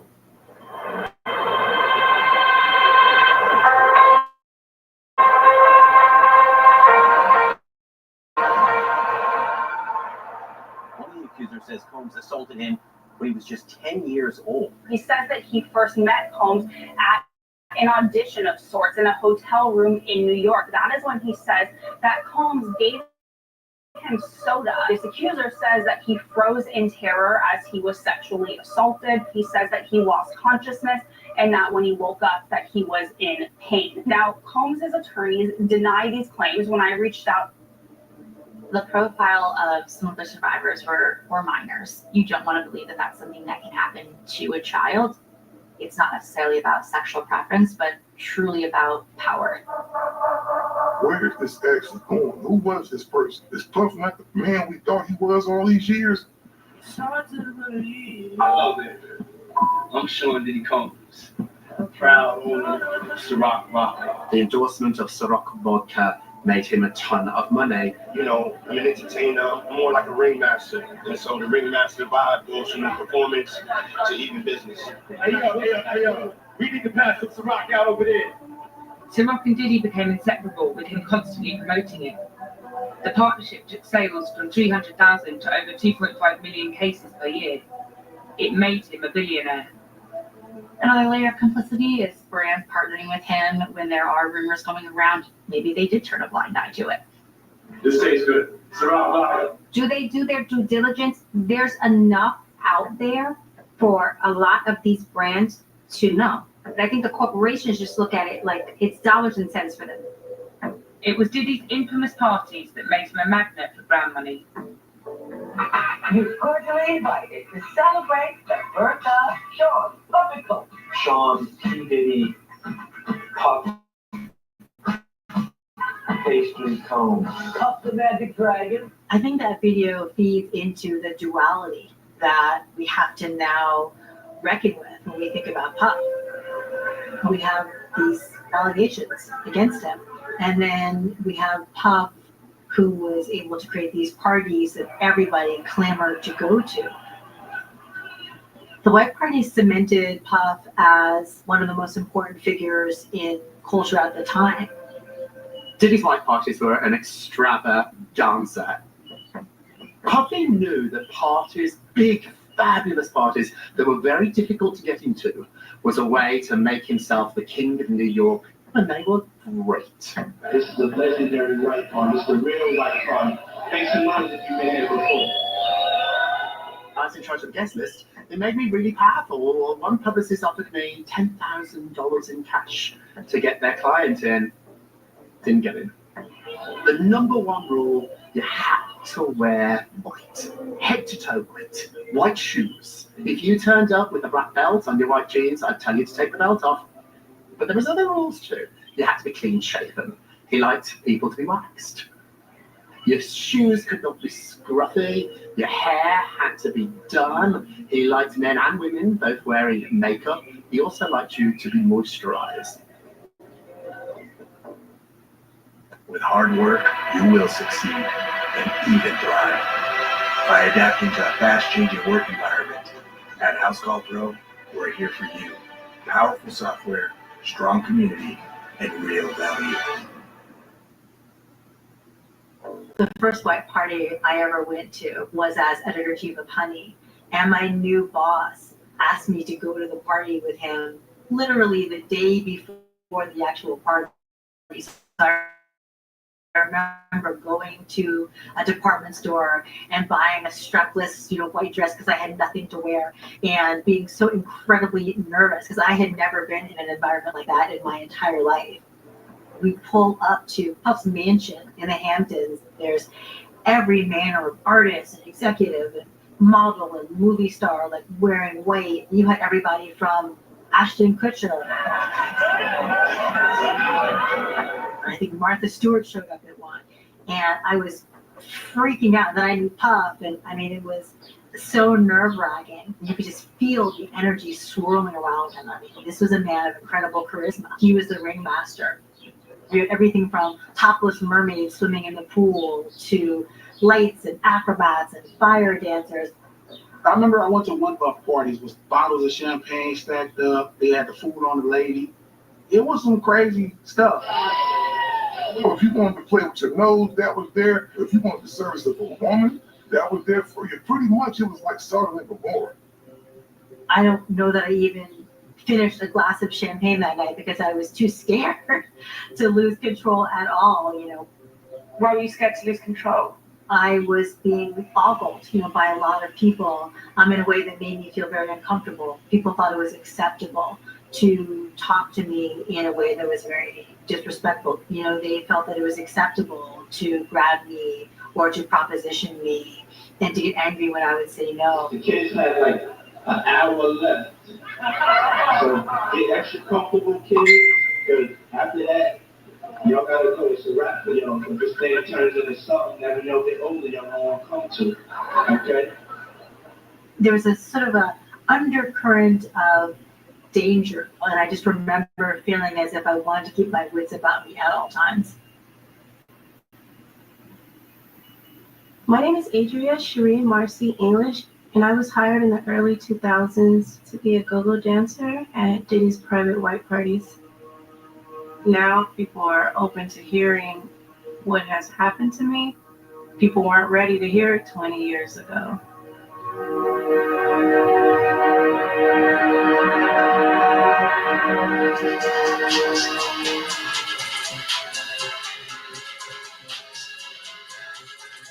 I first started dancing at Diddy's white party in 2004. And by that, we captured a guest dancer. I was surprised because I wasn't just an invited guest. I was hired entertainment. I looked up to Diddy. He was an icon. He was innovative. I had dreams and goals to be in the entertainment industry, and I wanted to rap, sing, perform. And so when I got the opportunity to jazz at the white parties, I really took it seriously. The first time I met him, he was very nice, charismatic. He had a presence about him, and he walked us around because he had makeshift stages set up throughout the home to elevate us above the crowd. And so he basically showing us our station, you're gonna be here, she'll be here. I felt important. The fact that I kept getting invited back, it led me to believe that, I had special talent, special skill. They liked my energy. I felt that I belonged. I felt accepted. So it was a very great experience initially. Most of us who went to Puff's parties also knew when to leave, right? So there were some rumors that, there was an after party that may be going on that you probably didn't want to be at. Now we understand that these parties were incredibly dangerous, not just for women, but for a lot of different people. What do you do to make just an amazing killer party? This is what you need to do. Women, beautiful women. Cool. Beautiful women. We need alcohol. Right. Alcohols. Right. We need locks on the doors. Okay, this is sounding kind of dangerous now. He was telling us what he was doing right there. He's able to publicly joke about it with no repercussions at that point in time. I've spoken with many people, and there's absolute consistency. The after party is where we're finding that a lot of the alleged abuse took place. My lawsuit was filed under the Gender Motivated Violence Act. It's for coercion, it's for sex trafficking, it's for forced labor. After about the second or third party is when I got asked to do extra things more than dancing at the private white parties. It was more mingling more and being available if they wanted to participate in extras, I should say. That wasn't so above board. When you said that they started asking you to participate in extras, what do you mean? He would bring me to people mingling. He would sit me with certain people for me to entertain them. There were private areas and private rooms of the house that, I had to walk people to. And then, I was like, I believe drugged. We were drinking from certain champagne bottles where it was like your eyes were open, but you were blacked out. And whatever it is that was in those drinks, it made you a zombie. My 20-something-year-old self thought, it was normal and this is what rich people do. Like, this is how they party and this is the elite. A lot of times the people that were outside didn't have access to the inside of the party until after a certain amount of time when it would start to get late. Diddy would make an announcement that, hey, if you have kids here, real party is about to start, so now's the time to go home, I think I made my point clear, so if child welfare come in here in 30 minutes, that's on y'all. My kid is downstairs. 15 minutes, the kids have to go. Thank you very much. Thank you. It's a responsible parent. They call me Diddy. I did notice there would be minors at the party. I thought that was kind of weird. I don't think minors should have been at the party. I didn't feel like I could speak up in those moments. It was very intimidating. Even celebrities were talking openly about the parties on one of the industry's biggest podcasts.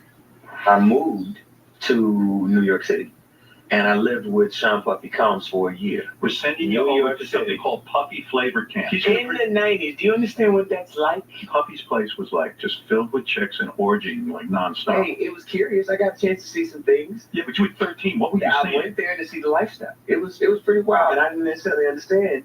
14 years old. You're a dad now. Would you ever send your kid to Puffy Camp? Hell no. The profile of most of the survivors are people that were employed by him, people that were trying to get into the music industry, people that he was easily able to manipulate with money, the hope of fame, and ultimately people that he was able to silence as well. I was asked to perform sexual acts with this guest. Initially, I was told I had to wear white, but later on, they transitioned me into wearing a black dress that Diddy provided. And I believe they had a dress put on me, so it could be a rather quick thing. It didn't have to be so much taking clothes off, kind of just flipping the dress up type of thing. And so,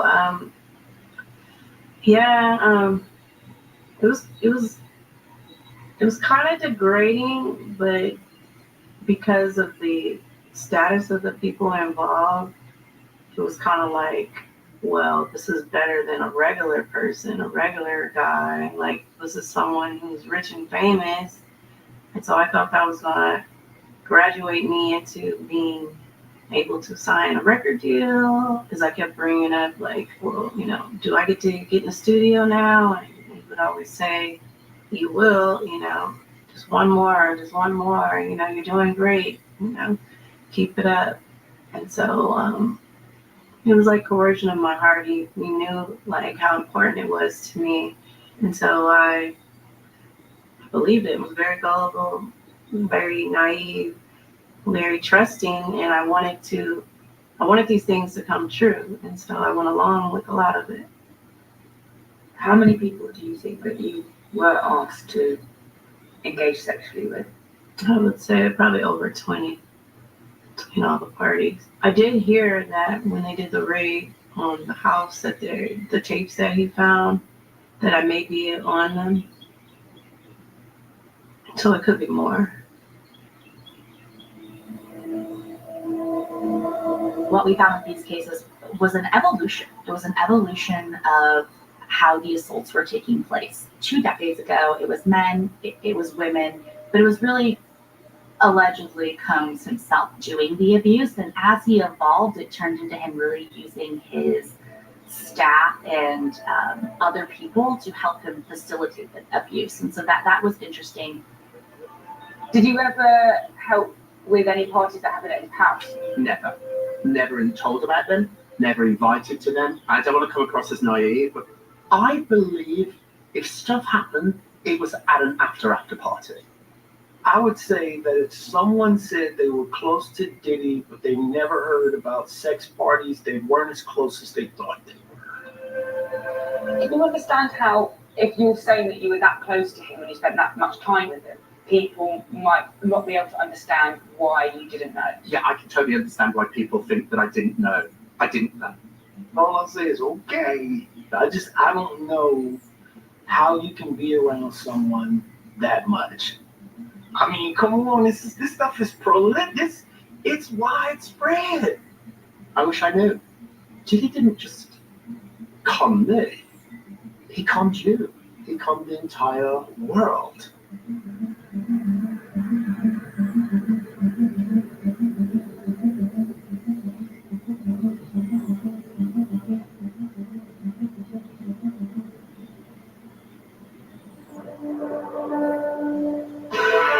Breaking news, federal agents raiding 2 homes belonging to music mogul Sean Diddy Combs.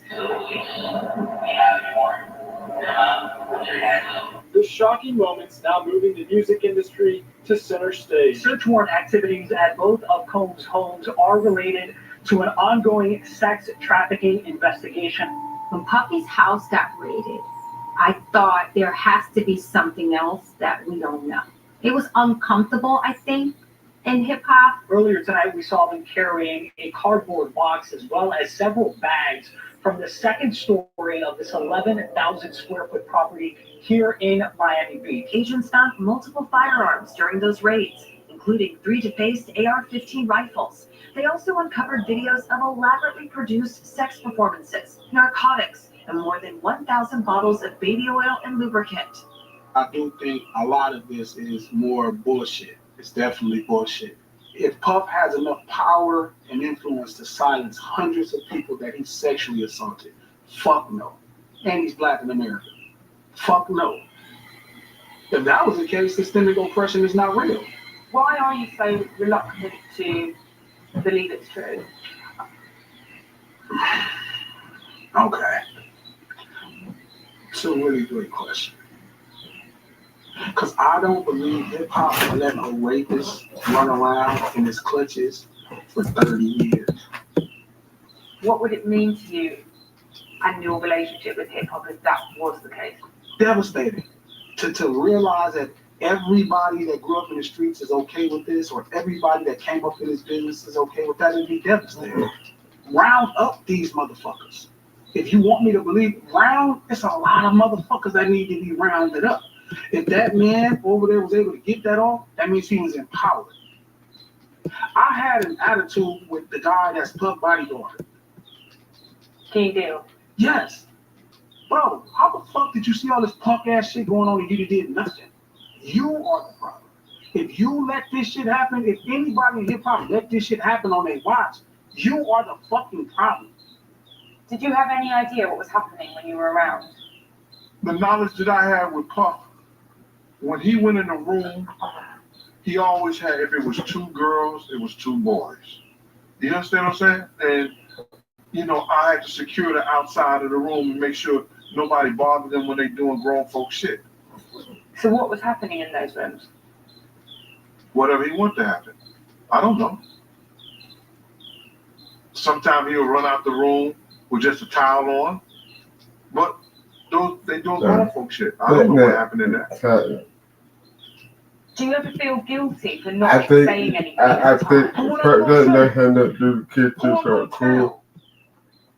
I don't know. Tell me who I'm going to I'm tell. being like The that. problem is, Gene, is that I just put it. when we have hundreds of allegations People are like this. cool. Obviously, Now you do. if people heard rumors and didn't say How anything, did people are cool got culture of killed? silence is what Like, would enable people. you know, no, laugh. People are cool. Anybody who telling You you can't- that they would have said you something can't- to Puff had they known is lying. If they were working for Puff, 9 times out of 10, they wouldn't have said jack to him. And that was real. And I'm sorry to say that. And do you think Gene should have said something? I think Gene was in a very precarious position. He's fueling your livelihood. He's helping you feed your family. So the last thing you kind of want to do is get this guy pissed off. Appearing in this documentary is going to help me realize that what part did I play in this? You know, like, because you made me think, you know, when I asked Kim, was she all right? And she said, I'm good. Never pay for Wi-Fi again. InstaBridge is a free app with 20 million Wi-Fi passwords. I'm doing something. There he is, ready for his 73-question interview. You know the drill. Let's do this. Let's do it. Before we begin, how do I address you?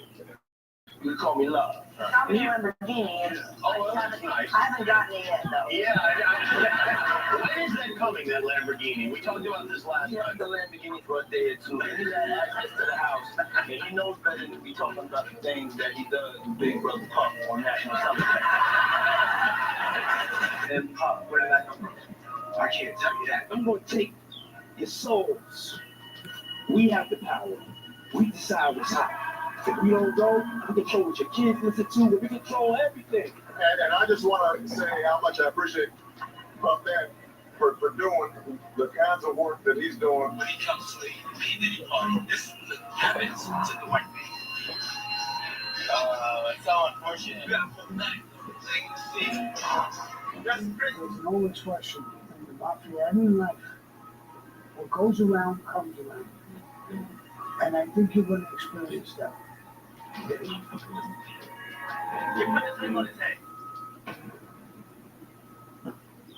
Hey guys, welcome back. I talked to you about Diddy before, but things are heating up pretty quick. Hold on, let me ask you, what's the difference between vote and die Diddy and hold your vote Diddy? And what occurred between those two phases that made the change happen? I went through the experience of politics. Repercussions of what you're about to hear. So check this out. Eventually, every ounce of my strength and my spirit. So, New York Mayor Eric Adams, who was just pardoned by Trump, right after he came out publicly blasting the Biden administration, how illegal immigration was tearing up New York, you know, he mysteriously gets raided and gets charges brought up on accusations from 30 years ago. And then a person who joined this staff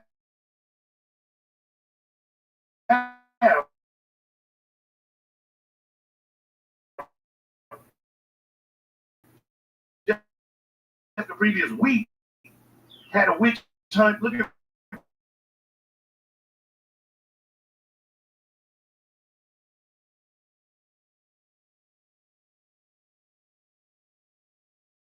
for documents from 20 years previous.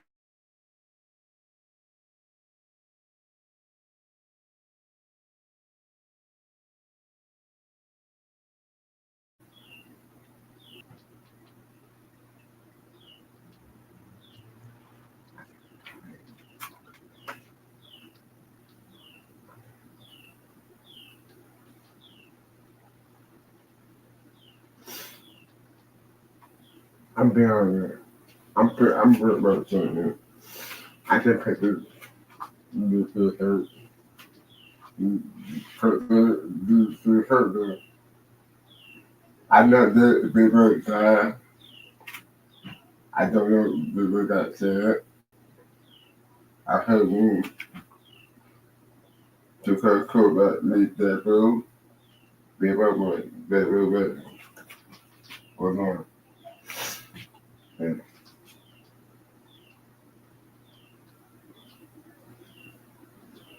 I don't know Real talk, you guys. $3 medium Dunkin' refreshers. Tropical guava for one, and you have definitely got to try this. That's the Open a Chime checking account in 2 minutes and we'll spot you up to $200. Install the Chime app today.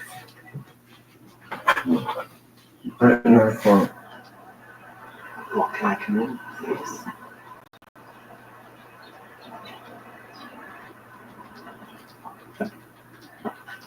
Wow. Love what you've done with the place, dude. Oh, it's gorgeous. Oh my god. And Like it?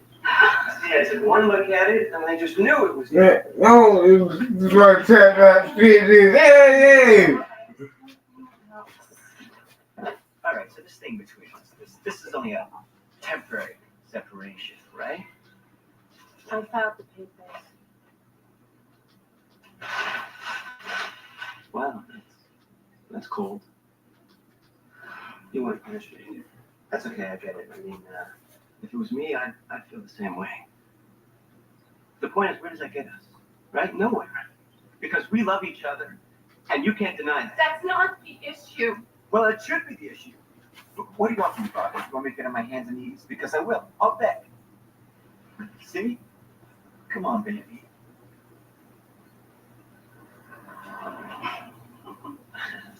Oh, Ed. Bobby, look at me, please. I wish I could take back what I did. I would rip my heart out if I could, but I can't. Okay, that's just the way life is.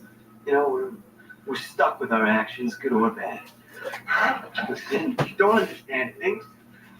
It felt like my whole life was falling apart. You know, the problems at the office, the money. Why didn't you talk? Because I care too much about you, that's why. Okay? If you saw me weak, I couldn't do myself. Everybody has problems. It's not some. Yeah, well, this is the same one, not your problem. Sweetheart, if you've got problems, then I've got problems. I know I'm learning that the hard way. Honey, if I lost you, I couldn't live. I love you so much. And I promise you, I will change. Now, can you love me enough and give me one more chance?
Good seeing you and Bobby together again.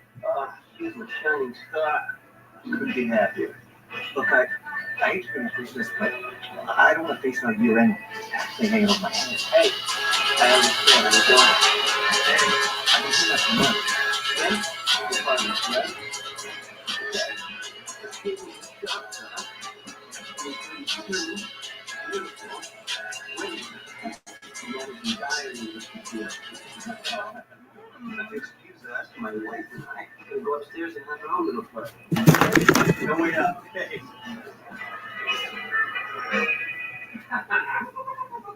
My princess.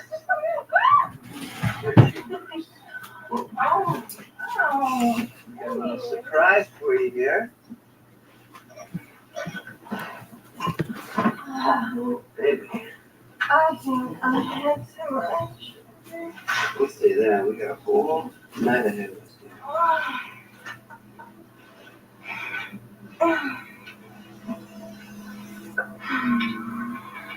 sure you're not gonna get me drunk and take liberties? No, that's an idea. Why don't you go put something sexy on?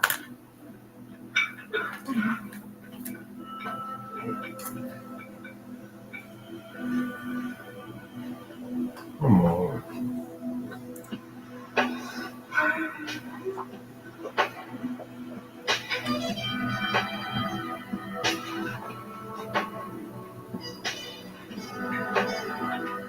Oh, baby, I got a surprise for you. I want to see it.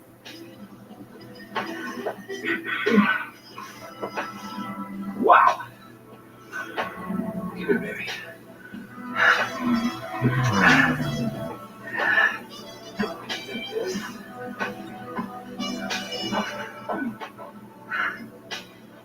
Here, honey.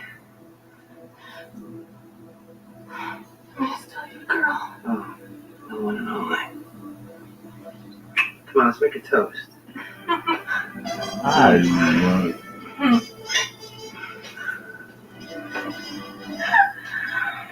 Yeah.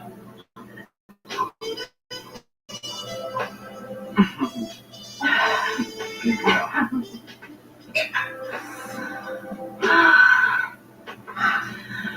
I like that. It's all the beginning.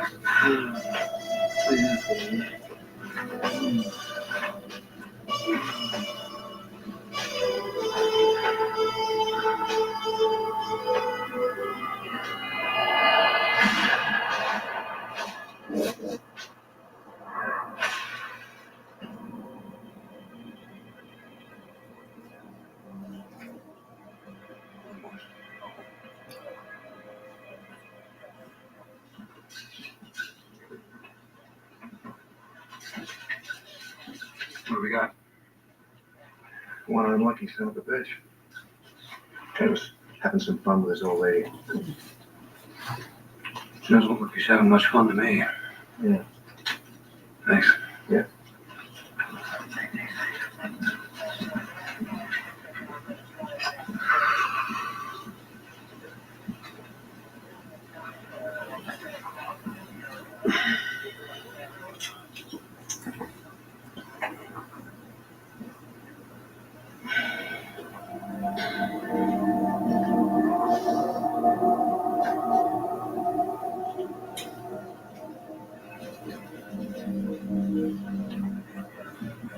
Mr. Amos, I'm Sergeant Patrick Hanahan with the Detroit Police. You want to tell me what happened? Yeah. My business partner and I were having a party for our clients. And my wife and I thought we'd make a night of it, so we took this room upstairs. And then we fell asleep. And when I woke up, she was like that.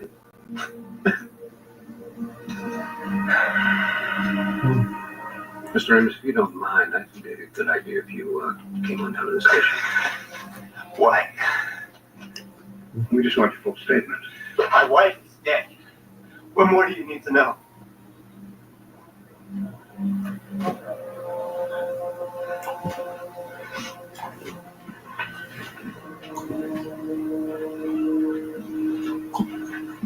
Just have to come over here. The court? What court? Do it. All right. You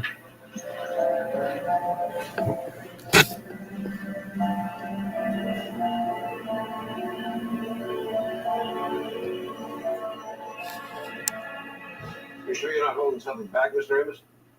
Like what? I don't know. There's a lot of paraphernalia in the room. I think what goes on between a man and his wife should stay private. Not when the wife ends up dead. What are you looking for, Sergeant? Dirty details? How much did you drink? It was a party. Just answer the question, Mr. Amos. A lot, I guess. Mostly champagne. What about the cocaine? I purchased that. You leave my wife out of it. She used it? Yeah, but I gave it to her. Did you ask her to use it? I didn't have to ask her. She liked it. Did she inhale the cocaine? What difference does it make? She used it. I don't need to explain the reason, Mr. Amos. I ask a question, I'd like an answer. She liked to use it internally. You happy now? I don't understand. She put it on her finger. She used lubricant so it would stick. I could have stopped her, but I fell asleep. She never knew when to stop. I'm so sorry. I'm so sorry.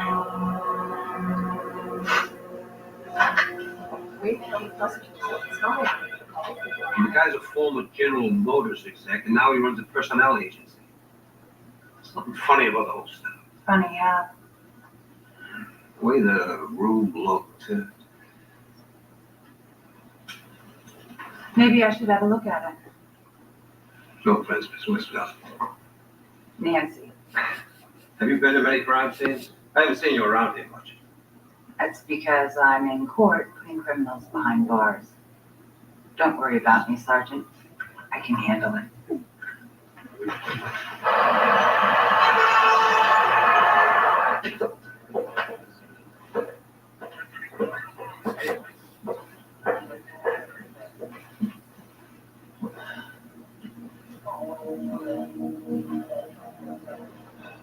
Here. Miss Westfield. You have to wear these.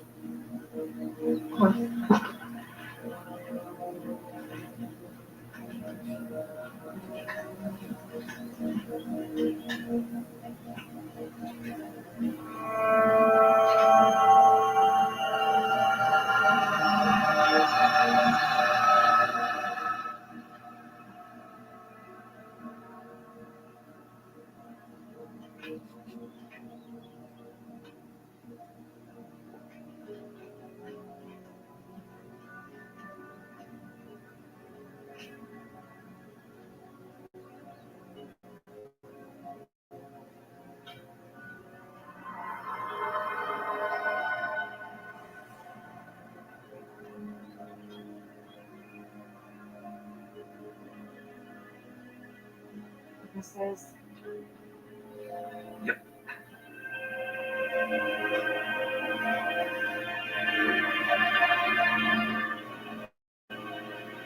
Wow.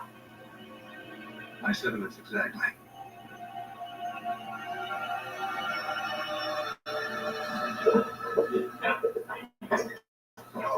Where's that, Amos? At a meeting. A meeting? Something about his business. Said he was closing a major deal. I didn't hold him and just lawyer up. Yeah. Life in a big city.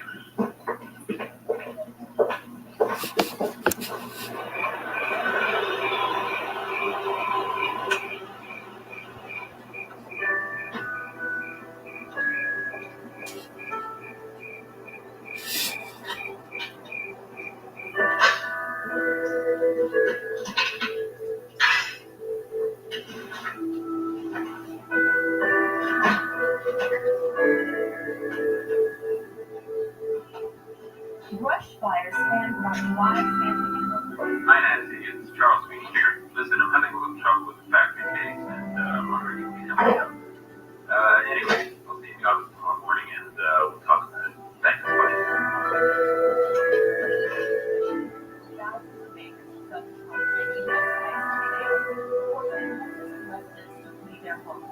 The cause of the fires is under investigation, and arson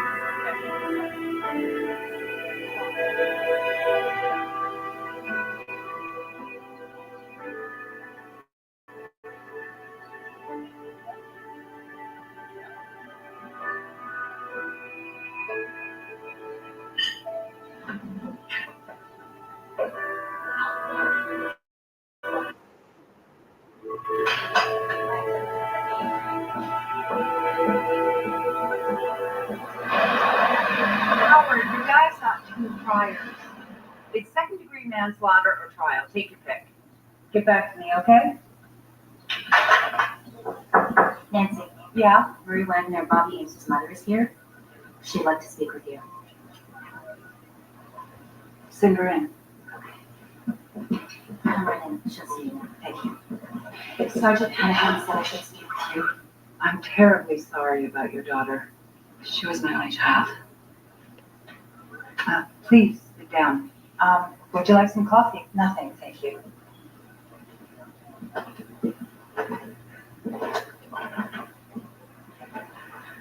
I want the police to investigate my daughter's death.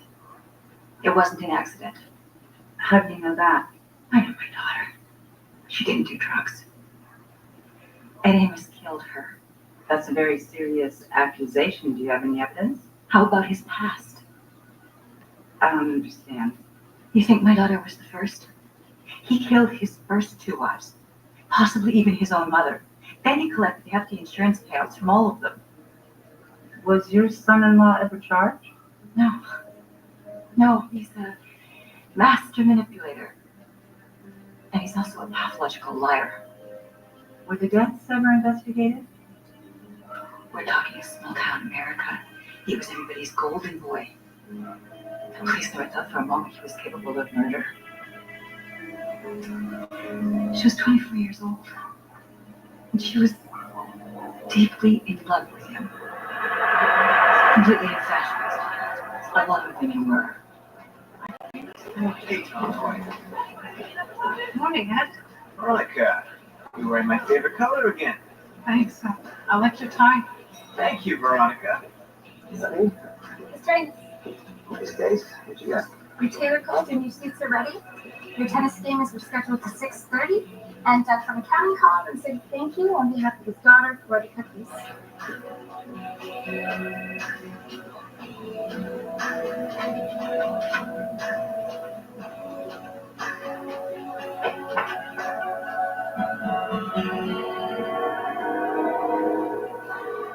You look a bit like Francis Woodward. What does Francis Woodward look like? Ever see a Japanese sumo wrestler? Here's my expense report.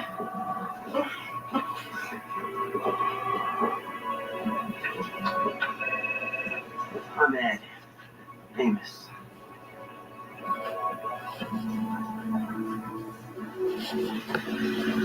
You know, I think my very first words were GM. As long as I can remember, I could name every make and model, tell you all the specifications down to the very last detail. And I'll tell you one thing that hasn't changed. My love affair with the Cadillac. You never secretly listed after one of those luxury imports? You know, those are for people who think they can buy a class. It's that whole smoke appeal thing. See? I'm a true-blooded American boy. I was raised that way. Are your parents still alive? No. My dad died when I was a kid, and my mom a few years back. That was tough. Still haven't gotten over it. Were you close? I guess it's true what they say. You never outgrow the need for your mother. I guess I'm still not used to being with her. And now, my lady, your Cadillac awaits you. Oh, come on. I did. I want my daughter to marry him. I did everything I could to stop her. But I waited for the call. Every time the phone rang, my heart stopped. It finally came. The moment I heard Ed's voice, I knew. I'm sorry. I want him to pay for what he did. He can't get away with this. You said that Amos had done this before, but he doesn't have a criminal record. He was never charged. He was never investigated. He was never even a suspect. How so? He was a member of the Good Old Boys Club. He was politically connected. He even ran for mayor. Look, Marie, I don't know how far I can pursue this. Indiana isn't in my jurisdiction. But I'll do what I can. Dunkin' Refreshers. Available in mango pineapple, all new tropical guava, and strawberry dragon fruit. Get a medium for $3. That's refreshing. Actually, thank you for coming. I'm really glad you're here. Say that. No reservation at an RV park. I thought you could go hiking there. You made a reservation? Just that. Happy Pants here wants to scrap.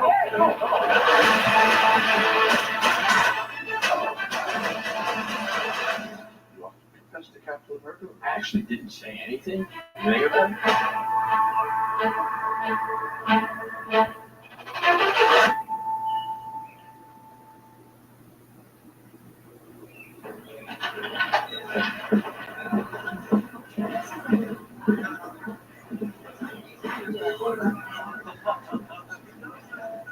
Got a minute? Sergeant. Yeah, sure. If you flip to page 3, you'll see preliminary toxicology. More tests to follow. Blood alcohol content 2.1. Drunk as a skunk. Diazolobenzodiazepine, better known as Xanax.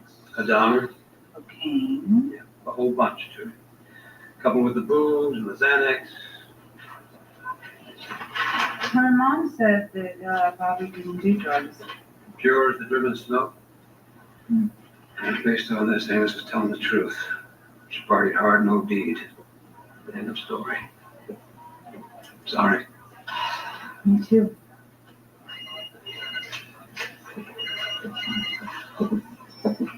Nance, I have an urgent message here from an emergency room nurse at Detroit General.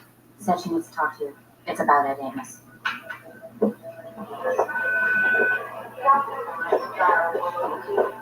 Excuse me. We're here to see Melanie Frame. Miss Westfeld? I'm Melanie Frame. Hi, Nancy. This is Detective Sergeant Hanahan. Nice to meet you. Is this someplace we can talk privately?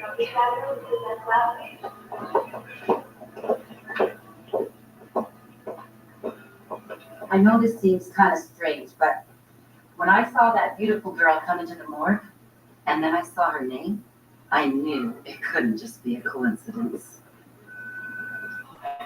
I moonlight at the coroner's office. My late husband, Mark, was an undertaker and coroner back in Anderson. Same town that Ed Amos is from? At least when he was married to Carolyn, Ed's second wife. She was 27 when she died. The call came in about 2 a.m. When my husband told me, I said, you better do a damn good job, Mark, because that man just killed that woman.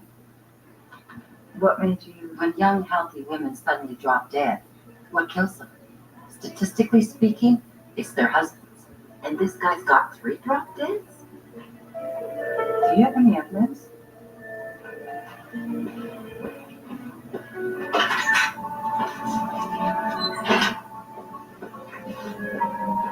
It's all there. Police reports, Carolyn's autopsy. How did you get a hold of this stuff? My husband had the authority to decide whether to do an autopsy or not. But after Ed talked to him, he was prepared just to put her right in the ground. Just like that. That's when I said, Mark, dear, you do your job or we'll have another dead body, yours. Drastic. Well, you know, men. They all line up behind each other like they're in some secret society. But women, we got their darn. But they didn't find anything. There was nothing wrong with Carolyn anatomically, but you can see death came from a non-natural source. What's that mean? Ed Amos. You're the district attorney. You know if a guy loses his first wife, you feel sorry for him. He loses his second, you think he's got incredibly bad luck. But his third is a pattern for murder. Possibly. Possibly. What if I told you his mother's death was suspicious as well? You need evidence. And from what you've told me, there isn't any. That's why this guy's still walking around out there. According to you, he's never even been questioned in connection with these deaths. To do it right, it's going to take time to investigate. You're a prosecutor, not a detective. Please let me do my job. Look, the state should be thrilled that I'm not charging extra. Okay. I will give you some time, but with one stipulation. The second this little investigation of your stalls, we file involuntary manslaughter. Agreed. Now, I need your permission to go to Indiana. Indiana is not part of your jurisdiction. Anything that happened there cannot be brought into this case. Watch me.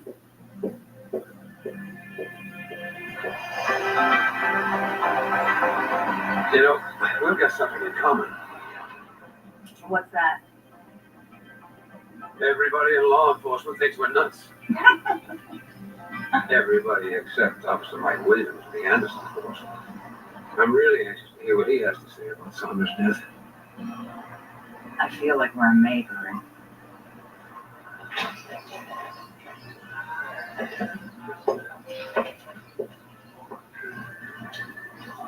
What's up, boy? Officer Williams. Yeah, Mike. Sergeant Hannah. Patrick. Miss Westville. Nancy.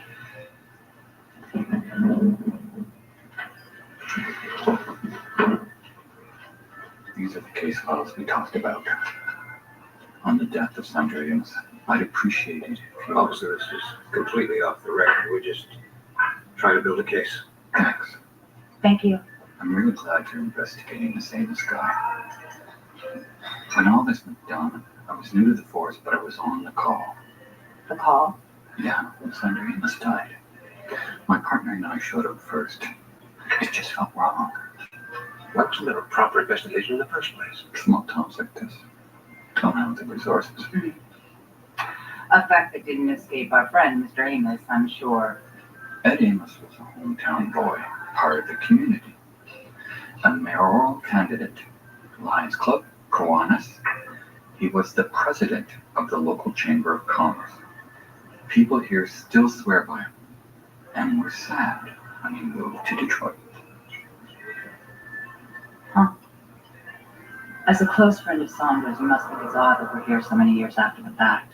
But what I think is odd is that nobody talked to me about it when it happened. Well, the truth is, we're here investigating Saunders' death in support of our case against Ed and Bobby Amos's death, his third wife. Oh my God. He killed another one. Do you think Mr. Amos murdered his wife? Well, now that I know about Bobby, I think he killed 3 wives. The only people who don't are the police.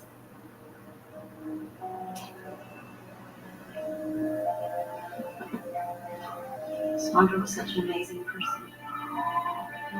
Everybody loved her. How long have you known Sandra and Ed? 5 years. But we were more than just neighbors. We were best friends. Practically lived in each other's houses. I was the last person to see her alive. Other than Ed, of course.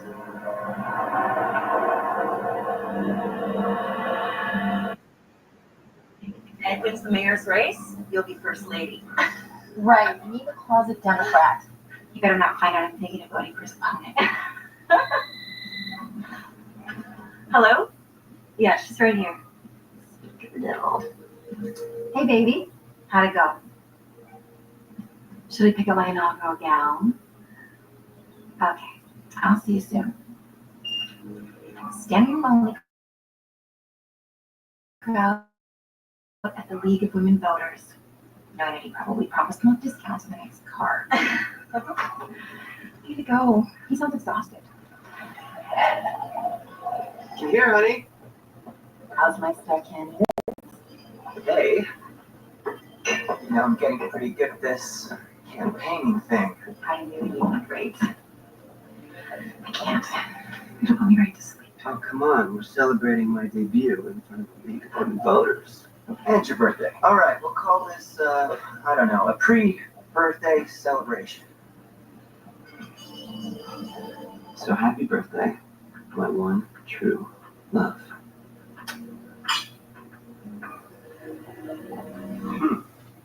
So I got a gift coming for you tomorrow. But I figured I'd give you these now. What are those? You're the teacher, you tell me. Keys. Very good. I did. No. Red? Last time I checked.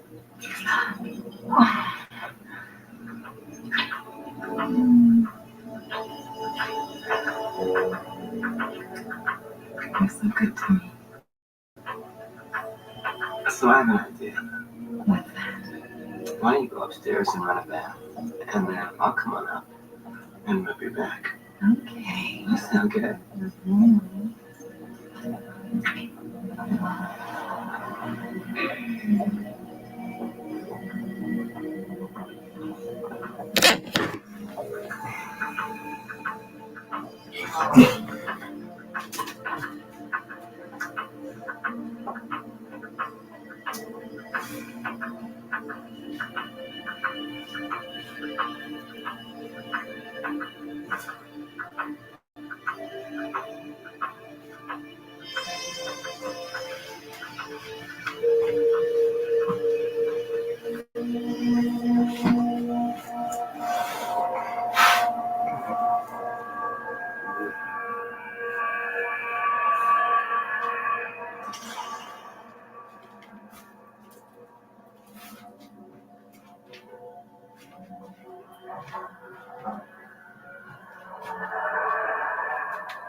Ultra Zero.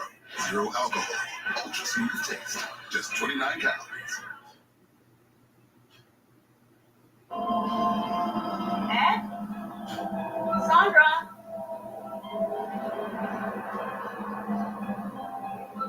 Sandra?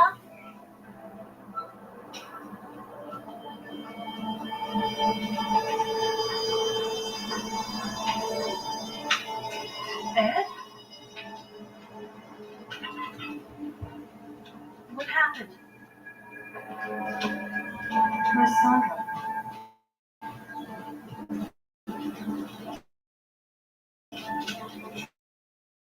She's dead. What? She's dead. Oh my God. You leave me alone.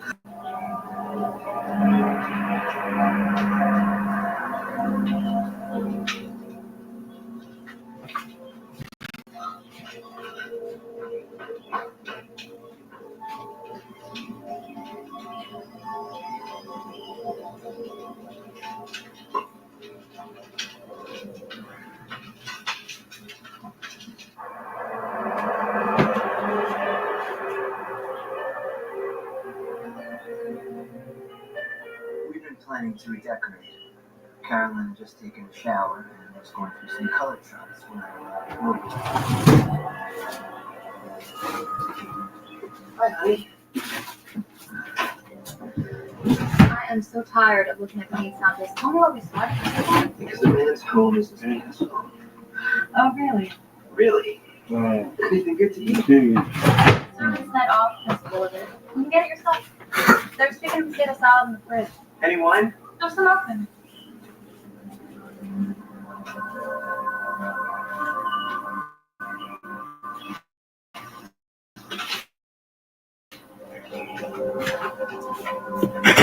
Bagel. It's right here.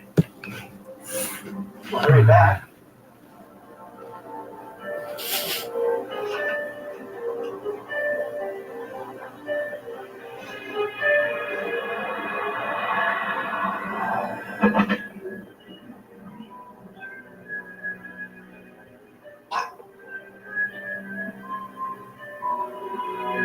Hey. Carolyn?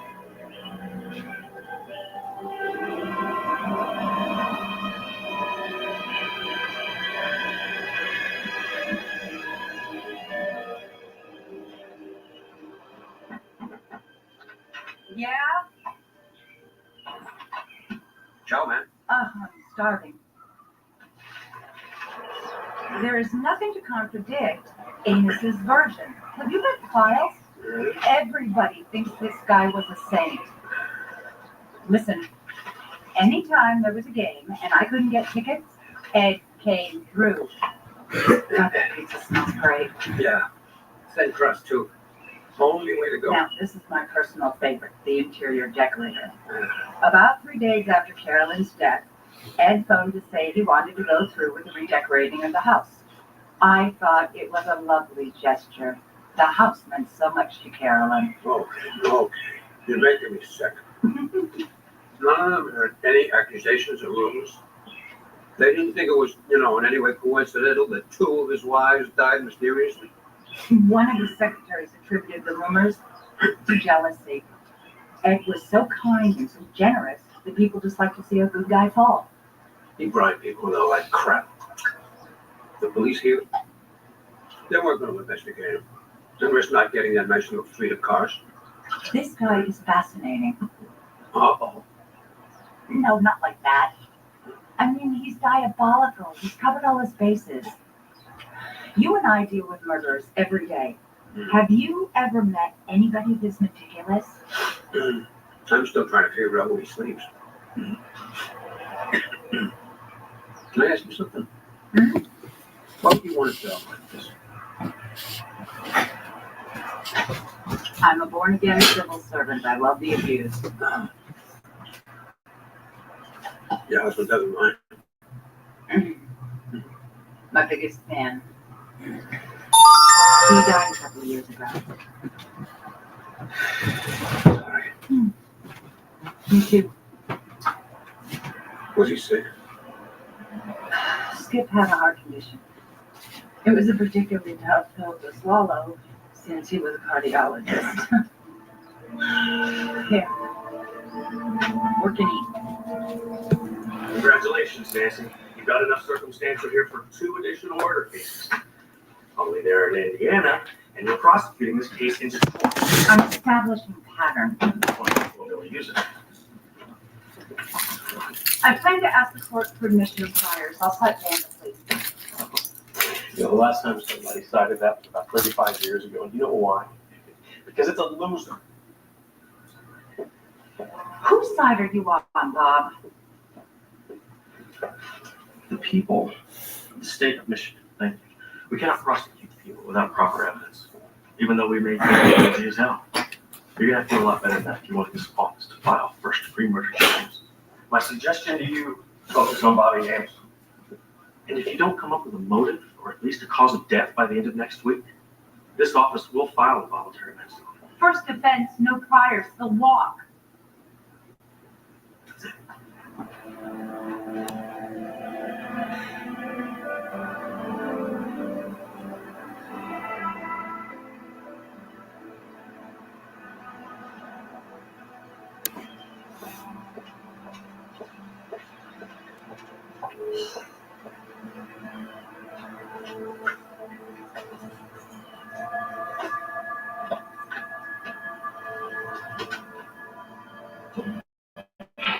Need some help?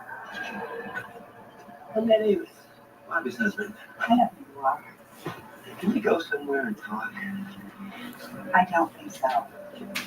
You don't have to drive 400 miles to find out about me. Tell you what you need to know. Save the taxpayers their money. You're not afraid of me, are you? There's a restaurant down the street by the water. Yeah, I know it. I'll meet you there. You don't forget this.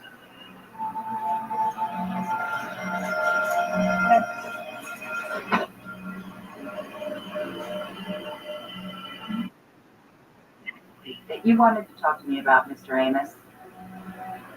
My mother-in-law tells me you think I killed my wife. Your mother-in-law? Yeah, Marie Wagner. But we had lunch yesterday in Anderson. You look surprised. You keep in contact? Oh, Marie and I go way back. Actually, I was friends with her while I was with my first wife, Sandra. Through GM? Well, that's where we met. But we soon found we had a mutual vice. What was that vice?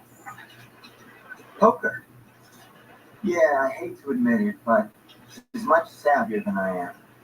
That woman has nerves of steel. Well, since you and Marie were such good pals, she must have been thrilled when you married your daughter. She actually was very, I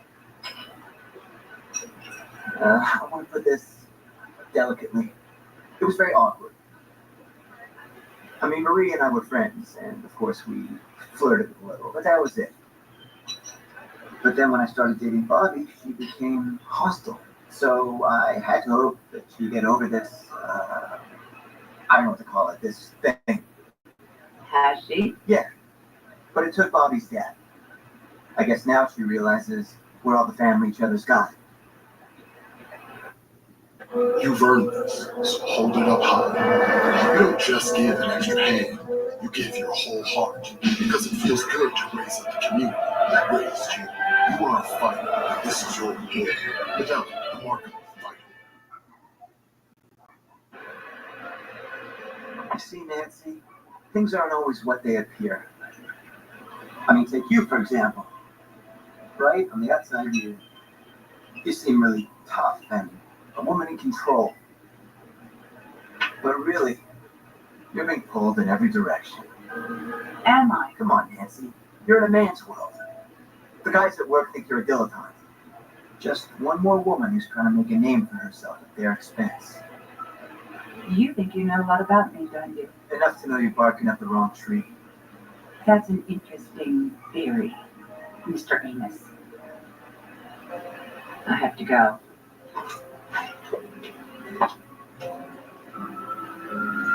Please, You want to shadow my fragile male ego here?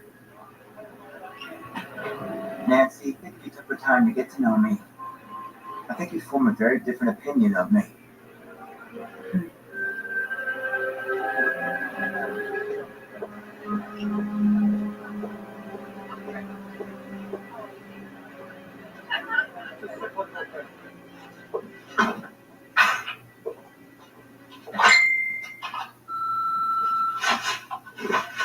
Hey Nancy, it's Samantha. It looks like your 3 o'clock has been rescheduled to 4. Hope that works for you. Have a good evening, and I'll see you tomorrow. Bye.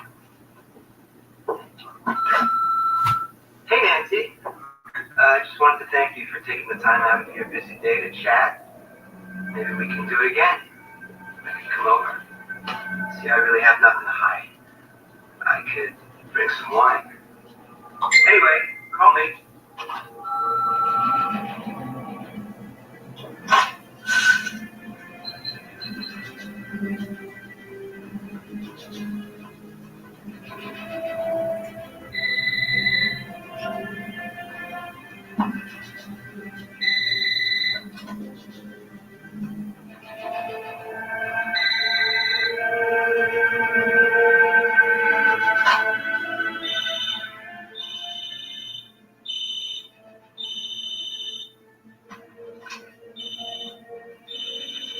Idiot. What does he think he is?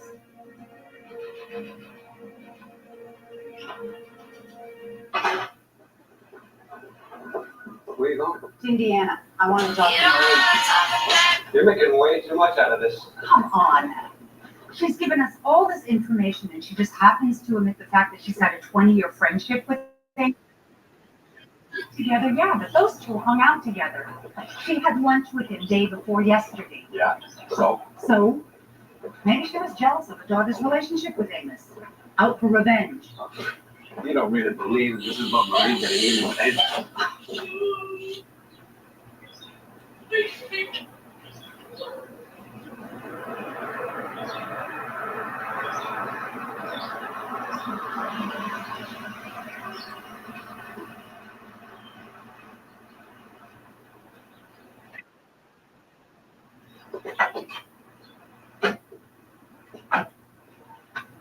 What's going on between you and Amos? Like I said before, he has a way with women. What about with you? Me? No. No, he's not my type. I mean, obviously he's a handsome man, but I always found him a little, I don't know, racist for my taste. That kind of man can get you into trouble, you know? But you liked him. We worked together. You never socialized? We both like to play cards, okay? So you were card buddies? I never said buddies. You knew his first wife, Sandra. Yes. What about Carol, the second wife? I knew her a little bit too. Why didn't you tell me you had a long history with this man? Because it has nothing to do with my daughter's death. What is your relationship with Ed now? There is no relationship. So why do you continue to see him?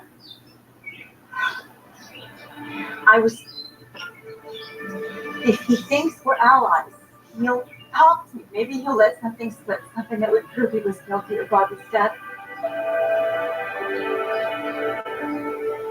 It's worth a try.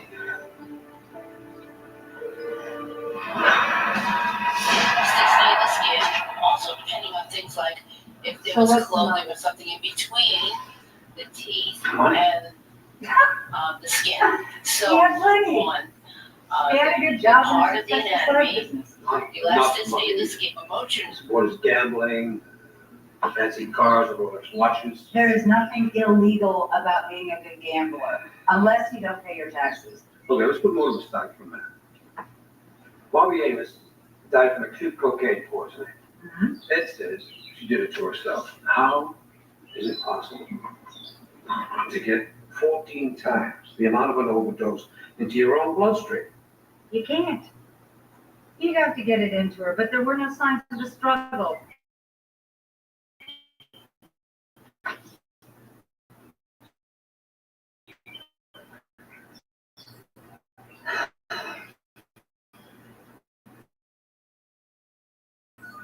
Can we talk to everyone at that party? Everyone but Owens.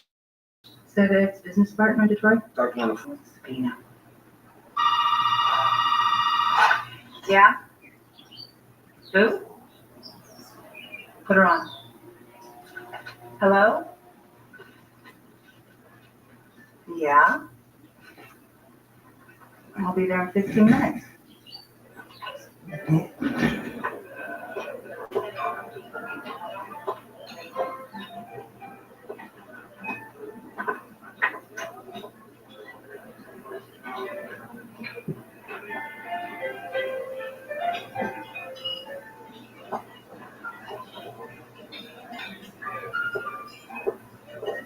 Mary Zellinger, thanks for coming. I understand you're talking to people who know Ed Amos. Yes, I am. You know Ed? I had an affair with him while he was married to Bobby. I didn't know that he was married at the beginning. I mean, as a single woman, the first thing I do is check for a wedding bed.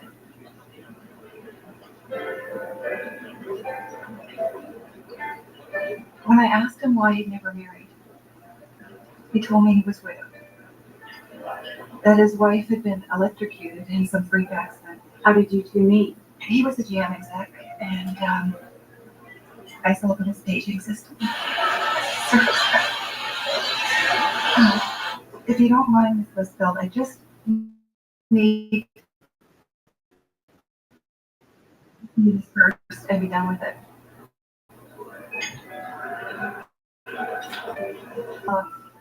With Ed Amos. Is that supposed to be a bombshell? You don't understand. I say that believing with all my heart that Ed killed Bobby. Why would he do that? To marry you? For the money, of course. You needed money that badly? He was desperate. Ed liked to pretend that everything was great. Then one day, I noticed he was wearing his Rolex. So he lost it. Well, a few weeks later, I found his contact. Big leap between pawning a watch and murder.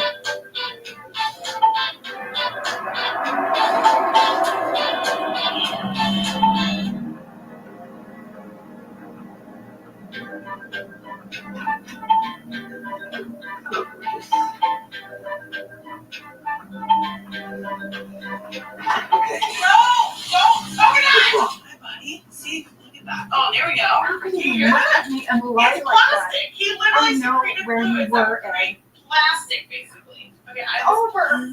I don't date married men, period. Choppers Don't on. touch them. But look what else does he? You're either married or not. So Legally married, but that's okay, it. so we got a picture right here Is that there he any looks way? like he is under Yeah, intense there is. distress. The way I am with you. Actually really happy. Married. So what they'll do, I'm these in guys love are with from Africa. I'm married Africa to a has woman a named long period of time where they have no Right, and now so you're what gonna tell they'll me do what is he's they an actually invalid? secrete fluid that Hey, creates serious. this mucus around them that hardens, and then what they'll do is when they get the first You rainfall, want the truth? it will literally just loosen up. So you can kind of tell, kind of hear it here. She has a lot of money, See how it and I need it. it's loud almost. It's literally like I am up plastic. to my But the eyeballs in second debt, and I just resigned from GM Why did you do that? because it was the only way I could get them to drop the fraud charges against me. and That's then it why. gets wet. Huh, yeah. They think I padded my expense accounts. Did you? Oh, you get it. Someone out there wants my job, and he figured out a way to get me. And it doesn't matter if I'm innocent or not, because they're going to drag my name through the mud either way. Sorry. It just seems so unfair. It's okay. I'm starting a new personnel agency. Bobby's put up half the money. But I have other investors, and hey, it's not like it sounds. She owes me, and she'll be the first one to tell you that. And I fell in love with you. Honey, I know I should have been upfront with you about this. It's just. 2 pounds of I whole was style desperate towards meatballs. you. You don't know how I badly got 2 I need cans you in my life. enchilada sauce. These are 10-ounce I'll tell you cans. what. I promise you, I'll file the divorce papers. If you promise, you won't leave me. Deal. If you haven't heard of projection mapping, it's fascinating when you see it. And with Wix, I can show clients exactly what I do. That's how my business took off. Hi, I'm James, owner of Fix Studios, where I bring homes to life through custom projection mapping animation. It's complex stuff, so I needed a platform that can do it justice. With Wix, I can showcase my work while reaching new clients and managing my growing business. People around the world visit my site to see how projection mapping can transform their homes. There's no better feeling than seeing your work come to life on a large scale like this. When I launched my site, demand grew, and I was able to turn my passion into a thriving business. I love pushing technology in places it hasn't been before, and with Wix, I get to share that with the world. And I can't help thinking. If you haven't heard of projection mapping, you're not alone, but it's fact.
I said, what the?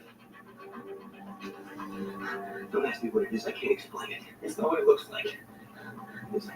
This falls into the wrong hands. Don't have any idea what I do in our business. Okay, don't worry. You do that for me. What can you want, you, buddy? It's all good. All right.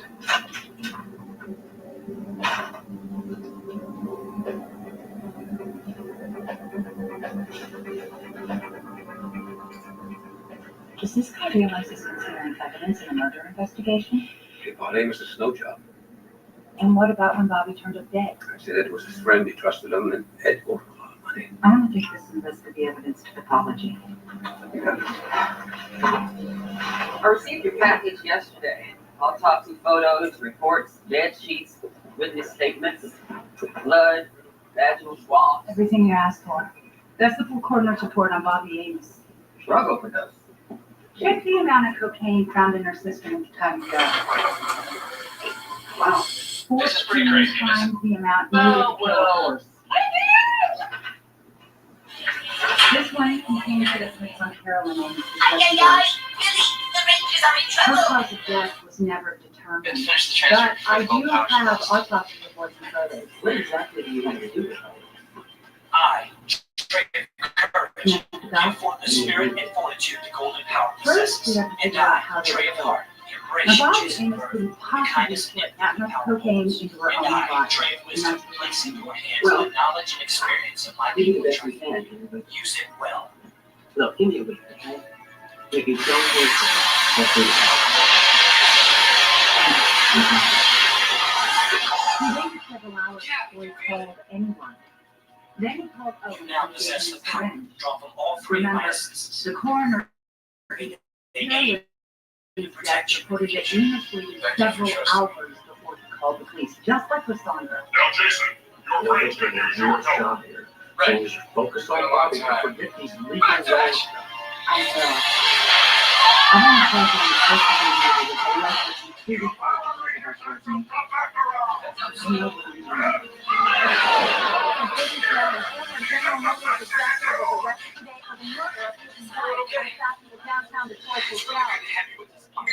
Mr. Amos, do you have a call? No comment.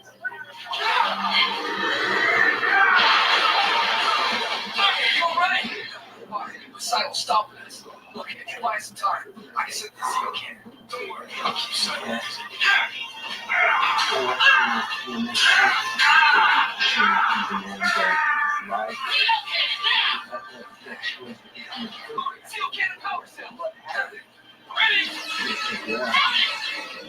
Now, guys!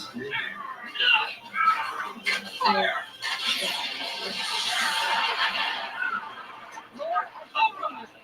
That was great, guys. Whoa!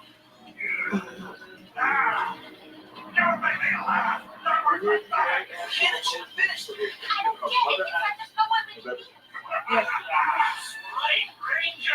Proceed.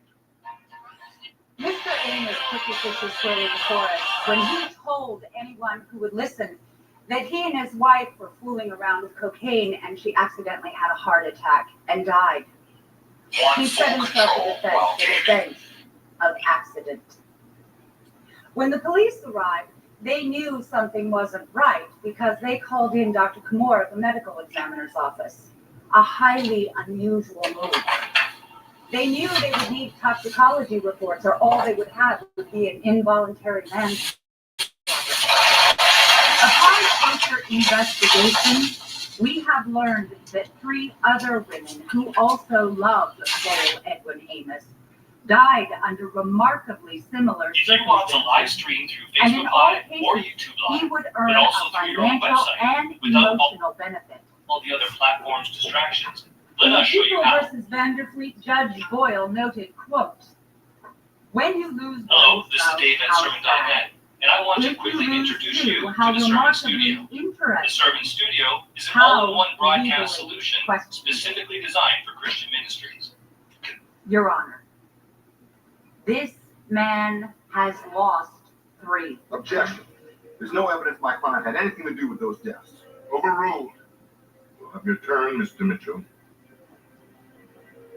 We ask this court to admit the evidence of Sandra Amos's death, Carolyn Amos's death, and his mother, Mary Toll's death, to show that on the night Bobby Amos died, Mr. Amos had only one intent in mind, and that was the murder of Bobby Amos.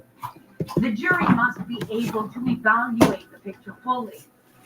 When they are looked at in their totality, what you get is a glaring picture of Mr. Amos's intent that night at the Royal Oak Hotel.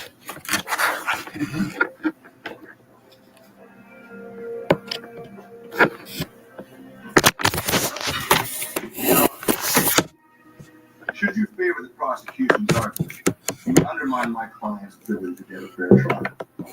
There is no way to try this case in the context of the other deaths. Mr. Amos had committed these crimes as Miss Westfeld alleges. There would be evidence, and that would lead to charges. There are none. We're here to try one crime and one crime alone. That, Bobby Amos. Hey, you look thirsty. $3 medium Dunkin' Refreshers available in 3 refreshing flavors. 24-hour moisturizing body wash that locks in 7 times moisturization. And about half the ingredients in my own body wash. Clean moisturizing body wash isn't a myth. Did the kids forget their keys? Are they locked out? Security cameras aren't the answer. They just tell you what's happening. Like You gives you control. Open the garage door and let the kids in with just a tap. Learn more at likeyou.com.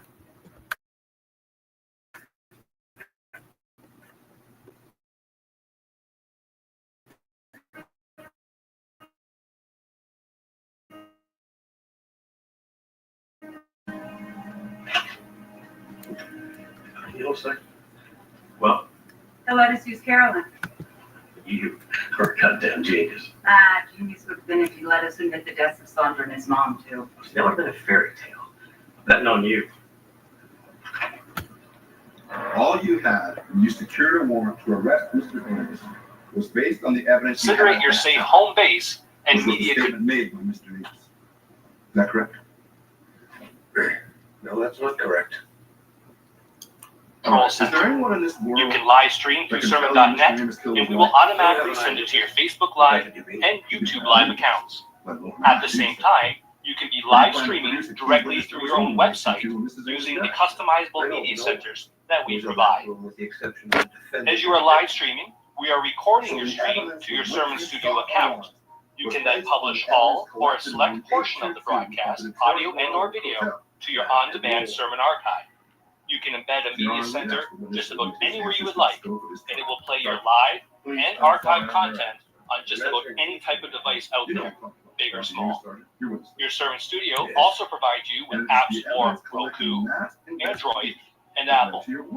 If you are not live streaming at this time, you can simply direct upload your audio, video, or document files. If you upload a video, we can automatically create a companion audio file from it for those that want to listen while on the go. You can provide additional on-demand access to your audience through RSS feeds, which can be submitted to podcast directories such as iTunes. In addition to all of this, your ministry is included in the Sermon Network directories and widgets, which currently contain over 1 million Christian sermons and teachings. This will give your ministry additional exposure and audience access. We are the Sermon Network. We make it easy to live stream or share your media through your social networks, and we also provide you with a large variety of broadcasting tools that will give you complete control over your media. They're so convinced of the case, they should go there and prosecute those deaths.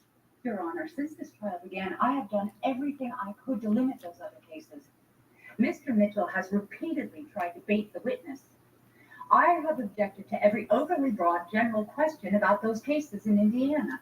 I advise you, counsel, and your witness, to use the evening to think long and hard about your strategy. If you cross the line, I won't hesitate to call a mistrial.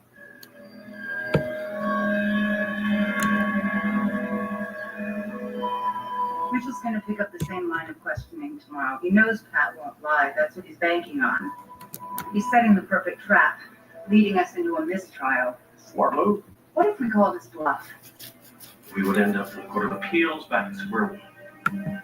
Are you suggesting Pat lie? That's not going to happen. No, I'm not suggesting that you do. I'm just saying that Mitchell has us between a rock and a hard place. You need to tread very carefully right now, or you can kiss this case goodbye.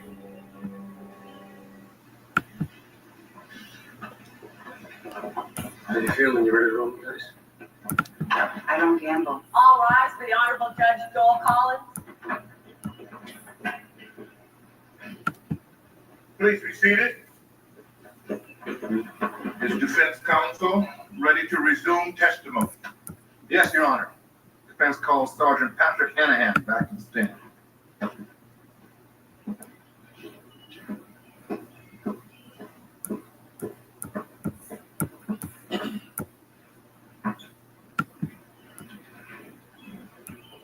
I'd like to return to the issue of the warrant for Mr. Amos.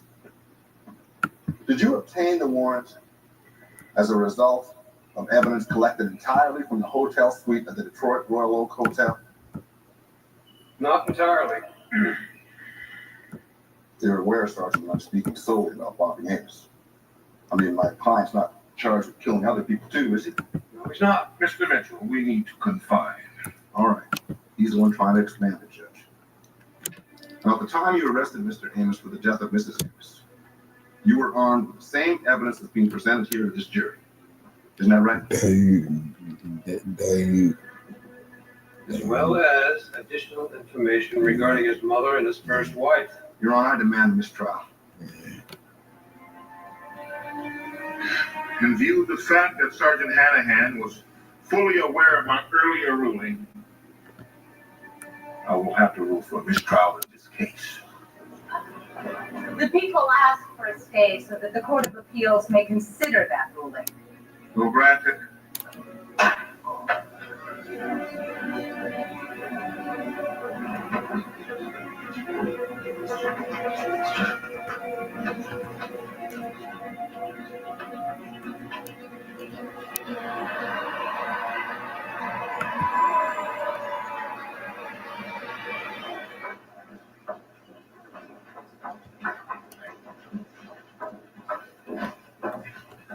Excuse me, the judge is issuing his ruling.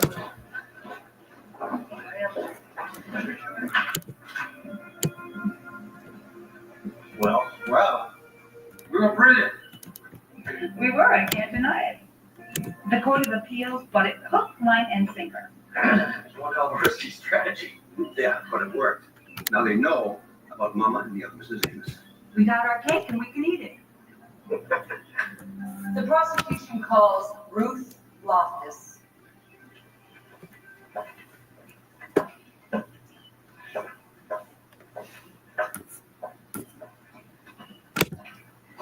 Just place your left hand on the Bible, raise your right hand. You swear to tell the truth, the whole truth, and nothing but the truth, so help you God. Ready?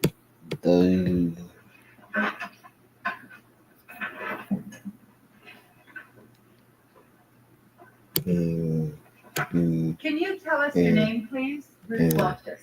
Can you tell us where you were working in March of 1999? Yes, I was working in a strip club at Washington and Belmont Street in Indianapolis, Indiana. What were your duties in the club? To mingle with the customers and do lap dances, things like that. And as a part of your work in that bar in March of 1999, did you meet a person who identified himself to you as Jeff? Yeah, he's sitting there in the gray suit. Let the record reflect that the witness has identified the defendant, Lowell Edwin Amos. How did you and Mr. Amos first meet? He'd come into the bar, flirt with the girls, and complain about how his wife didn't understand him and how he had some problem with his mother when he was a kid. Let's talk about his wife. Did he say anything else about her? Yeah, he said he killed her. Objection. Prosecution's leading. Sustain. Did you ever see Mr. Amos again? One more time, a few weeks later, the end of August. What did he say then? He asked me to marry him. And I went, right. And he said, well, I'm getting married again anyway, and I'll probably kill her too. And that was the last time that you saw Mr. Amos? Yeah, until I saw him on the news a few months ago. They said he killed his wife, and I'm like, my God, it scared me.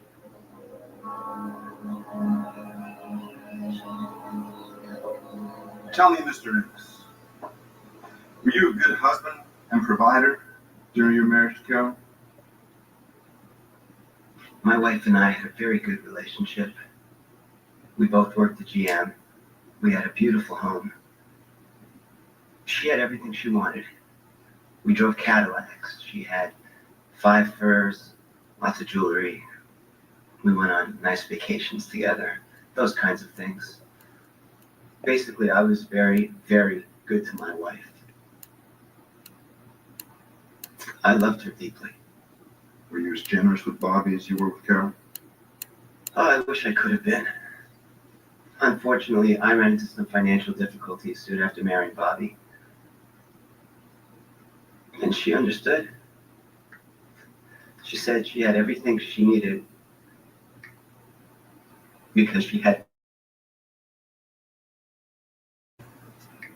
Now, during your marriage to Carol, did you ever meet a Miss Ruth Loftus who testified here yesterday? No, sir. Never been to the Pussycat or Belmont in Washington?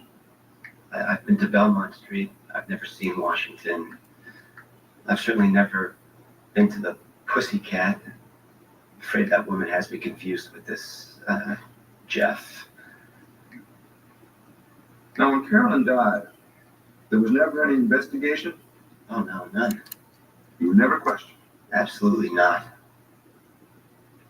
There was no physical evidence of a crime? Bruising? Injuries? No, there was nothing like that. The finding was pulmonary edema, mild asphyxia, or a sudden snap of the heart. Were you ever charged by the authorities for murder?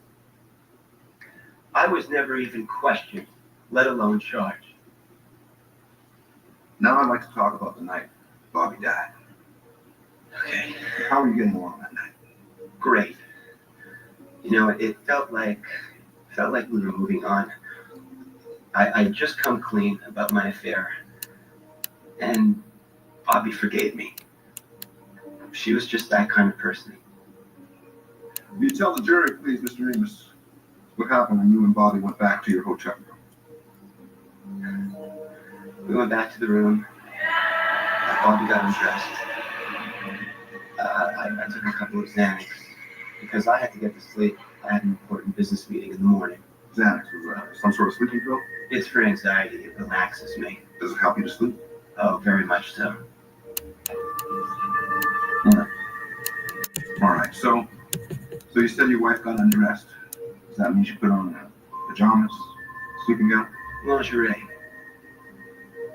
So she got on the bed, and I poured her some champagne. We drank some. We fooled around a bit. I did a line of coke, and then Bobby. Yes. You know, this is pretty intimate. I know this must be difficult for you to talk about, Mr. Amos. But did your late wife, Bobby Amos, did she or did she not have cocaine on the night of her death? Yes. She put some on her finger and inserted it. You'll have to educate me. What is that supposed to do? Well, basically, she put lubricant on her finger, then dipped it in the coke. That way it would stay on. Old Spice, super hydration. Keeps me 24/7 moisturized and smells like a Fiji vacation. Ooh, can I try some? Oops, looks like we're out of Old Spice.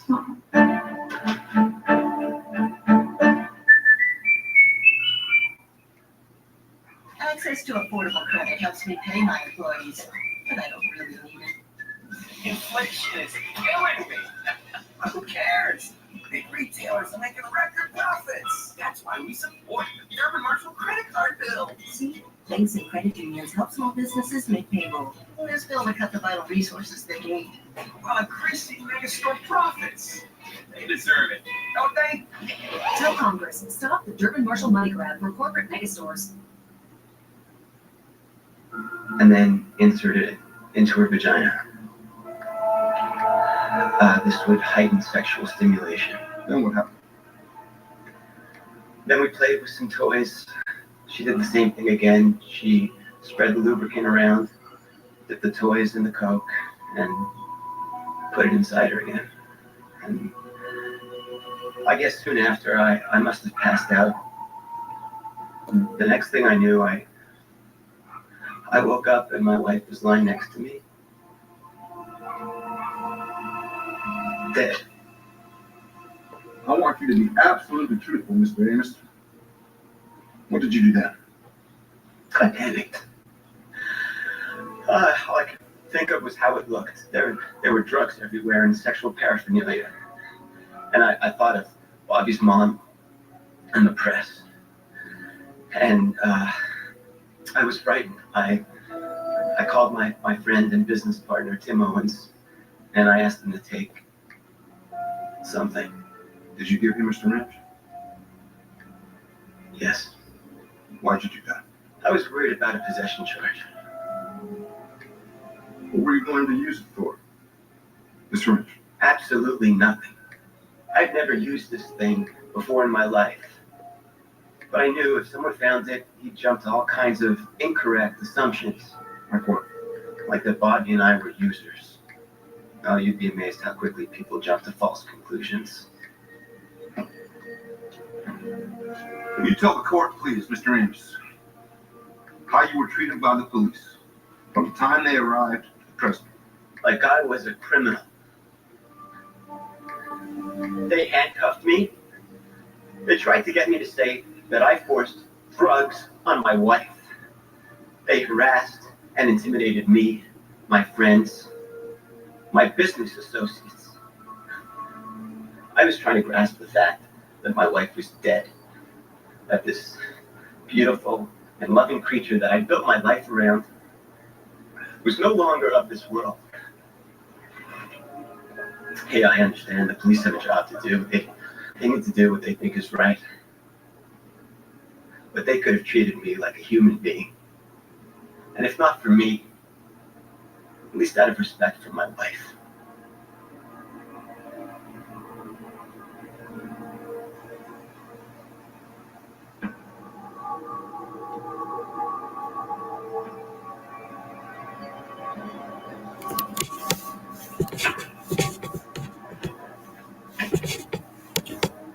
What I would like you to do for me, please, Mr. Amos, is to answer my questions succinctly.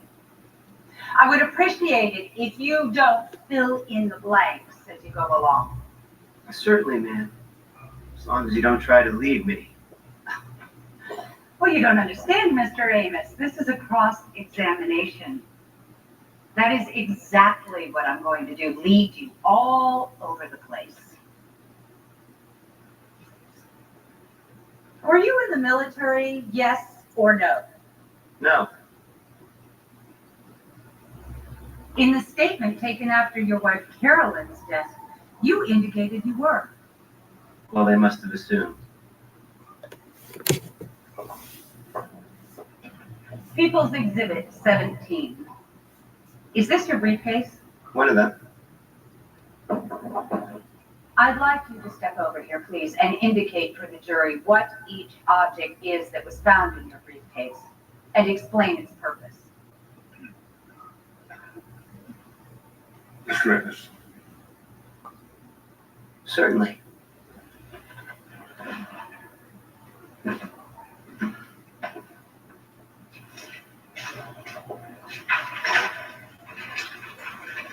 Okay, this is a ball gag. The person puts it in his mouth. It was part of an outfit my wife and I used in our fantasy games.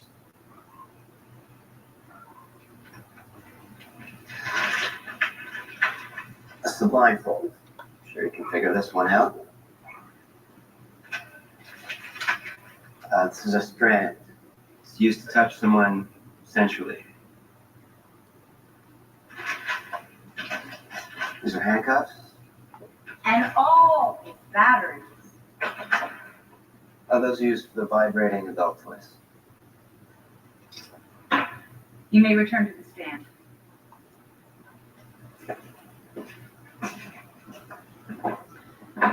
I'd like to take you back to the night at the Royal Oak Hotel. You told this court that your wife died when she overdosed with cocaine, which she inserted vaginally using her finger. Is that correct? That's exactly what happened. I'd like you to demonstrate. I object, Your Honor. This isn't a science class. Your Honor, Mr. Amos has alleged that his wife voluntarily used cocaine. The prosecution intends to prove otherwise. Objection overruled. The state would like to introduce this baggie filled with cocaine that was recovered from 822 at the Royal Oak Hotel. Objection, Your Honor. My client has truthfully acknowledged that he purchased that cocaine for his wife. Now, the prosecution wants to charge him with possession. Your Honor, if you will allow, this demonstration goes to the very heart of the people's case. The jury needs to see whether or not the story that Mr. Amos has told them about the circumstances surrounding his wife's death are credible or not. I'll allow. Proceed. Now, I have here the lubricant you claim your wife used on her finger. Another day in here, self-documenting with my critical. I can hear her in the studio. I hear the music. I think we should go crash.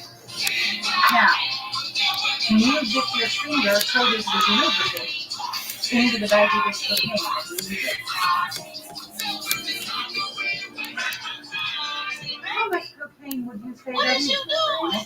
I don't know.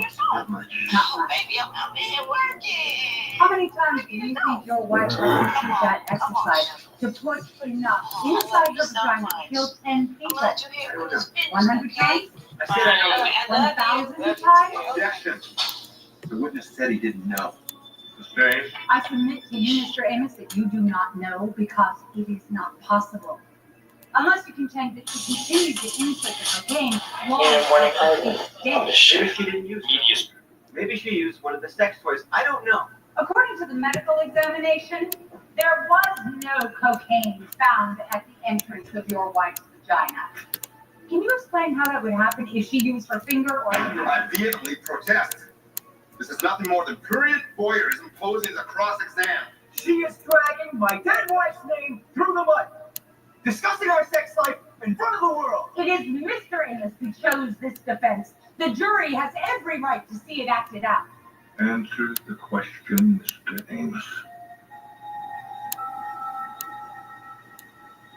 I don't know why you couldn't find cocaine there. I was asleep. And if you know so much, Miss Westfeld, you explain. No further questions, Your Honor. You may step down, Mr. Amos.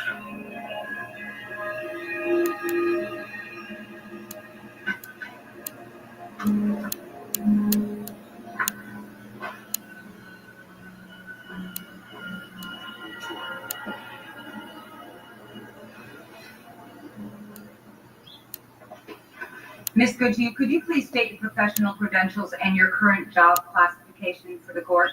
Yes, I'm a forensic pathologist for the state of Michigan, and I have been for the past 15 years. And you have studied the evidence in this case? Yes, I have. Thank you, Ms. Goodhue. They put it there, camera. They put it there, camera. Led up to and including the death of Bobby Amos on the night of June 17th of last year at the Royal Oak Hotel. Well, Mr. and Mrs. Amos arrived back at their hotel about 20 past midnight.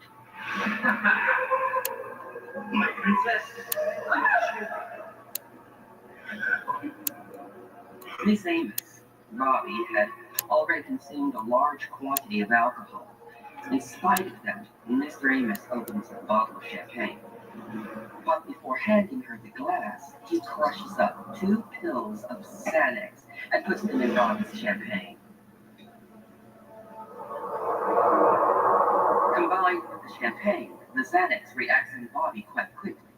Objection, Your Honor. This is pure conjecture. How can you allow this? Rude.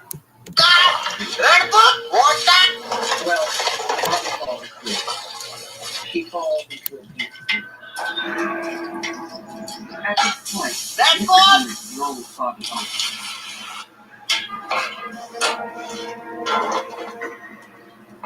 Then he takes the syringe, black from the cocaine into the bag. He mixes the cocaine with water and fills the syringe with the mixture. Then he returns to the bill.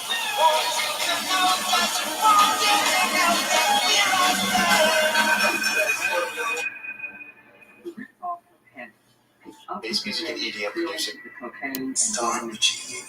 Now there is no needle on the syringe. What he does is insert the plastic syringe into the in my form of Power Rangers Season 2, in this liquid form, the with cocaine Jason, Zack, and Tree replaced by Rocky, Adam, and Aisha. Contract remains a bittersweet memory for many fans. While the new Rangers proved themselves capable, the absence of the original trio was definitely felt for the rest of that second season. The way they never reunited on screen after their departure adds a layer of nostalgia and sadness to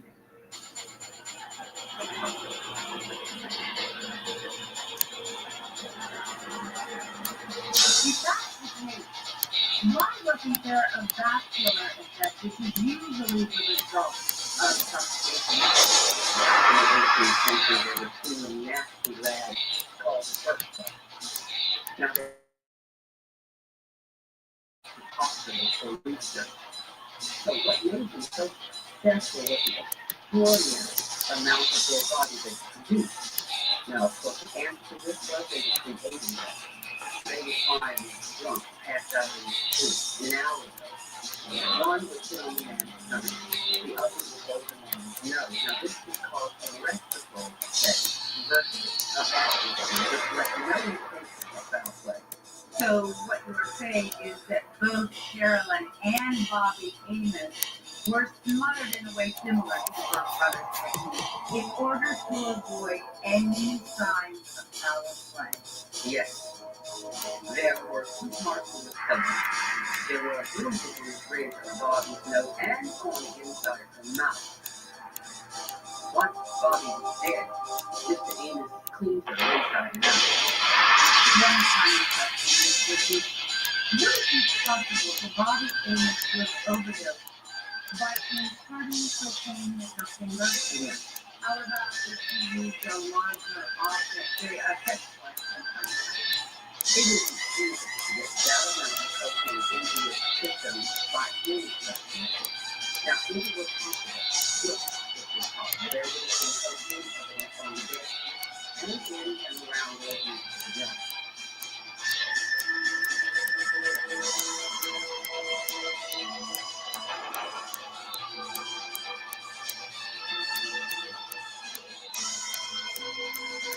I have no further questions.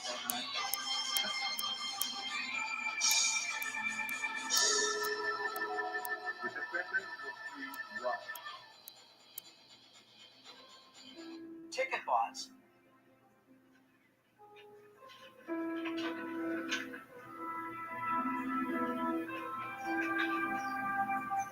And the people versus Lowell. Tired of having a street. What say you as to count 1? First degree premeditated murder. Guilty. What is your verdict as to the defendant, Lowell Edwin Amos? Count 2, murder by poisoning. Guilty.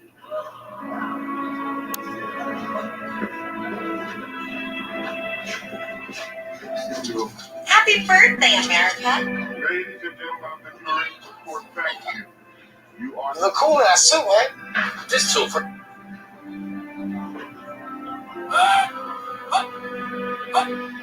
Hey! Over the middle. Someone guard that guy. No!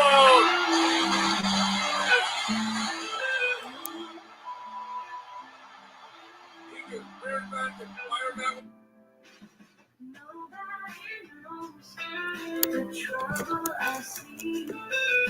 Nobody knows but Jesus. Nobody knows the trouble I see. Glory.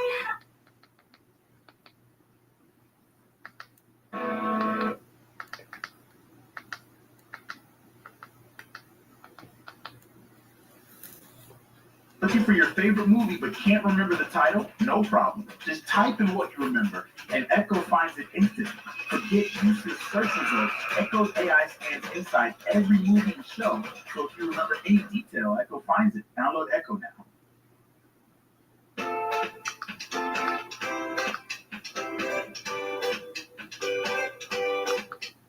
This is the verbatim federal courtroom testimony of the Sean Diddy Combs trial, as reported by Inner City Press.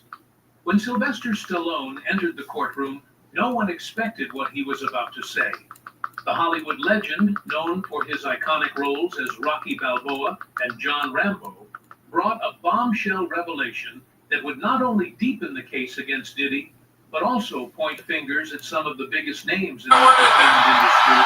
In a trial already fraught with allegations, Stallone's account of a chilling hint he witnessed at one of Diddy's own parties, and the broader network of complicity he exposed, left the jury, the prosecution, and the spectators in stunned silence. The 3 most The clerk's voice rang out dangerous first. bridges in the USA to drive through. The last one will collapse at any time. Number 3, Chesapeake Bay Bridge, Maryland, stretching 4.3 miles over open water. This bridge is so terrifying that nearly 8,000 drivers pay companies each year to drive their cars across with them. Sudden 40-plus miles per hour wind gusts, frequent thick fog, and blinding storms have led to over 75 major accidents and multiple unalivings in the past decade. Some sections stand over 186 feet above water.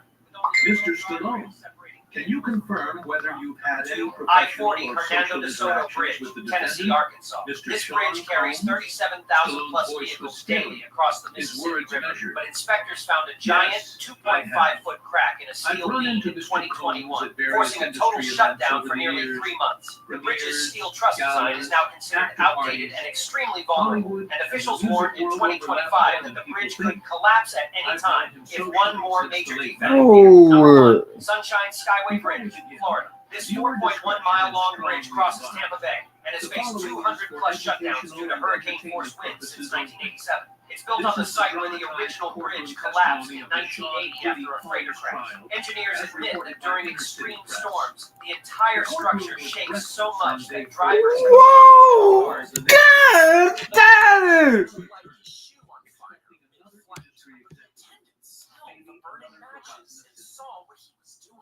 Passengers and crew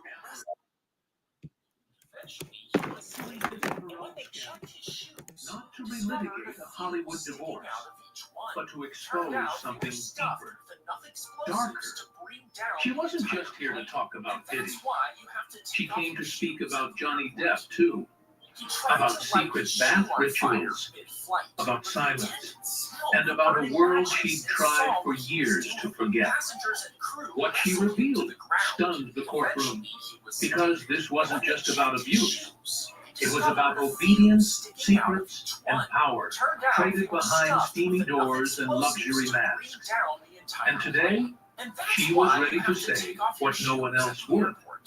Amber Heard stood at the witness stand, her hands trembling slightly as she adjusted the microphone. The courtroom held its breath, waiting, not for drama, but for truth. What she was about to say would challenge everything people thought they knew, not just about her, but about the men who shaped her most private nightmares.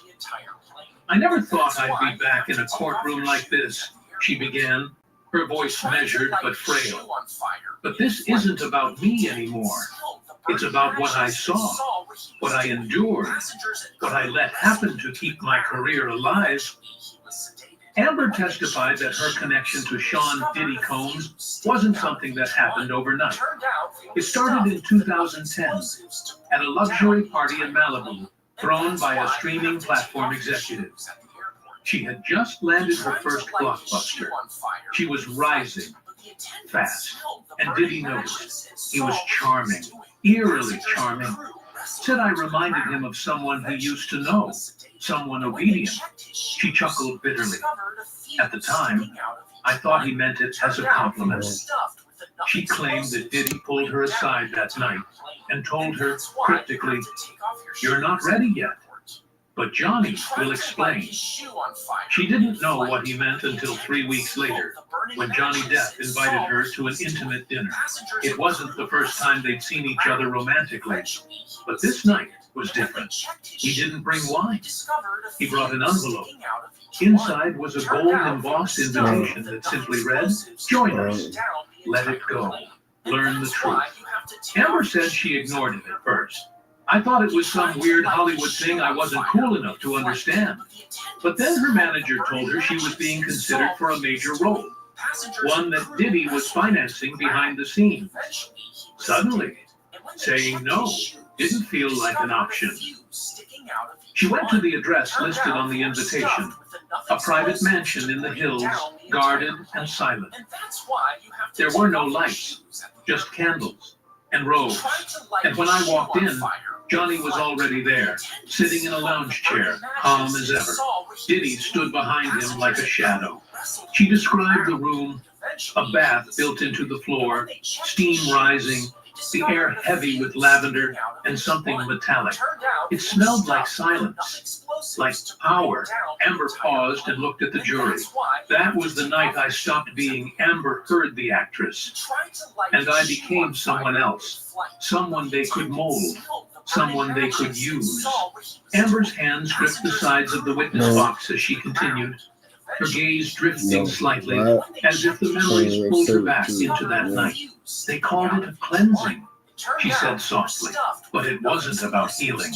It was about control." She detailed how, upon entering the candlelit mansion, she was greeted by a woman she didn't recognize, dressed in all black, clipboard in hand. She took my phone, asked me if I had any dietary restrictions, then handed me a rose. There was no conversation. just Yeah. quiet instruction. Inside, Diddy and Johnny were already in silk robes, standing near the center of the room, where the massive in-ground bath glowed with a soft bluish light. They didn't say hello. They just nodded, like I'd passed some invisible test by walking in. Amber claimed Diddy spoke first. He told me this was a space where lies couldn't live, that the water listened, that the bath wasn't about the body. I don't know. It was about the soul. I like when He you do said my own once I thing. entered, there was Do no my turning own back. thing. I like She the. was asked if she wanted to leave. She nodded. Yes. I asked if this was some kind of weird performance art thing. Johnny just smiled and said, "You'll understand after your first dip." She was instructed to disrobe, but hesitated. I felt like every eye in the room was waiting for me to comply. Not because they were attracted to me, but because they I needed broke me him to out surrender. there. I do go back out there. I like Amber broke. said she slipped into the bath wearing only the robe. The water was warm, but strangely thick, almost gelatinous. There were herbs in it, oils. It smelled of lavender, vetiver, and something that made my skin crawl. As she sat down, Diddy approached her. He knelt at the edge and cupped water in his hands, pouring it over her head. He said, "Let the old you go. Let her drown quietly."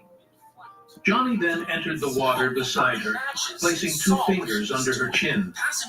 He said, "You're safe here, as long as you don't speak." Amber began to sexual, but it was more invasive than anything I've ever known.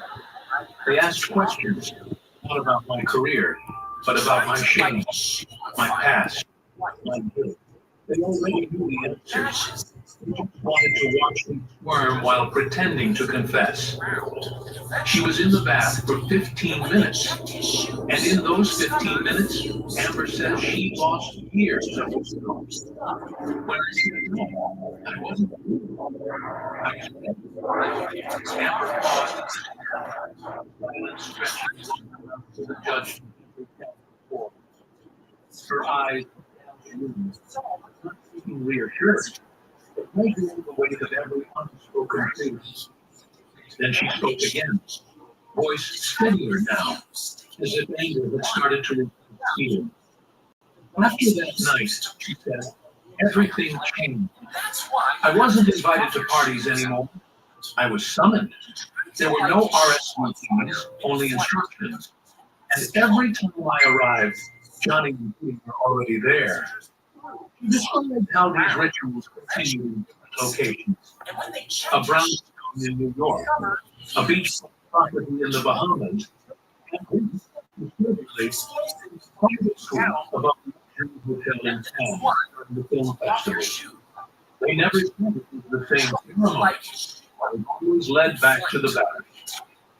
Amber claims these weren't simply social gatherings. They were orchestrated, almost militaristic, in how participants were guided, directed, and silent. She recalled one of them, where another actor, a recognizable case from a teen series,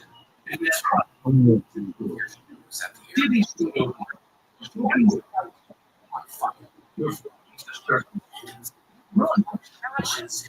Amber he was different during these events. Quiet. Always a moment, where he would pull me aside and say something cryptic. Once, he said, "You know the water is secret." Another time, he just made me do it. She explained that she began to feel a disturbing empathy for him. They were both, but that sympathy kept me quiet. Silence is what they wanted more than anything. Taylor testified that when she tried to skip one of the ceremonies, she was slid up the door. Dry up. You didn't know who sent it. She got a call from her publicist informing her that the endorsement deal had fallen through. Without explanation, it was certain It's really critical that we have a tool that can help us communicate and help us communicate. Shirronespivey touches every aspect of our business. It touches every associate with struggle teams, but really it connects. Shirronespivey is really at the hub of all that activity across the board. With the software, to scale and Quality repairs at a reasonable price. Get factory points and as well as Every time you visit a friend will distance themselves. And every time they